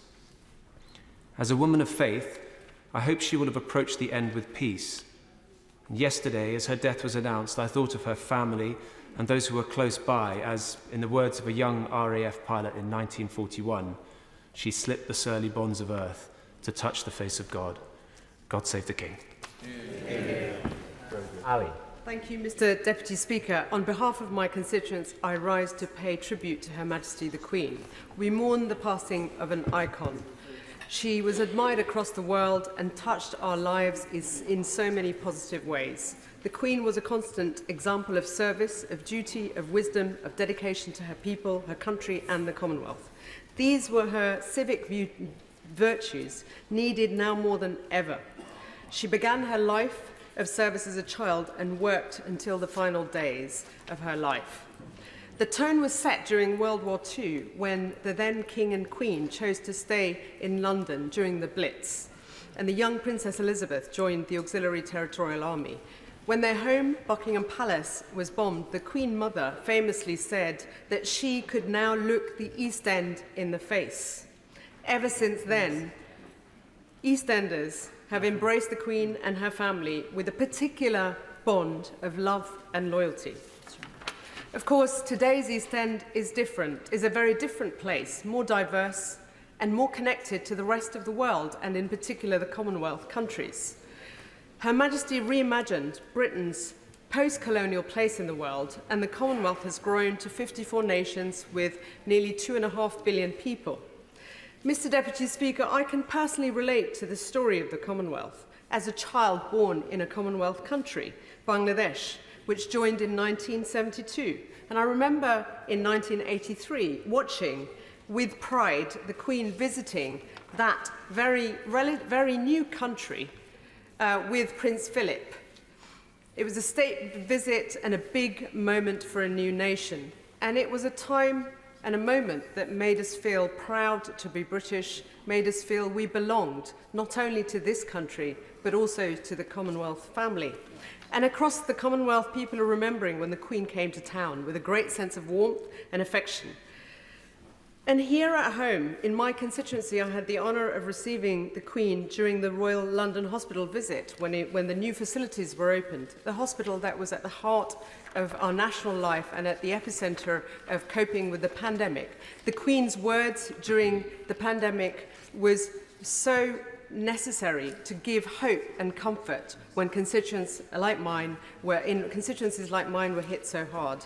And others have mentioned the Olympic ceremony when one of the highlights was when it seemed that Her Majesty and her most loyal servant James Bond were parachuting into the Olympic Stadium in London's East End. Mr. Deputy Speaker, we pride ourselves in being the coolest part of the country. Her Majesty made us the coolest place on earth with that stunt. On behalf of my constituents, our thoughts are with her children, her grandchildren, her wider family, and her heir and successor, His Majesty King Charles III. Mr. Speaker, Her Majesty was unique. She radiated warmth. She embodied decency. We will never see her like again. We will never know such a paragon of civic virtue and a shining beacon of public service. May she rest in peace. Long live the King. Stephen Crabb. Thank you, Mr. Deputy Speaker. It's a pleasure to follow the excellent speech from the Honourable Lady for Bethnal Green and Bow. I rise on behalf of all of my constituents in Procedural, Pembrokeshire, to convey our condolences to His Majesty King Charles III and all members of the royal family at this sad time, and to say thank you for a wonderful, long and full life and an extraordinary reign that's been a blessing to our nation for 7 decades. Queen Elizabeth II was loved and respected all across the historic county of Pembrokeshire, where her family, of course, had ancestral roots through the Tudor line. And we enjoyed her visits to Pembrokeshire, to St David's Cathedral, or to visit so many of the excellent charities and community groups that we have in the constituency. For millions of adults, and certainly for children, certainly when we meet them in constituency school visits, Queen Elizabeth absolutely had something of that mystique and magic that we perhaps associate with an earlier Queen Elizabeth or with a Disney fairy tale queen. But her reign was also an extraordinarily human and personal reign, as we've been hearing so often today, shaped as it was by her amazing capacity to touch people at a very individual level, to raise their self-esteem, to touch their hearts in a very, very special way that left lasting lifetime memories. And for now, Mr. Deputy Speaker, that joy that she gave to the nation, to people in all of our constituencies that she met, for now that joy gives way to grief and sadness. In time we will remember the reign with joy once again, but in the meantime we ask God to bless her and to save King. Griffith. Thank you very much indeed, Mr. Deputy Speaker, for giving me this opportunity to speak in tribute to Her late Majesty Queen Elizabeth II. I would firstly like to begin by expressing my most sincere condolences to her family on my own behalf and on behalf of the people across the constituency of Llanelli. Our thoughts are particularly with the King, Charles III, her other children, her grandchildren, their families. For them, this is a deeply personal loss. And whilst they've always had to share the Queen, their mother and grandmother, with the public, that is particularly hard at this time of immense grief. And for them too, this follows so close on the loss of their father and grandfather, the late Prince Philip. I would like to set on record my huge appreciation for the way the Queen carried out her duties, shouldering an enormous workload and responsibility from a young age for a full 70 years, including working right into this week, appointing the new Prime Minister. The Queen was absolutely exemplary in her dedication and commitment, an example to all of us in public life. But she went above and beyond that, taking a personal interest in matters and showing real empathy with people. And in Wales, we were very privileged to receive her visits on many occasions, and she's been with us for important moments in our nation's history, opening the National Assembly for Wales in 1999, and last year opening the 6th session of the Senedd. In relation to that visit, I would like to tell you about a young woman, Fian Gwither, from my constituency, who at the opening of the Senedd was tasked with presenting Her Majesty with a bouquet of flowers. But as you can imagine, as that moment approached, she was very, very nervous. But she need not have worried. The Queen looked at her and immediately understood the situation and put her at ease, asking her gently, "Are those flowers for me? How beautiful. They match my outfit." That's a moment that Fian will never forget, and is just one of countless examples of how the Queen was always so kind and thoughtful in her approach and knew exactly how to handle the occasion and put a young woman at ease. And during her reign, she would have touched millions in the same way. But it's not only on happy occasions that the Queen has visited Wales. She will always be remembered for her visit to Aberfan in the aftermath of the terrible tragedy of 1966, when a slag heap buried the school. This has been put on record by Jeff Edwards, the last child to be rescued from the school. Speaking about her visit, he stressed the community's appreciation, saying that people felt comfort from the fact the Queen, who was head of state, had come to a small mining village and had shown direct interest and concern for her subjects who had gone through this enormous event. But the Queen's role goes far beyond Wales and beyond the UK to the Commonwealth.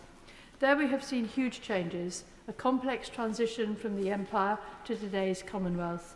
With such a range of nations, each with its own particular circumstances, it is no wonder that sometimes tensions have arisen. And we must recognise the crucial role that the Queen has played in maintaining what is a unique family of nations. There is no doubt that her wisdom and professionalism, her personal rapport with individuals, and the very high esteem in which she is held have been pivotal in helping to smooth that transition and keeping the Commonwealth together. And now, Mr Deputy Speaker, going forward, the best tribute that we can give is to follow her excellent example and to try and serve our communities with the same dedication and fortitude that she showed throughout her life. So as we turn to the future, long live the King. Yeah. Robin Walker. Thank you, Mr Deputy Speaker. As someone with the honour of representing the faithful city of Worcester, I want to pass on the love, prayers and good wishes of constituents, faith and civic leaders to all the royal family, and especially His Majesty the King at this sad and historic moment. I can associate myself with so many of the superlatives we have heard from across the House today, but I want to focus on two things. Her Majesty's faith and her profound connection, as the Honourable Lady who just was speaking about, with children.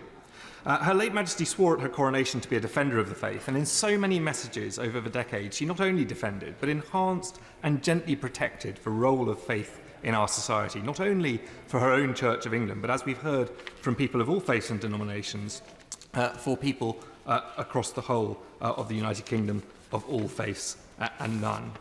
When Princess Elizabeth first visited Worcester in 1951, she was already the mother of 2 small children, and the beautiful princess was greeted by flower girls and a parade of scouts and guides outside the cathedral. As a lifelong patron of the guides and former girl guide herself, as well as the fount of so many Queen's Scout Awards, she has inspired millions of young people. She returned as Queen in 1957 and visited New Road, the most beautiful cricket ground in England, with her consort Prince Philip, touring the boundary in an open-top Land Rover to the cheers of 5,000 local schoolchildren. After more visits in the 1980s, when she distributed Maundy money and celebrated the anniversary of the city's charter, her final visit to Worcester, and the proudest moment of my life, was at her Diamond Jubilee.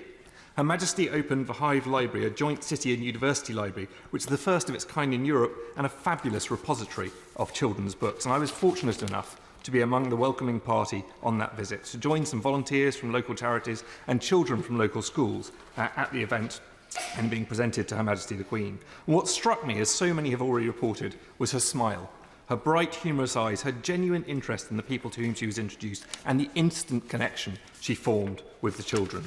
Most recently, children in schools up and down our country were able to celebrate and learn about Her Majesty at the remarkable Platinum Jubilee, and they joined children in successive generations in singing, dancing and making wonderful art to celebrate a jubilee of this longest-serving sovereign. She was described by one of our former Prime Ministers as a matriarch, and of course that is right. But I think we've also lost the world's favourite granny. I would join with my right honourable friend for Pendle and with Paddington there in simply saying on behalf of us all, thank you, Ma'am, for everything. Wyn Thompson. Thank you, Mr Deputy Speaker. I'm here to offer my and the condolences of the people of Midlothian on this very sad occasion. And amidst the ebb and flow of people, politics and power, Queen Elizabeth has always been there, a steadfast figure in our shared history. With quiet dignity, she made her mark in momentous global events, but perhaps more importantly, she touched people in a very personal way. Across these aisles, the Queen is part of the backdrop of the stories of all of our lives. The Queen brought grace, warmth, dignity and humour to a role which in turn brought respect from people across political divides, and her passing brings an unsettling time, a time of grief and lost. People across the nations may feel understandably they've lost a loved one of their own, yet already preparations are underway and the duty occupies the new King Charles III, showing in the immortal words of Terry Pratchett that truly the only thing known to travel faster than ordinary light is indeed monarchy. But regardless of our views on monarchy, the Queen is respected for her remarkable dignity with which she held herself throughout trying times, and we appreciate the twinkle in her eye, her humour, her love of animals, and the humility with which she held far from humble office. She was the first Queen Elizabeth in Scotland, of course, with lineage stretching back to the Stuart dynasty and Mary Queen of Scots. And in Scotland, hosting barbecues in the hills of Balmoral, it said that was where she was happiest. Older generations will fondly remember the royal tour of Midlothian back in 1961, where she was out and about across the county, viewing aspects of everyday life and visiting in Roslin Chapel or the rural housing schemes at Temple, the carpet factory in Bonnyrigg and to the Lonehead Memorial Park. There was no standing room left in the streets of Dalkeith at this time, with crowds climbing on the roof of the bus station seeking a glimpse of the young Queen. And more recently, she was warmly welcomed back to Midlothian for the reopening of the Borders Railway, unveiling a plaque at the station in Newton Grange, where she was welcomed with a wonderful performance by the Newton Grange Silver Band, who expressed their condolences at this time. People from all walks of life in Midlothian wish to convey their respects and make it clear just how fondly the Queen is remembered. Condolences have been expressed online by community groups across Midlothian, in addition to Midlothian's Lord Lieutenant and Provost, who have already held local tributes, and in line with many other places have opened a book of condolence across council venues in Midlothian to allow people to pay their own tributes. And Mr Deputy Speaker, as a previous member and the current chair of the All-Party Group for the Boys Brigade, I've always been keenly aware of Her Majesty's role as the organisation's patron, and know that all in the Boys Brigade world wish to pass on their thoughts and prayers of the entire Boys Brigade family at this time. We're all now getting our heads round the changes that this will make to the basic things that we all took for granted. The ground has shifted beneath our feet, and the lads at my local post office in Lonehead said, "Every day we send hundreds of letters and parcels bearing the Queen's head, and this will now be no more. May she rest in peace." Andrew Morrison. Mr Deputy Speaker, I rise with the deep and profound condolences of my constituents in South West Wiltshire. A good and gracious lady has been taken from us, and we're all the poorer for that. A lady who has shaped the contours of our national life for 70 years has gone, but her legacy endures. And if you doubt that, just see the pictures of His Majesty in the hour of his grief, greeting the crowds that have gathered outside Buckingham Palace today. Mr Deputy Speaker, grown men don't cry, do they? Well, they do. And I've cried twice in my adult life, once when my father died, and once last night, for a woman that I had only met once at the aforementioned gin and tonic opportunity that a number of right honourable members have cited today. But unfortunately, in my case, there was no gin and tonic. And the reason it is so profound for most of us is for most of our lives, all of our lives, she has been a constant, somebody who has always been there, a rock, a stable place, someone to look to and to admire. And like many colleagues around the House today, when I go to primary schools, I'm asked two questions usually, one more difficult to answer than the other. Have you met the Queen and how much are you paid? Last night I called my mother because I knew she'd be upset, and she was. In June 1953, she, like many of her generation, lined the streets of London to watch another young woman go to her coronation. That was a profound moment for her and an extraordinary moment in the life of our nation. And very soon we will do something again under altogether more sombre circumstances. But her sense of profound loss is certainly replicated right across this land and by people of all generations. And if I can say particularly, since I remain a member of His Majesty's Armed Forces, by the armed forces of this country who have lost their Commander-in-Chief, many of whom live in the towns and villages around Salisbury Plain that I have the honour and privilege to represent. Now, in 878, Alfred the Great secured the future of what became Wessex and ultimately the nation-state we know today. The Great is a descriptor that should not be used lightly. Queen Elizabeth II is the benchmark for monarchs in this age and ages past. She is Elizabeth the Great. As the Elizabethan age closes and the Caroline era dawns, we have to understand that it will look and feel different. We will look and feel different. But difference will bring renewal, and it will bring opportunity, as His Majesty has demonstrated today. Rest well, Your Majesty. God save the King. Chris Elmore. Thank you very much, Mr Deputy Speaker. It is a privilege to offer the condolences of my constituents to His Majesty the King and indeed to all members of the royal family. My constituency is privileged to be able to thank Her late Majesty and indeed, at the time, His Royal Highness the Prince of Wales, now of course the King, for securing SOMI being developed in my constituency. As the Managing Director of SOMI UK told me today, thousands of my constituents have benefited from the direct intervention of Her Majesty and indeed now His Majesty. The site was opened by the late Queen in 1993, and it was in fact the King in 1974 on a visit to Japan who said to the then Chief Executive of SOMI, if you consider putting something in the UK, please put something in my country, Wales. I think of Her late Majesty in the forms of fun and friendship, and just like the member for South West Wiltshire, I'm frequently asked whenever I go to a school visit, be they teenagers or primary schools, have you ever met the Queen? To which the answer is, sort of. I've seen her. I've been at the box in the Lords for the Queen's speech.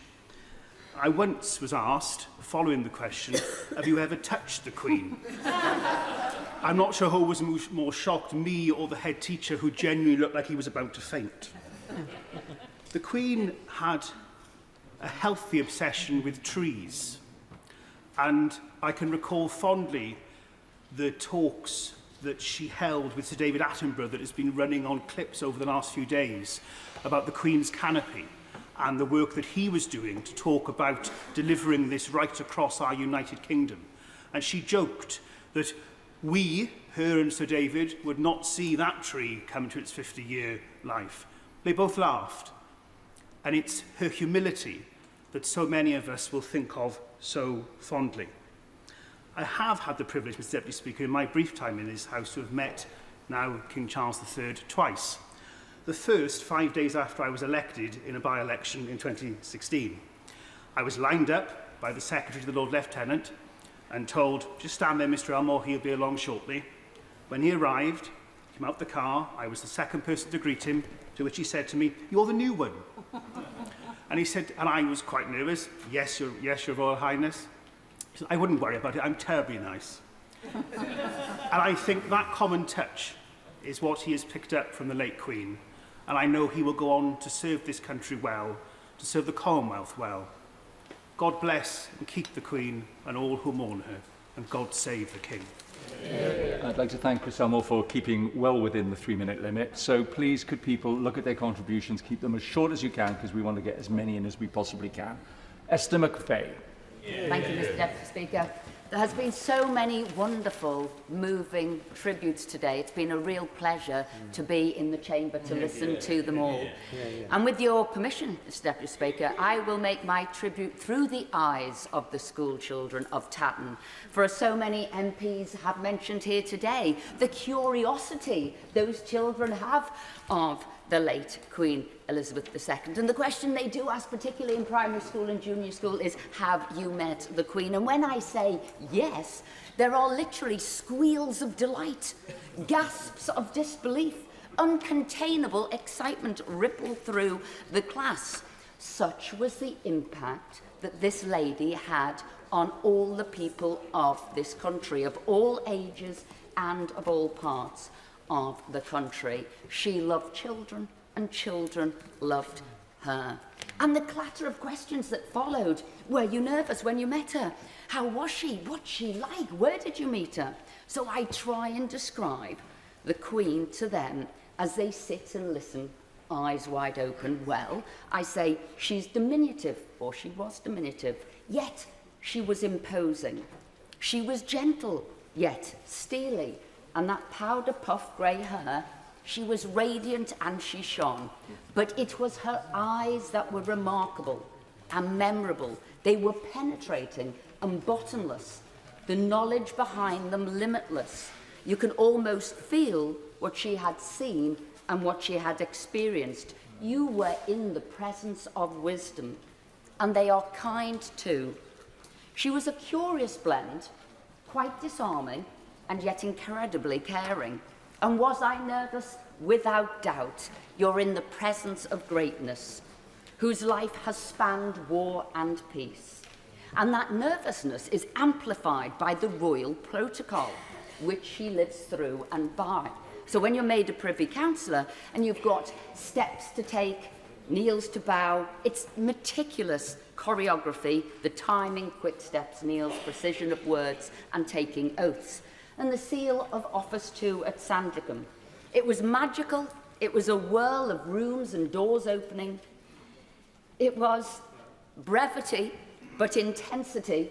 And as we left, we were all handed a packed lunch. And all I could say, it was thoughtful, but simple, no frills. I think it was nutritionally balanced. There was no, there was no fuss whatsoever. It was all bother and nonsense. And as Deputy Chief Whip, I was also Treasurer to Her Majesty's household. But what she did love, and where I met her and spent more time with her, was at Windsor Castle with her horses in her stables, which she absolutely loved. And she confided that one of her best memories was the day that Estimate won the Ascot Gold Cup at Royal Ascot, trained by Sir Michael Stout. And she spoke to her trainers without fail every week, Nicky Henderson and John Gosden. But that was what she loved. So I'm absolutely delighted that the St. Ledger is going ahead this weekend, not least because the Queen won the St. Ledger in her Silver Jubilee year with Dunfermline, ridden by Willie Carson, one of her favourite jockeys. But kind and finally thoughtful. And my final conversation with her, she questioned social media and the impact it had. And she said, could anybody these days keep a secret? She talked about Operation Mincemeat, the deception that fooled Hitler and helped us win the war. And she said, can people keep things to themselves, or do they feel that they'd sooner tell everybody and maybe spoil what should be done? So when I leave children, I say, have you got discretion? Can you keep a secret? Are you selfless? Can you think of the greater good more than you can think of yourself? And if you can, then the Queen has done her job, and her spirit and her qualities will live on in all of us. God bless the Queen. God save the King. Thank you very much, Mr. Deputy Speaker. It's a pleasure to follow the Honourable Lady from Tatton. Queen Elizabeth was just 10 years old when her uncle abdicated, and she became heir to the throne. She was just 13 when war broke out, and in the 6 years that followed, we saw the pattern of her whole life to come. Standing with her people in those dark hours, at home and across the Commonwealth, sharing in their grief when her own uncle fell in service, leading our national celebrations when victory and freedom was finally secured, and throughout the war, setting the perfect example by rolling her sleeves up and doing her bit for the collective effort. Yet while the Second World War inspired millions to incredible feats and brought out the very best in our country, what we saw in those years from the young Princess Elizabeth was what we would come to understand as her normal. For the next 7 decades, she continued to set the perfect example of dedicated, selfless, timeless service and embody the values that unite our people. She continued to share our grief when tragedy struck the nation, whether it was Aberfan or Dunblane or 7/7, when so many people in Islington were killed. And she didn't buckle when it touched her own family. She continued to stand with us in our darkest and most fearful hours, and more so when she gave those messages of hope and courage that inspired all of us at the start of the pandemic. And she continued to lead our national celebrations right up to the point in recent years when the biggest, most united celebrations of all were to mark her own birthdays and jubilees. She did all that for us. She lived her life for us. And while she may have visited 200 hospitals or 2,000 schools, she may have cut 5,000 ribbons, awarded 20,000 medals, shaken the hands of hundreds of thousands, she never forgot for one moment that while on those were daily duties, were nothing out of the ordinary for her, they were deeply special for everyone that she met, and that she ensured that each of those individuals would go away with a unique memory of what she had said to them, how she had smiled at them, and the interest that she took in their service to the country, which is for so many people, those encounters with the Queen will be remembered as the greatest moments in their lives. And I know that in Islington there are at this moment lists being compiled of the visits that she made to our borough and stories being shared of the many times that we had the opportunity to see her and to experience a meeting with her. And so we join today to thank the Queen for 9 decades of devoted service, every one of them filled with setting the right example, filled with giving her people courage, sympathy, and joy, filled with making others feel special, and doing it all day, after day, year after year, right up until the very end. That record of duty would be unfathomable, astonishing, and worthy of celebration in this house, even if she had been a humble librarian or a long-serving charity volunteer. But to do all that in the pressure of her roles as heir to the throne and head of state, places her public service on a pinnacle, which is unmatched in the history of our country, and the like of which we will never see again. On behalf of the Honourable Artillery Company, the Charterhouse, Farringdon Crossrail, with all of whom she shared a particularly strong links, and on behalf of the people of Islington South and Finsbury, who loved her so dearly, I thank you, ma'am. God save the King. Yeah. Stuart Andrew. Thank you. Thank you very much, Mr. Deputy Speaker, and it is with sadness that I offer my tribute to Her late Majesty the Queen on my behalf and of course on behalf of the people of Pudsey, Horsforth and Aireborough.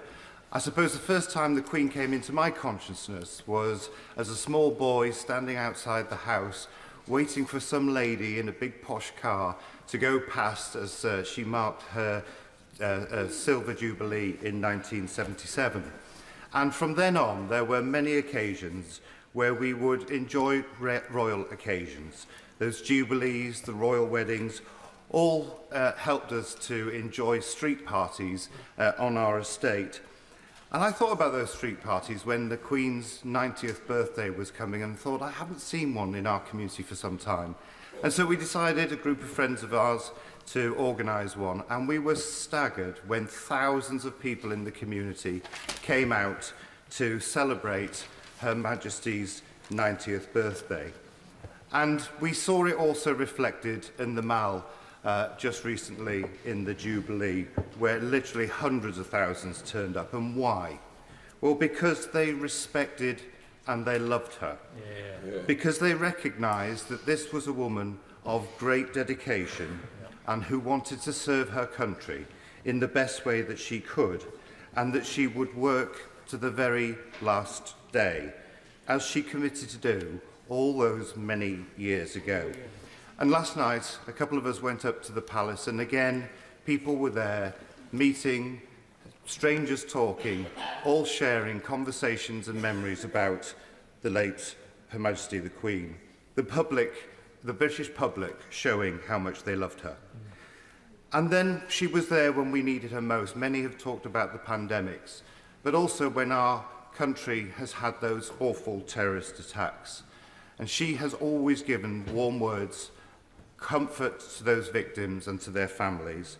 And we will remember that amazing speech she made in the hospital in London, where she said that they will not change our way of life. I don't know about anybody else, but whenever I visit a constituent who's celebrating their 100th birthday, the card from Her Majesty the Queen is front and centre in the living room, because of course, why wouldn't they do it? It's such a proud thing for them to have. And many have also mentioned about school children asking, have you met the Queen? And for many years in this place, I was unable to say that I had, until I was honoured to be appointed as the Vice-Chamberlain of the household. And I remember my moment when I was being introduced to her, waiting for these doors to open. And when they finally did, realising that I actually had become that little boy again, standing there with my knees knocking and wondering how I might address Her Majesty. But as others have said, she put me at ease, and she made me feel incredibly welcome. And as the Vice-Chamberlain, I also had to write the daily reports from this place, just to say that she liked the gossip, I understand, is heartwarming. But also, as Vice-Chamberlain, I was hostage.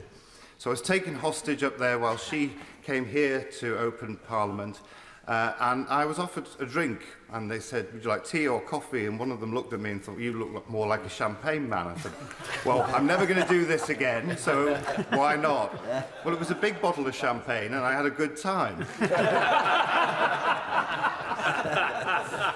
A couple of months later, we had the general election, and I had to do it again. And as Her Majesty was leaving Buckingham Palace, she turned to me and she said, and you have a good time again, won't you?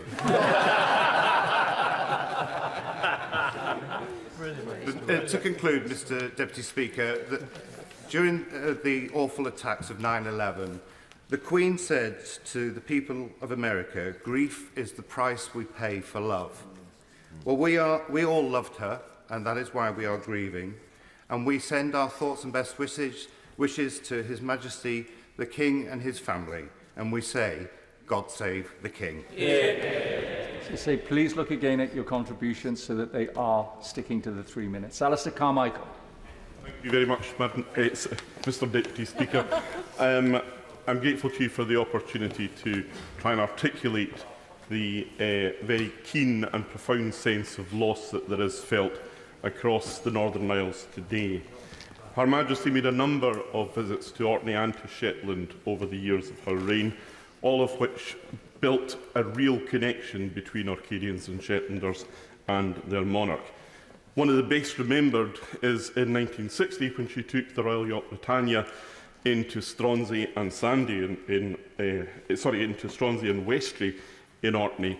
Prince Philip was given the job of driving her around Westray in their then most suitable available vehicle, the new 12-seater school bus. It produced one of the best pictures of Her Majesty that I think any of us will ever see. She is sitting in the passenger seat, laughing uproariously, while Prince Philip is in the driver's seat, shall we just say, with a look of grim determination on his face. I don't know what it was exactly that caused that look of grim determination, but having been there myself with my wife on occasions, I can only guess.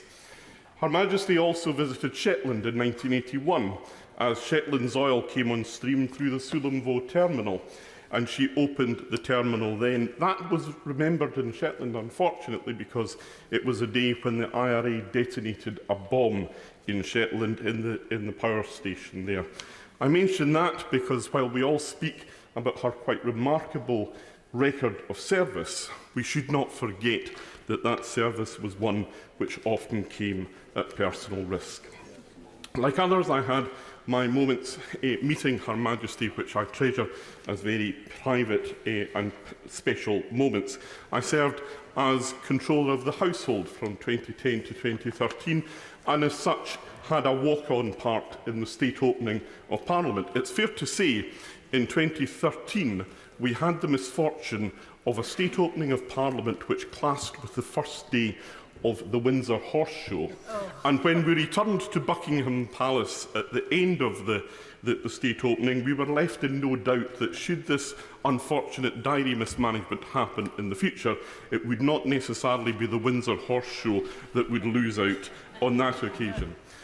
Mr. Deputy Speaker, I think back to the very first time I saw Her Majesty in the flesh, and it was when she visited Islay, where I was growing up in 1977 as part of her Silver Jubilee tour. She often visited Islay privately as a guest of the Morrison family, and in passing I would like to pay tribute not just to Her Majesty but also to the Honourable Mary Morrison, who served for many, many years as one of Her Majesty's ladies-in-waiting. That occasion she visited Bowmore Distillery.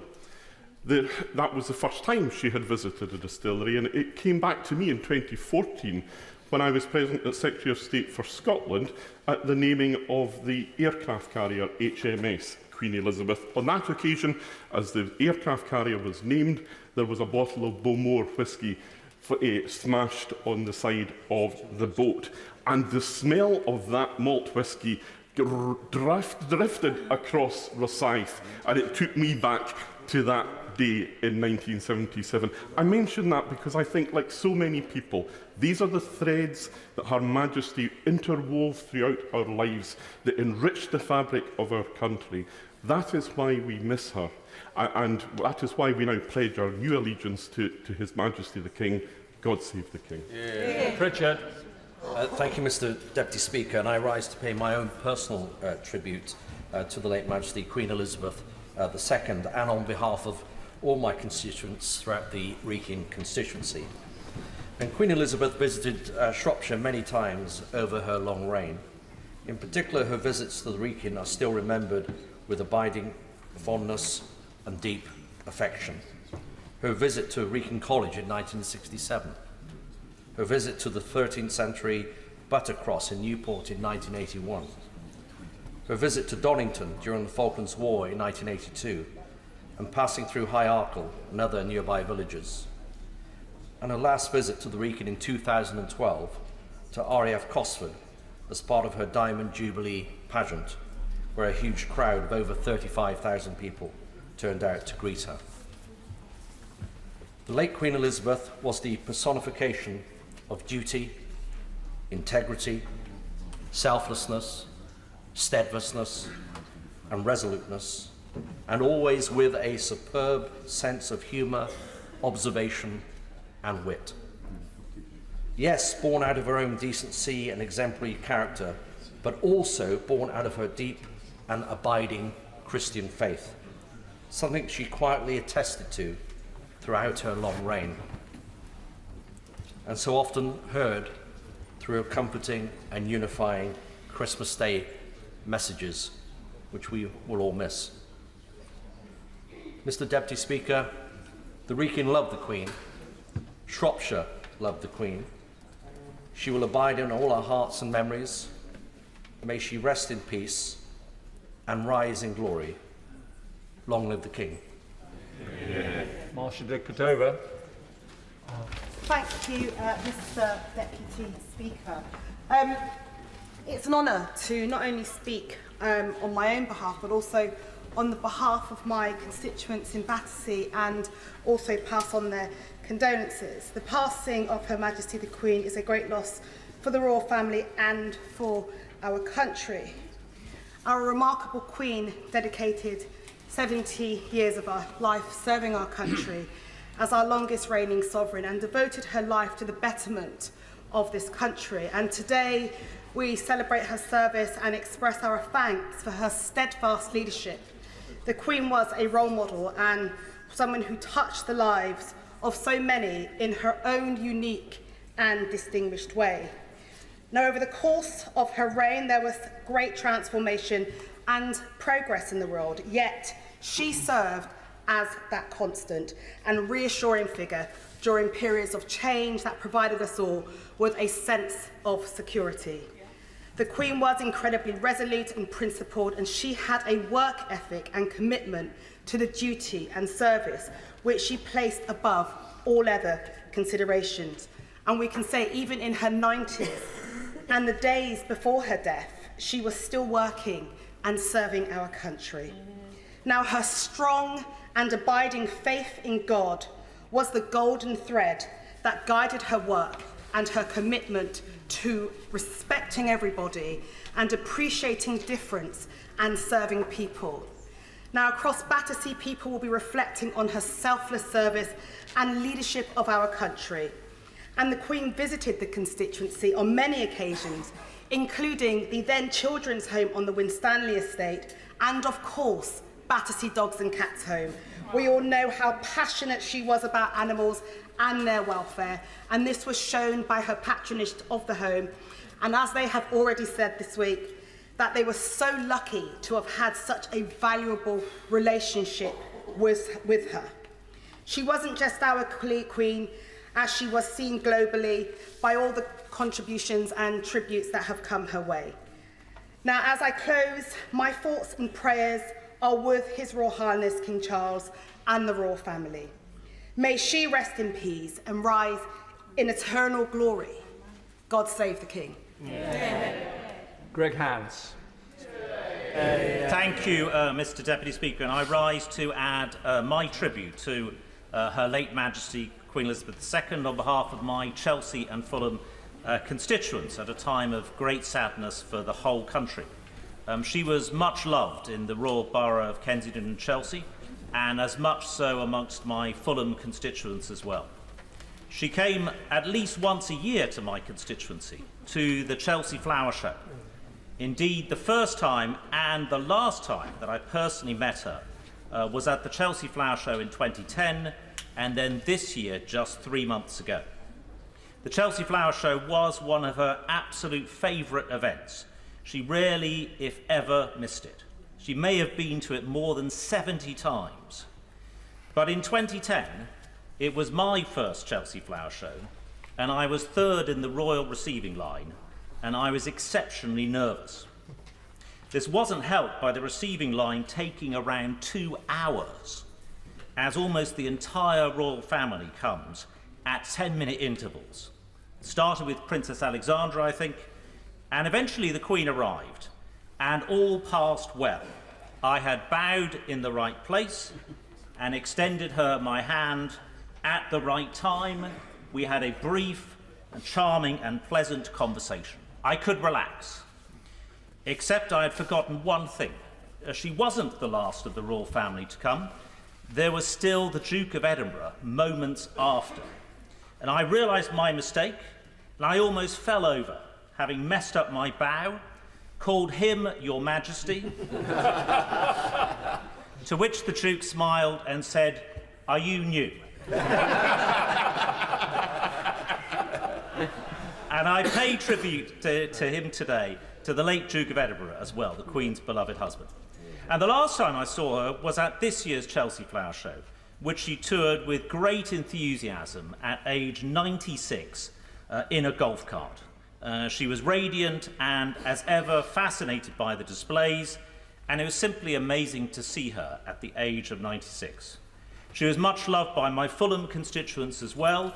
Indeed, one of the iconic pieces of video footage from the 1977 Silver Jubilee was a clip of a group of women on Kingwood Road in Fulham, arm in Jubilee hats, singing all together, "Maybe It's Because I'm a Londoner." She will be grieved and warmly remembered the length of the King's Road, and as appropriately along the new King's Road as well. I also met her, Mr Deputy Speaker, in my role as the government's Deputy Chief Whip.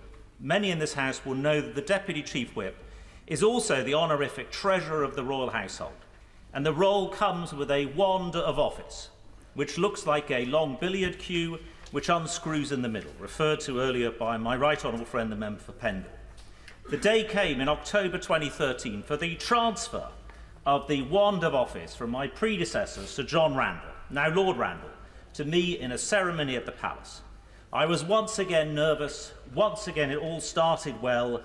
Sir John handed the Queen the wand of office. She handed then to me the wand of office. But I started fidgeting with this wand of office. I found it a fascinating article as Sir John carried on speaking with Her Majesty. And I started absent-mindedly, Mr Deputy Speaker, unscrewing the wand of office. I had an alarmed look from Her Majesty and an alarmed look from Sir John Randall, who told me, stop it. And I was told afterwards, Mr Deputy Speaker, that if I had unscrewed entirely the wand of office, it would have meant rejecting the office, and it would have meant that Sir John would have had to come back here, still as the government's Deputy Chief Whip. But that wasn't the worst. A minute or two later, the Queen suddenly said to me and Sir John, bear in mind this was in 2013, at around the time of growing European rebellion in the Conservative Party, the Queen suddenly said, I do think Mr Barron has a point, with reference to my honourable friend, the member for Billericay. By now, Mr Deputy Speaker, I was a total wreck. The Queen was seemingly pronouncing on the greatest political issue of the time, and I had to give her an answer on behalf of the government. But fortunately, she saw my difficulty and clarified it was with reference to one of the honourable gentlemen, the member for Billericay's many other rebellions, reference to regimental mergers, nothing to do with Brexit at all. Mr Deputy Speaker, I conclude by just saying I think the Queen's historic significance, the length of her reign, everything that she's seen, in fact she's met every US president except one, the fact that her first Prime Minister was Sir Winston Churchill, born more than 100 years before my right honourable friend, the member for South West Norfolk, the fact that Joseph Stalin was still in the Kremlin at the time that she came to the throne shows her historical significance. I pay tribute on behalf of my constituents of Chelsea and Fulham and wish many, many years of a happy reign to King Charles III. I know many people have got great stories and we do want to hear them, but I have to say that if we have multiple stories and it goes on, then there are a lot of people who are just simply going to be disappointed even at 10 o'clock tonight. So please be mindful of your colleagues. Jonathan Ashworth. Grateful, Mr Deputy Speaker. I rise to express my personal condolences to His Majesty the King and the Royal Family, to associate myself with the remarks that we have heard in the debate so far, and to express on behalf of my constituents in Leicester South and the City of Leicester our tribute to Her Majesty, the late Her Majesty. Leicester is proud of its radical tradition, but notwithstanding our history as a parliamentarian stronghold, across Leicester, Her Majesty was held in deep affection, with deep reverence and deep love, and we are united in our grief today. Leicester's story today is one of diversity. We have welcomed families from across the globe, from across the Commonwealth, to our city. Sometimes families who were fleeing persecution with nothing but a hastily packed suitcase. And Her Majesty's leadership of the Commonwealth not only stands as a reminder of the bonds of solidarity between the different nations of the Commonwealth, but it is also stands as a symbol of inspirational hope for families who are fleeing persecution, hope for a better future for themselves and their children, something that we have been reminded of recently in Leicester just last month as we recalled the 50-year anniversary of the expulsion of the Asian community from Uganda. And Her Majesty herself celebrated our diversity in Leicester also. She was proud of our different faith groups, and today in Leicester, if I may say so, our mosques at Jummah prayers have been recognising Her Majesty's death and expressing their thanks. Our Hindu temples have been placing garlands over pictures of Her Majesty's. There are prayers in our synagogues, our gurdwaras, our Jain temples, and we were particularly proud 10 years ago to host Her Majesty for the start of her Diamond Jubilee tour in Leicester, and all of our communities came together. Indeed, for the start of that Diamond Jubilee tour, my honourable friend from Leicester West, we had the privilege of welcoming her to De Montfort University in my constituency for the start of that tour. And as we were queuing up to greet Her Majesty and His Royal Highness the Duke of Edinburgh, and we were waiting nervously, and I think I caught, just in the corner of my eye, Her Majesty looking somewhat bemused, if not slightly askance, at her husband, the Duke of Edinburgh, who had asked me and the member for Leicester West whether we were Reds or Blues.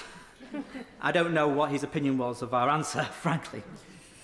But not only did we celebrate Her Majesty for the start of the Diamond Jubilee tour, a few months later we were nervous in Leicester, because it was a few months later that we discovered the remains of the last Yorkist monarch in a Leicester City Council car park. This provoked all kinds of knotty constitutional questions for the palace today, and what we were going to do with Richard III. But Her Majesty, with the usual aplomb and diplomatic skill that we've heard so much of, let it be known that she was following developments with great interest, and a couple of years later visited Leicester Cathedral, the final resting place of Richard III, to hand out Maundy money on Maundy Thursday. Let me finish with this point, Mr. Deputy Speaker. In February 1952, when this House debated a motion on the loss of His Majesty, King George, Winston Churchill from the dispatch box said he hoped that the accession of Queen Elizabeth would usher in a golden age. In response, the former Prime Minister and then Leader of the Opposition, Clement Attlee, said that he hoped the accession of Queen Elizabeth would lead to another glorious Elizabethan era, more renowned than the first one. My God, she more than surpassed the aspirations and hopes of those two great Prime Ministers. Rest in peace, and God save the King. I know everybody's keen to get in as well, so there again, look at the time limits, but please don't approach the chair either. I mean, every time I choose somebody, it means I'm not choosing everybody else. And I know there's a lot of pressure, and I know you all want to get in. So Gary Streeter. Thank you very much, Mr. Deputy Speaker, and it's a privilege to bring a tribute to our late Queen on behalf not just of myself, but of course my constituents in South West Devon. And I want to focus in on her excellent Christmas broadcasts every year, which have been mentioned by some colleagues.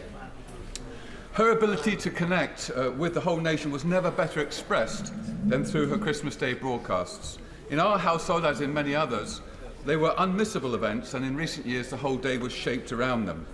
And each year, as we know, she spoke with great warmth and insight about the events of the year with ever more personal reflections.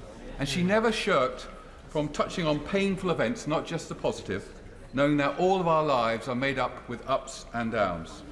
And in particular, she used those opportunities to remind the nation of the true meaning of Christmas, namely the birth of her Saviour, our Saviour, Jesus Christ. On the 3rd of August this very year, she said this: "Throughout my life, the message and teachings of Christ have been my guide, and in them I find hope." It was, Mr. Deputy Speaker, a simple but clear explanation of the influences that had shaped her life. And in our celebration of her greatness as a monarch, she would not want us also to, she would want us to recognise the significance of the gospel message that produced such fruit in her. If she was the rock on which modern Britain was built, it was because she stood on the true rock, the Rock of Ages. And in our pluralistic society, containing citizens of all faiths and none, her declaration of Christian faith never jarred nor grated or alienated, as we heard from the Honourable Lady from Birmingham, Ladywood, because it was authentic. And this was demonstrated through her magnificent Christmas broadcasts. But I believe, in my final point, Mr. Deputy Speaker, I believe it is also possible to discern in her broadcasts another deep quality that she possessed. That even in her 80s and in her 90s, she did not stand still or remain static. She was moving forward, learning, developing year on year. She became more intimate with her subjects during those broadcasts, more personal, ever more bold. she had an appetite for progress and advancement to the very end. So an authentic life shaped by her sincere faith that produced in all the vicissitudes of life a remarkable woman and a great monarch. On behalf of the people of South West Devon, thank you, Your Majesty, for your life of service on our behalf. May you rest in peace and rise in glory. Steve Reid. Thank you, Mr. Deputy Speaker. We've heard some really wonderful anecdotes and stories this afternoon of members' meetings with Her late Majesty the Queen. But for most people who met her, those moments would have been more fleeting. But they lodge in the memory because of the huge importance the Queen has played in our life as a nation and our sense of who we are. I first saw her as a schoolboy during the Silver Jubilee walkabout in Windsor, feeling so excited, as so many other children will have done over the years, simply to snatch a photograph of her with my little plastic camera. It would be an iPhone today, of course.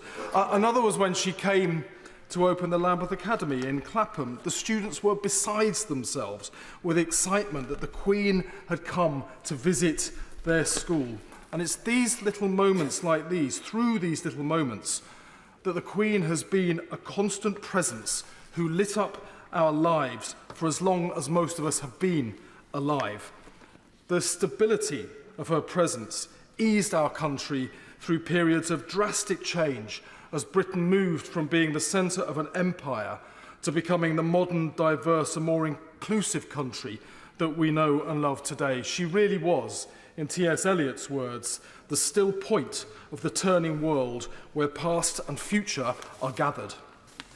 My constituency of Croydon North is one of the country's most diverse. People who came there from the Commonwealth feel a special bond with Her late Majesty as a connection between their past and their future. Many others who arrived from outside the Commonwealth would consider their citizenship ceremonies, where they swore allegiance to Her Majesty, to be among the most important moments in their lives. During the Platinum Jubilee celebrations, we saw a great outpouring of love for Her late Majesty. In Croydon North, as elsewhere, our diverse communities came together to celebrate a woman who united us as a community and as a country in a way that nothing and no one else could do. Her loss will be felt keenly, and it will be felt personally. 3 months ago, my father died, and the next day a rainbow appeared over his house, and we took that as a sign that he was at peace. I take the rainbow that appeared over Windsor Castle in the same way, and as a sign that Her late Majesty has been taken into the arms of God and has found her eternal peace.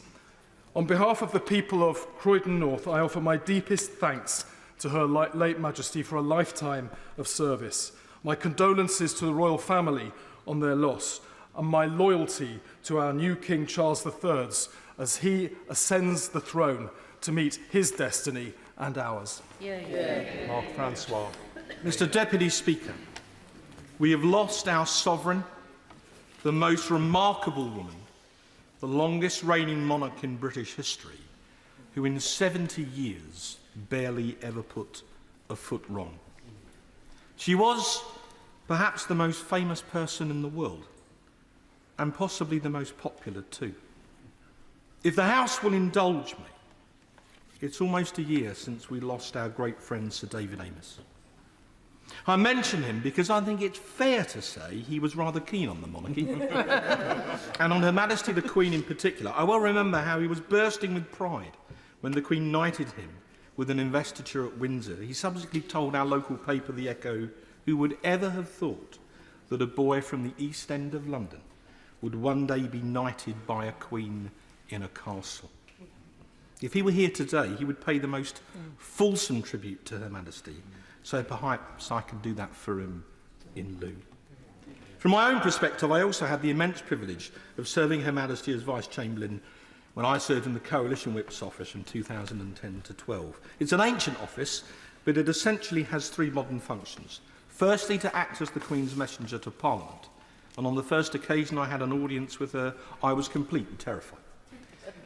I think it's to the Queen's credit she well understood that people who met her, especially for the first time were extremely nervous, and she had that most wonderful manner in asking you one or two extremely gentle questions, which even a Member of Parliament couldn't get wrong, to settle nerves. It was a wonderful skill with people, which I think was but one of the reasons why her subjects loved us so much. Secondly, each evening when the House was sitting, the Vice-Chamberlain's duty is to compile the royal message, a one-page summary for Her Majesty of what's taken place in Parliament, printed off on special paper, to be collected by Royal Courier at 6 p.m. precisely. All went well until one evening, as the message was just about to be printed, there was a complete IT failure in the Whip's office, which led to a state of pandemonium.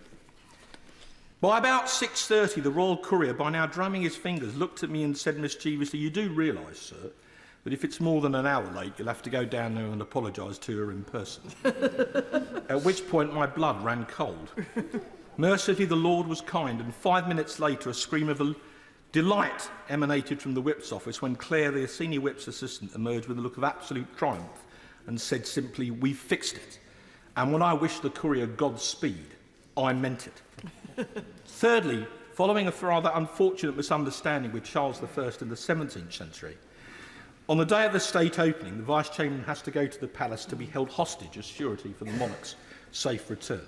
When I once asked what would actually happen if something went wrong, the royal courtier smiled at me and said, "Oh, they'll probably just cut your head off." This was vaguely in the back of my mind on both occasions when I performed the duty. On the first, the Duke was unfortunately unwell, but on the second, he accompanied the Queen as they came down the steps. I was standing there in morning dress with my wand of office, and suddenly he walked up to me and said, "Who are you?" I was stunned, but before I could reply, the Queen said with slight exasperation, "He's the hostage." To which the Duke replied, "Oh, jolly good."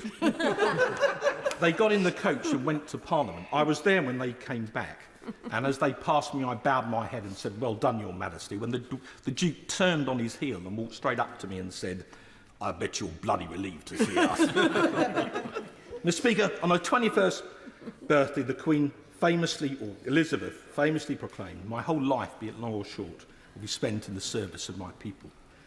In modern parlance, she then did exactly what it said on the tin, and my constituents in Raleigh and Wickford and the whole country loved her for it. We have lost our Queen, but her legacy lives on. God save our King. Carol Moynihan. Thank you, Mr Deputy Speaker. On behalf of my constituents of Glasgow North West, the people of Glasgow and my fellow Glasgow MPs, I wish to pay tribute to Elizabeth, Queen of Scots. Her passing is a time of profound sadness. Queen Elizabeth was a constant in our lives, the only head of state we have known. Unlike most of the other speakers this afternoon, I've never met the Queen, although as a young girl I did go to see her at her Silver Jubilee when she came to Glasgow and was visiting Kelvin Grove Art Gallery. Of course, the crowds were so big I couldn't see her, and my dad put me up on the shoulders and I was able to wave at this beautiful big car and the Queen as she came out. And many people in Glasgow have similar memories as this. And it's right that we remember and pay tribute to Her Majesty's tireless work, her dedication to her role and her strong sense of duty. For members of the armed forces, she was their Commander-in-Chief. And my husband's commission parchment from Her Majesty hangs proudly in our home. Like many in Glasgow, I have strong Irish connections. And many members this afternoon have spoken of her wit and her ability to view a situation with clarity and wisdom. And I'm reminded of her visit to Dublin in 2011, the first by a reigning monarch for a century. The Queen understood that this was a historic event, but also that it required some delicacy. She wished to address the President, Mary McAleese, in Irish, but had been warned against attempting this for fear that she might make a mistake and the gesture be misinterpreted. Undaunted, she began, "Auchtaran agus a cordia," President and friends. Instantly, all tension was lifted. President McAleese mouthed the word "wow," and the audience at Dublin Castle burst into applause. Wisdom, understanding and respect such as this was why she was loved by monarchists and republicans, people of all faiths and those of none. I'd like to finish by extending my sympathy and that of my constituents and the people of Glasgow, and indeed our prayers, to the entire royal family, who will most acutely feel this loss of a much-loved mother, grandmother and great-grandmother. May she rest in peace. Tracy Crouch. Mr Deputy Speaker, I rise humbly and with great sadness to pay tribute to Her Majesty the Queen on behalf of my constituents of Chatham and Aylesford. The outpouring of love and respect for her is heartfelt and genuine, demonstrating her reach into the most local of communities across the nation. Given the length of her reign, it is no surprise she has visited my constituency several times, most recently in Aylesford in 2019, but she has an ever-presence in a variety of ways. Before the news broke yesterday afternoon, I was at Chatham Town Football Club celebrating their receipt of the Queen's Award for Voluntary Service, bestowed upon them for their work in the community in this year's Platinum Jubilee Honours List. Just one of a number of people and organisations who have been honoured for the service they have given. It was Her Majesty's love of sport that I wanted to briefly comment on, and by doing so refer the House to my entrance in the Register of Interests. Her love of horse racing is well known. Her first runner was in October 1949 and her first winner 3 days later, which was, in fact, her first of more than 1,000 British winners. She would have delighted in every single one, but many will remember her pure thrill when her horse Estimate won the Gold Cup in 2013. This joy extended to other sports, and the sports reports of her death carry countless photos of her smiling face with sporting superstars and globally recognised and coveted trophies. Tributes to her have flooded in from the world of sport, her value to which should never be underestimated. She was patron to numerous sporting bodies, crucial to the success of London 2012, hosting all the world leaders before the opening ceremony. She's authored countless messages of luck and congratulations and hosted numerous receptions celebrating victorious athletes. But she was also the proud mother and grandmother of Olympians. I have been lucky enough to meet her several times, all of them because of sport, and most involved a conversation about horses. The respect that racing, football and others continue to pay to her is a measure of their appreciation to her and the support she has shown to them. Like many colleagues, I visit primary schools and have been asked the question, have you met the Queen? It is often followed with the question, have you met Harry Kane? When I tell my primary school children that I have indeed met the Queen, there is an audible sigh, and they are keen to hear more stories about her. I tell them the story that I first met her, and my curtsy was awful. It was embarrassing, and I get all the children to stand up and practice their curtsy and bows just in case they ever get to meet the Sovereign. Mr. Deputy Speaker, last night, as we sat as a family and watched the news break of her death, tears openly rolled down my cheeks and that of my other half. Our 6-year-old took my hand in his and said, "Don't worry, Mummy. The King will look after us now." He is right. God save the King. Fred Mahmood. Thank you, Mr. Deputy Speaker. I rise humbly to pay tribute to Her Majesty the Queen on my own behalf and on behalf of my constituency, Birmingham Perry-Barr. I came to this House in 2001 and I was placed on an esteemed committee of Commons, Media and TV Committee, which was chaired by the Right Honourable Member for North Thanet, not in this place at the moment. The only privilege I think we had, and anybody knew us, was that we got an invite to the Christmas reception at the Palace. So, as a new member who'd just come in, I turned to the Palace along with my colleagues. And luckily, as the Queen was circulating, I was able to meet her first and obviously introduce myself, and she was very pleased to do that. But then took it upon myself as the school monitor to be the representative for the whole of the committee and started taking them across to the Queen and introducing her to them. The petulance of that didn't occur to me until I'd come back home and thought about what had happened. But her greatness was that she wasn't irritated by what I'd done. You know, she wasn't annoyed by what I'd done. She must have realized that I must be a newbie in Parliament and just decided to encourage me to go along, and never saw a harsh expression on her face or anything else. That was the endearing memory that I have when I first came in to this place as a Member of Parliament. She was the head of the church, and as a lot of people have said, she supported all of the religions. She does that.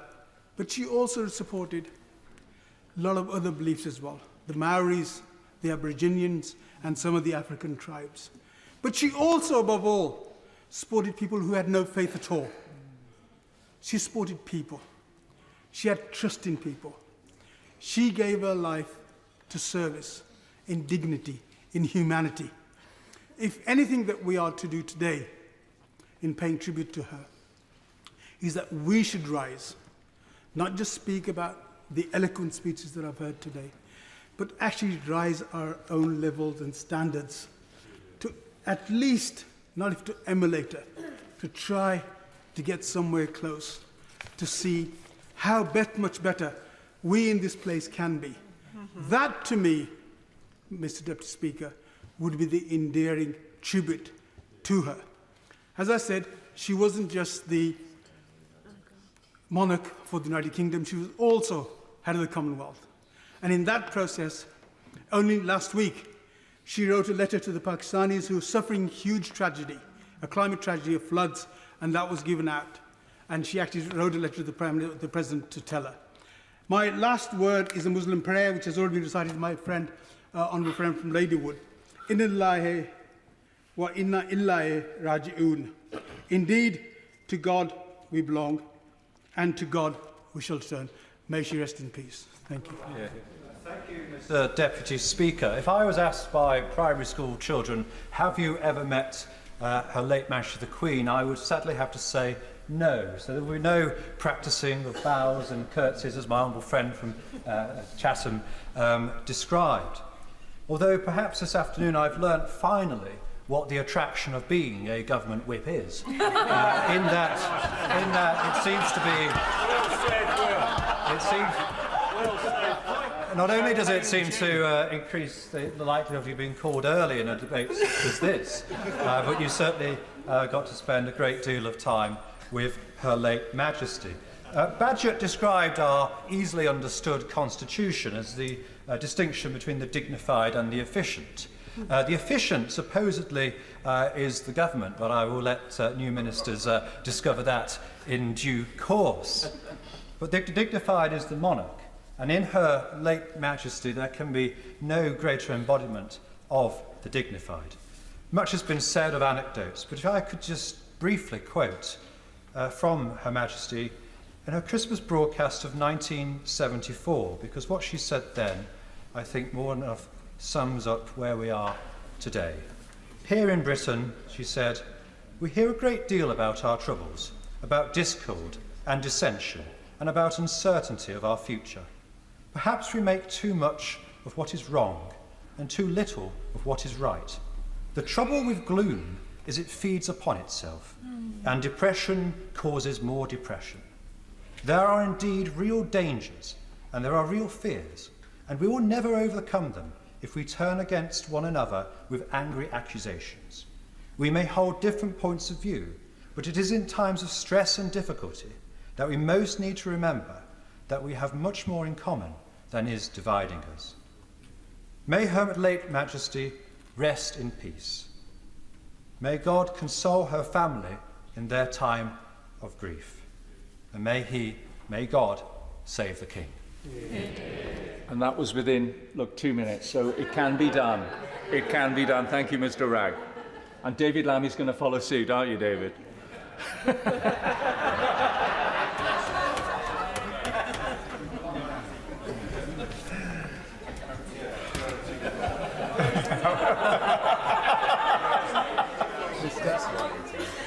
Mr Deputy Speaker, I rise on behalf of the people of Tottenham who mourn the late Her Majesty's loss very, very greatly. And on reflecting about Her Majesty, I want to begin by evoking my parents' generation, who arrived and are described as part of the Windrush generation. My mother was the kind of woman for whom there were only two important people in our house. One was Jesus Christ, and the second was Her Majesty the Queen. And anything to do with the royal family, many will understand this, involved a lot of memorabilia in our West Indian front room. But it's also the grace and the dignity and the strength with which the Queen approached the Commonwealth that I think she should be remembered. She guided the Commonwealth from a community of countries that had been colonised to a voluntary association of 56 countries. She travelled to 117 countries over the course of those 70 years. And while she was assiduous in her duties, there was a sense that she knew right from wrong. In 1979, she went to Zambia. It was controversial at the time, and it heralded the independence of then Rhodesia and what we now know as Zimbabwe. And of course, she was rumoured to be very concerned about the apartheid regime in South Africa, and she had a long-standing friendship with Nelson Mandela. All of that is noted in her duty and her commitment to the Commonwealth. But as I said, it's also important to remember her supreme governance of the Church of England.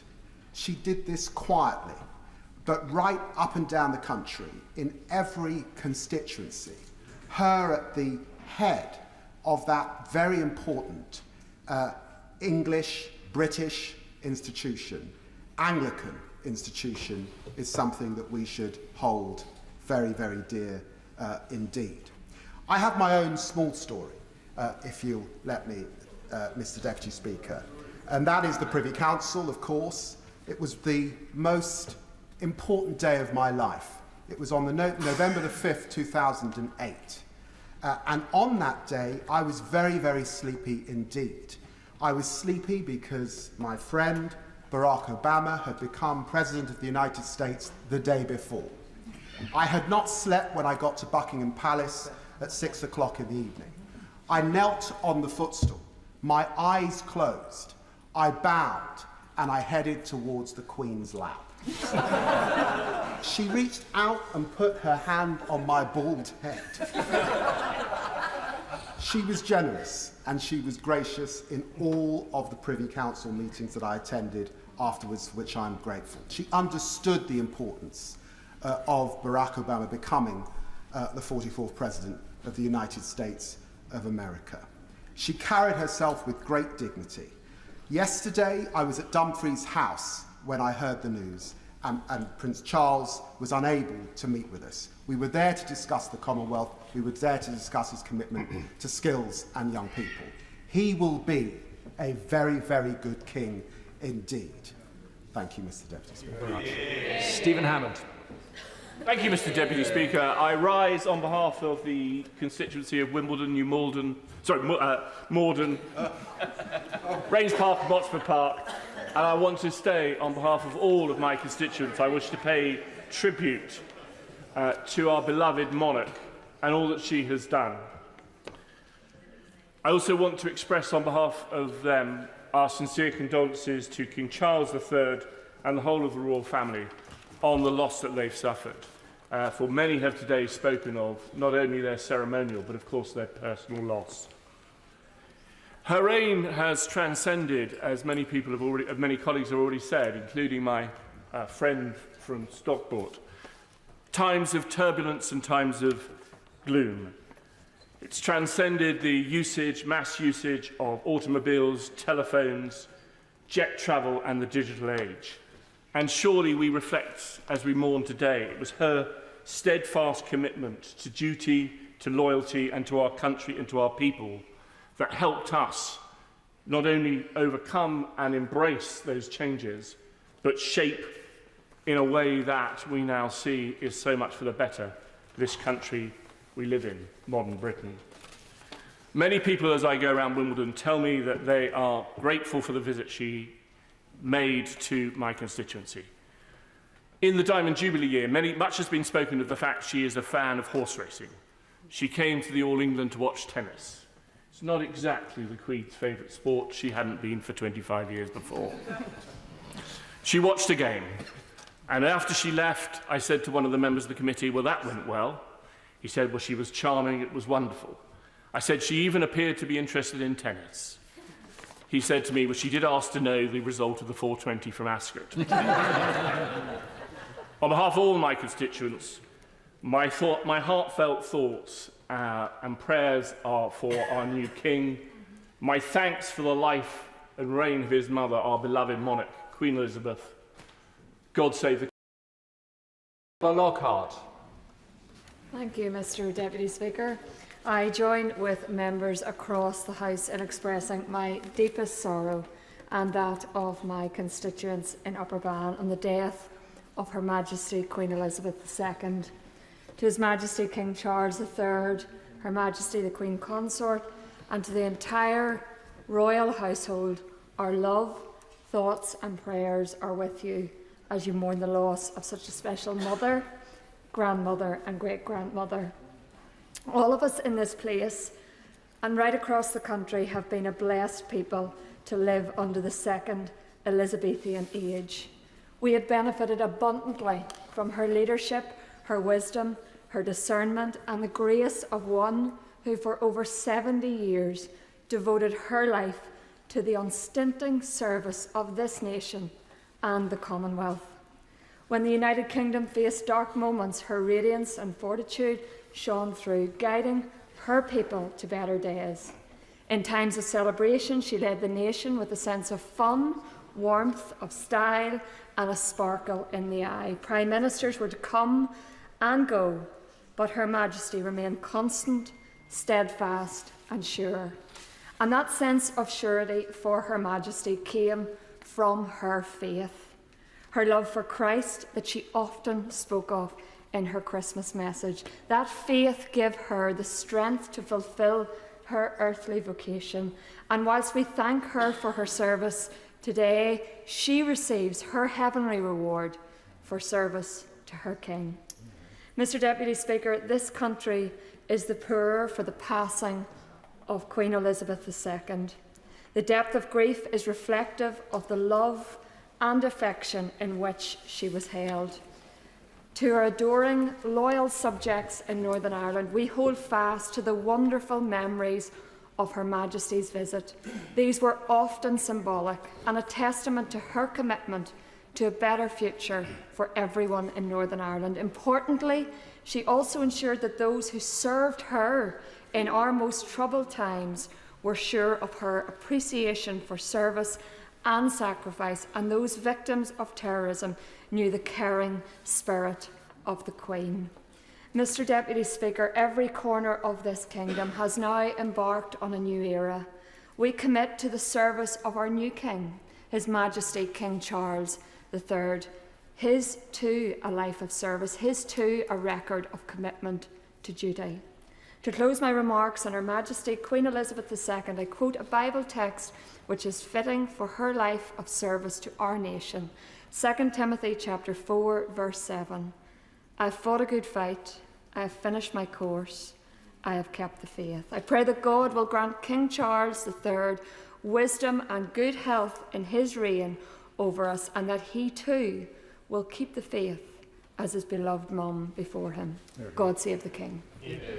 Victoria Prentice. Thank you. In her address to the nation during the pandemic, resplendent, you remember, in her NHS scrub-coloured dress and brooch, Her Majesty praised, and I quote, the attributes of self-discipline, quiet, good-humoured resolve, and of fellow feeling, which she felt characterised our nation.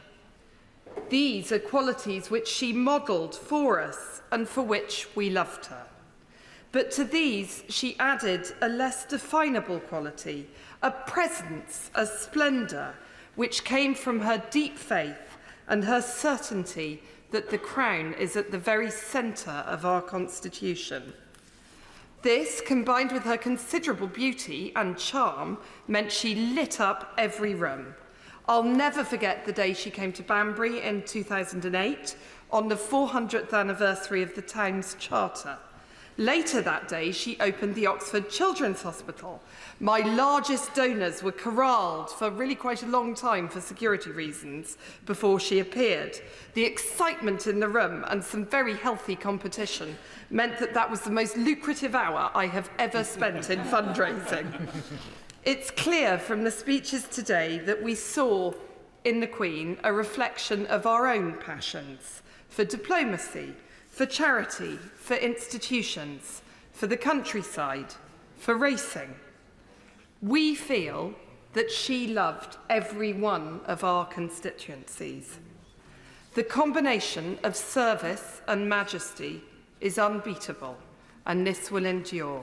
God save the King. Yeah. David. Thank you, Mr. Deputy Speaker. Soon after the general election of 2001, there was a reception in Buckingham Palace. I had just been elected, and I attended along with several hundred others. Soon after I arrived at the banqueting hall, it was announced that the Queen and the Duke of Edinburgh had arrived, and after her entrance, the Queen moved around the hall, politely speaking to a number of assembled guests.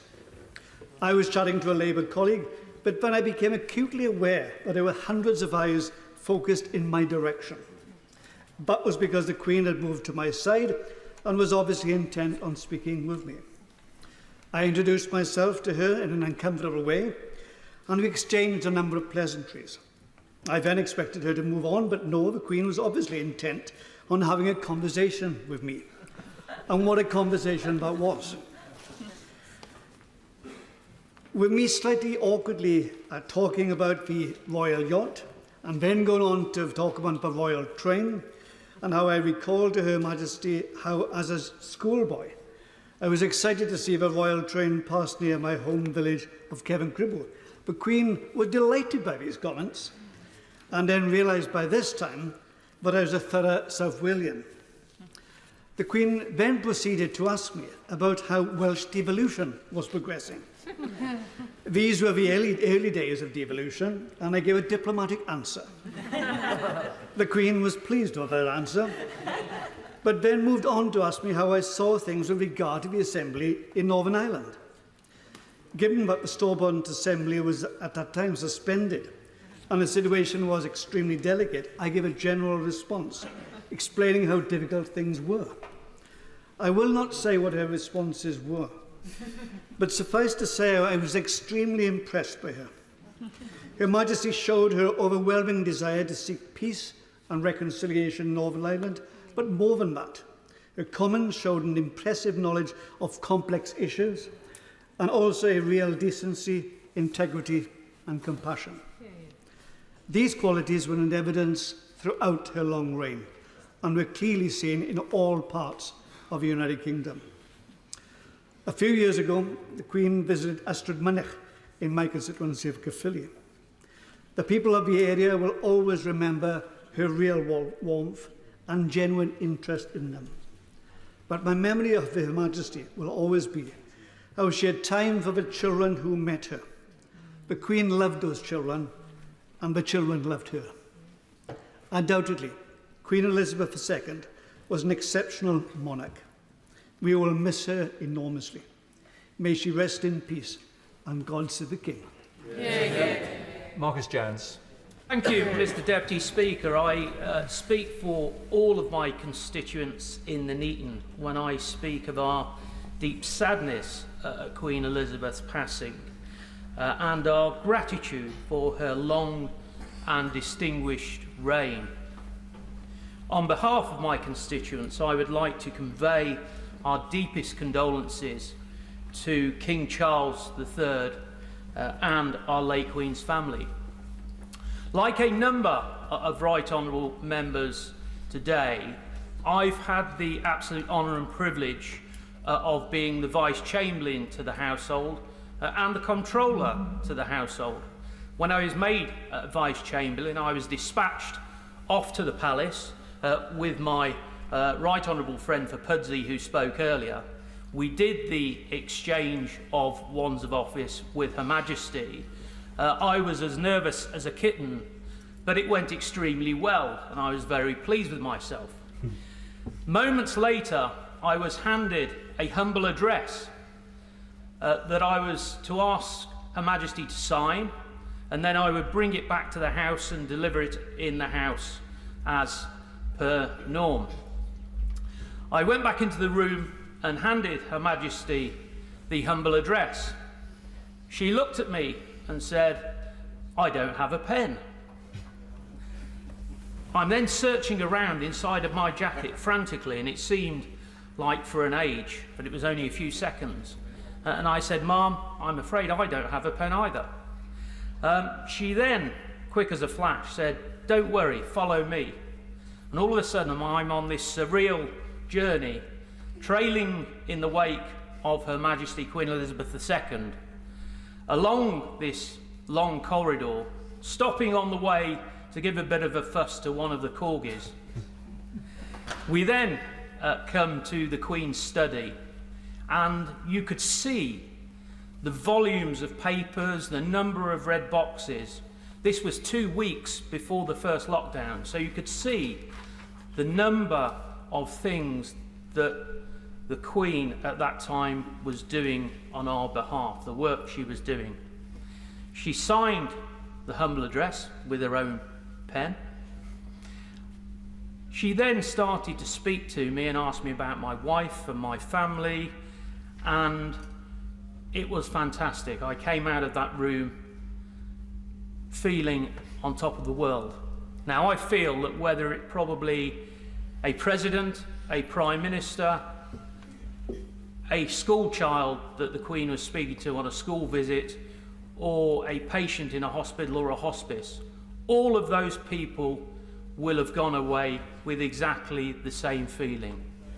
That was one of Her Majesty's abiding qualities amongst many others. Thank you, ma'am, for your dedication and service to our nation. God save the King. Alison McGovern.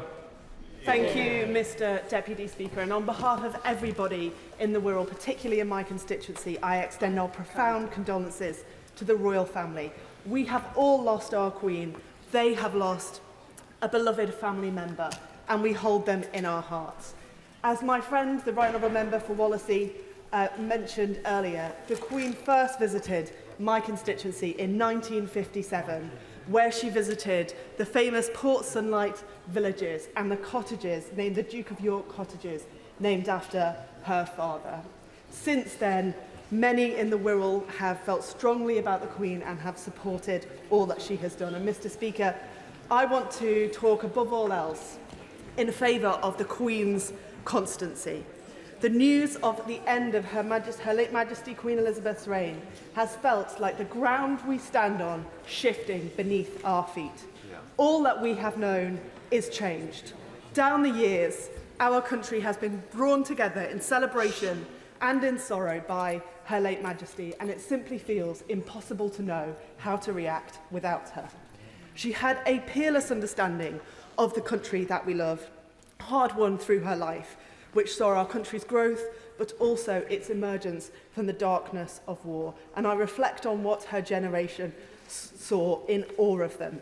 They knew not only the pain of loss, but also the overwhelming devastation of war. And we've heard so often about that profoundly important visit to Ireland in 2011 and her role as a peace builder.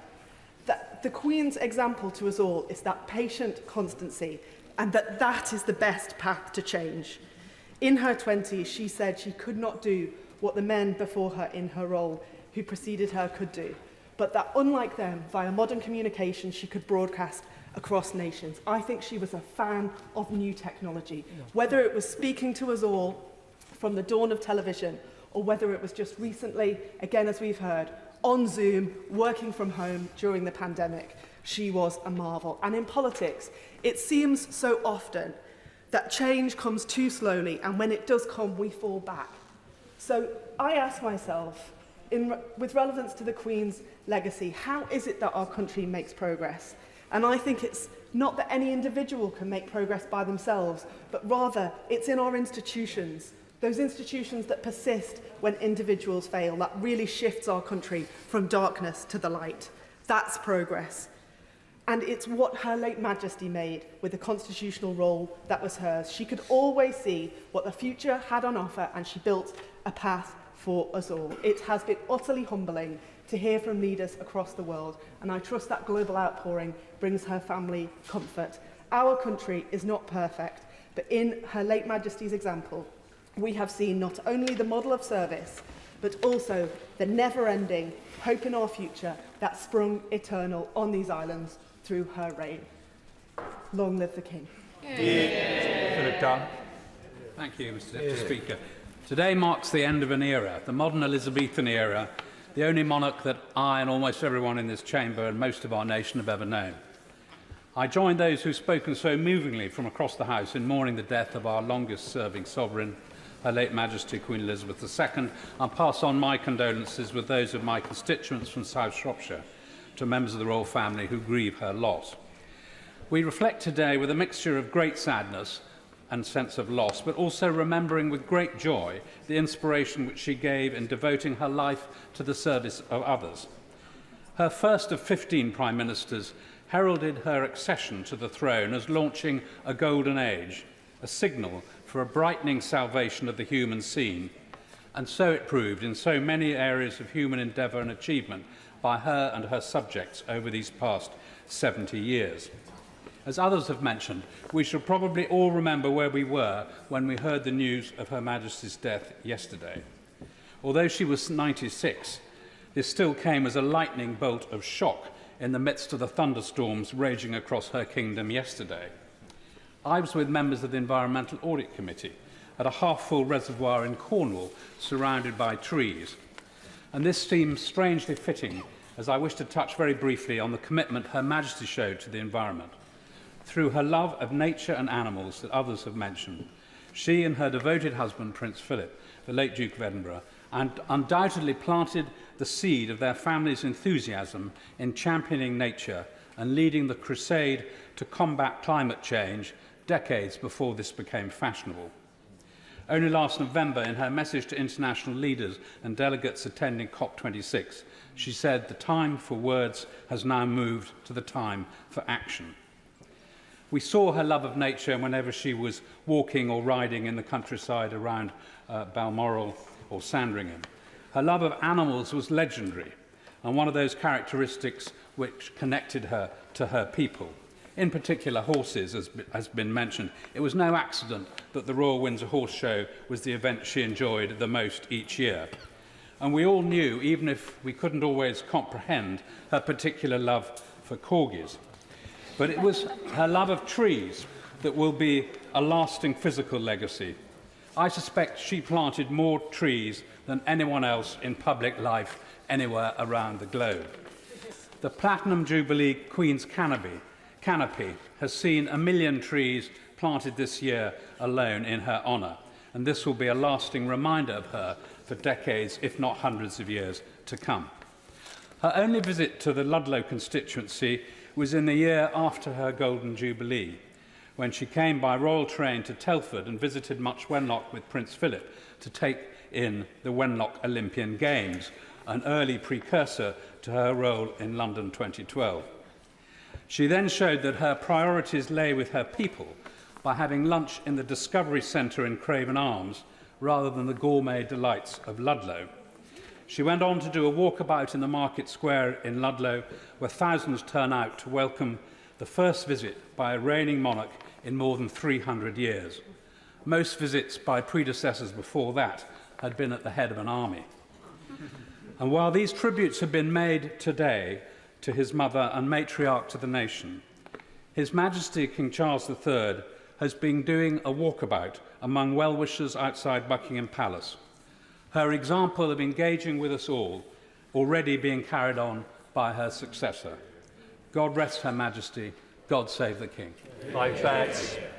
Thank you, Mr. Deputy Speaker. I want, of course, on behalf of myself and my constituents and the citizens of Sheffield, to pay tribute to the Queen and to associate myself with the wonderful comments that have been made from both sides of the House during this session. But I want to particularly relate to my own personal experience. I've had a chance to meet with the late Queen on a number of occasions as a Member of Parliament, but I want to refer back to the first time I met her back in May 1991, when I was leader of the council in Sheffield and she came to open the Sheffield Arena. Now, to do the opening, we had to build a raised walkway which went into the middle of the arena, and I had to walk alongside her down to the microphones. Before doing the walk, royal officials came to me and said, "Councillor Betts, there's a rather steep drop on one side of the walkway. Make sure you're on that side of the Queen when you walk along." But before we began the official opening, she had a chat. She talked to myself and others with knowledge and understanding about what was going on in the city, about the loss of jobs in steel and engineering, and the effect on people's lives and unemployment. And she showed an empathy for what was happening in our city. And when we walked out to do the opening, we do things properly in Sheffield, so we had a trumpet voluntary went off. And the Queen stopped after a little bit and said, "Do you think they've seen us come in?" And I said, "Your Majesty, they don't normally do trumpet voluntaries for Leader of the Council." And then she said, "Well, do you know what we do next?" And I said, "Well, I'd rather hope you'd done this sort of thing before." But she had a laugh. She enjoyed it. She just put me at ease and relaxed. So my very simple memories of the Queen from that occasion on future occasions were someone with a very real understanding of and interest in the issues of concern to her subjects and my constituents. Someone with a personal warmth and a lovely sense of humour who put me at ease with the way they approached this at a time when I was, quite frankly, extremely nervous, but she just took it in her stride.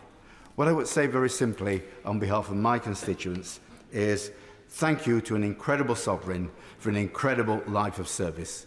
God save the King. John Lamont. I too want to reflect on the immense loss we have sustained as a United Kingdom and the Commonwealth with the passing of Her late Majesty the Queen. Like every other member of this House, I can say with pride that the Queen knew my constituency in the Scottish Borders well and visited it many times over her 7 decades of service as our sovereign. I treasure my own memories of 2 of Her Majesty's most recent visits to Scotland. In 2009, Her Majesty the Queen came to the seaside town of Eyemouth in Berwickshire, and on the 9th of September 2015, 7 years ago to today, Her Majesty the Queen opened the Borders Railway, the day the Queen became the longest-serving monarch in our history. On both of these days, the crowds were large, probably much larger than the organisers had expected.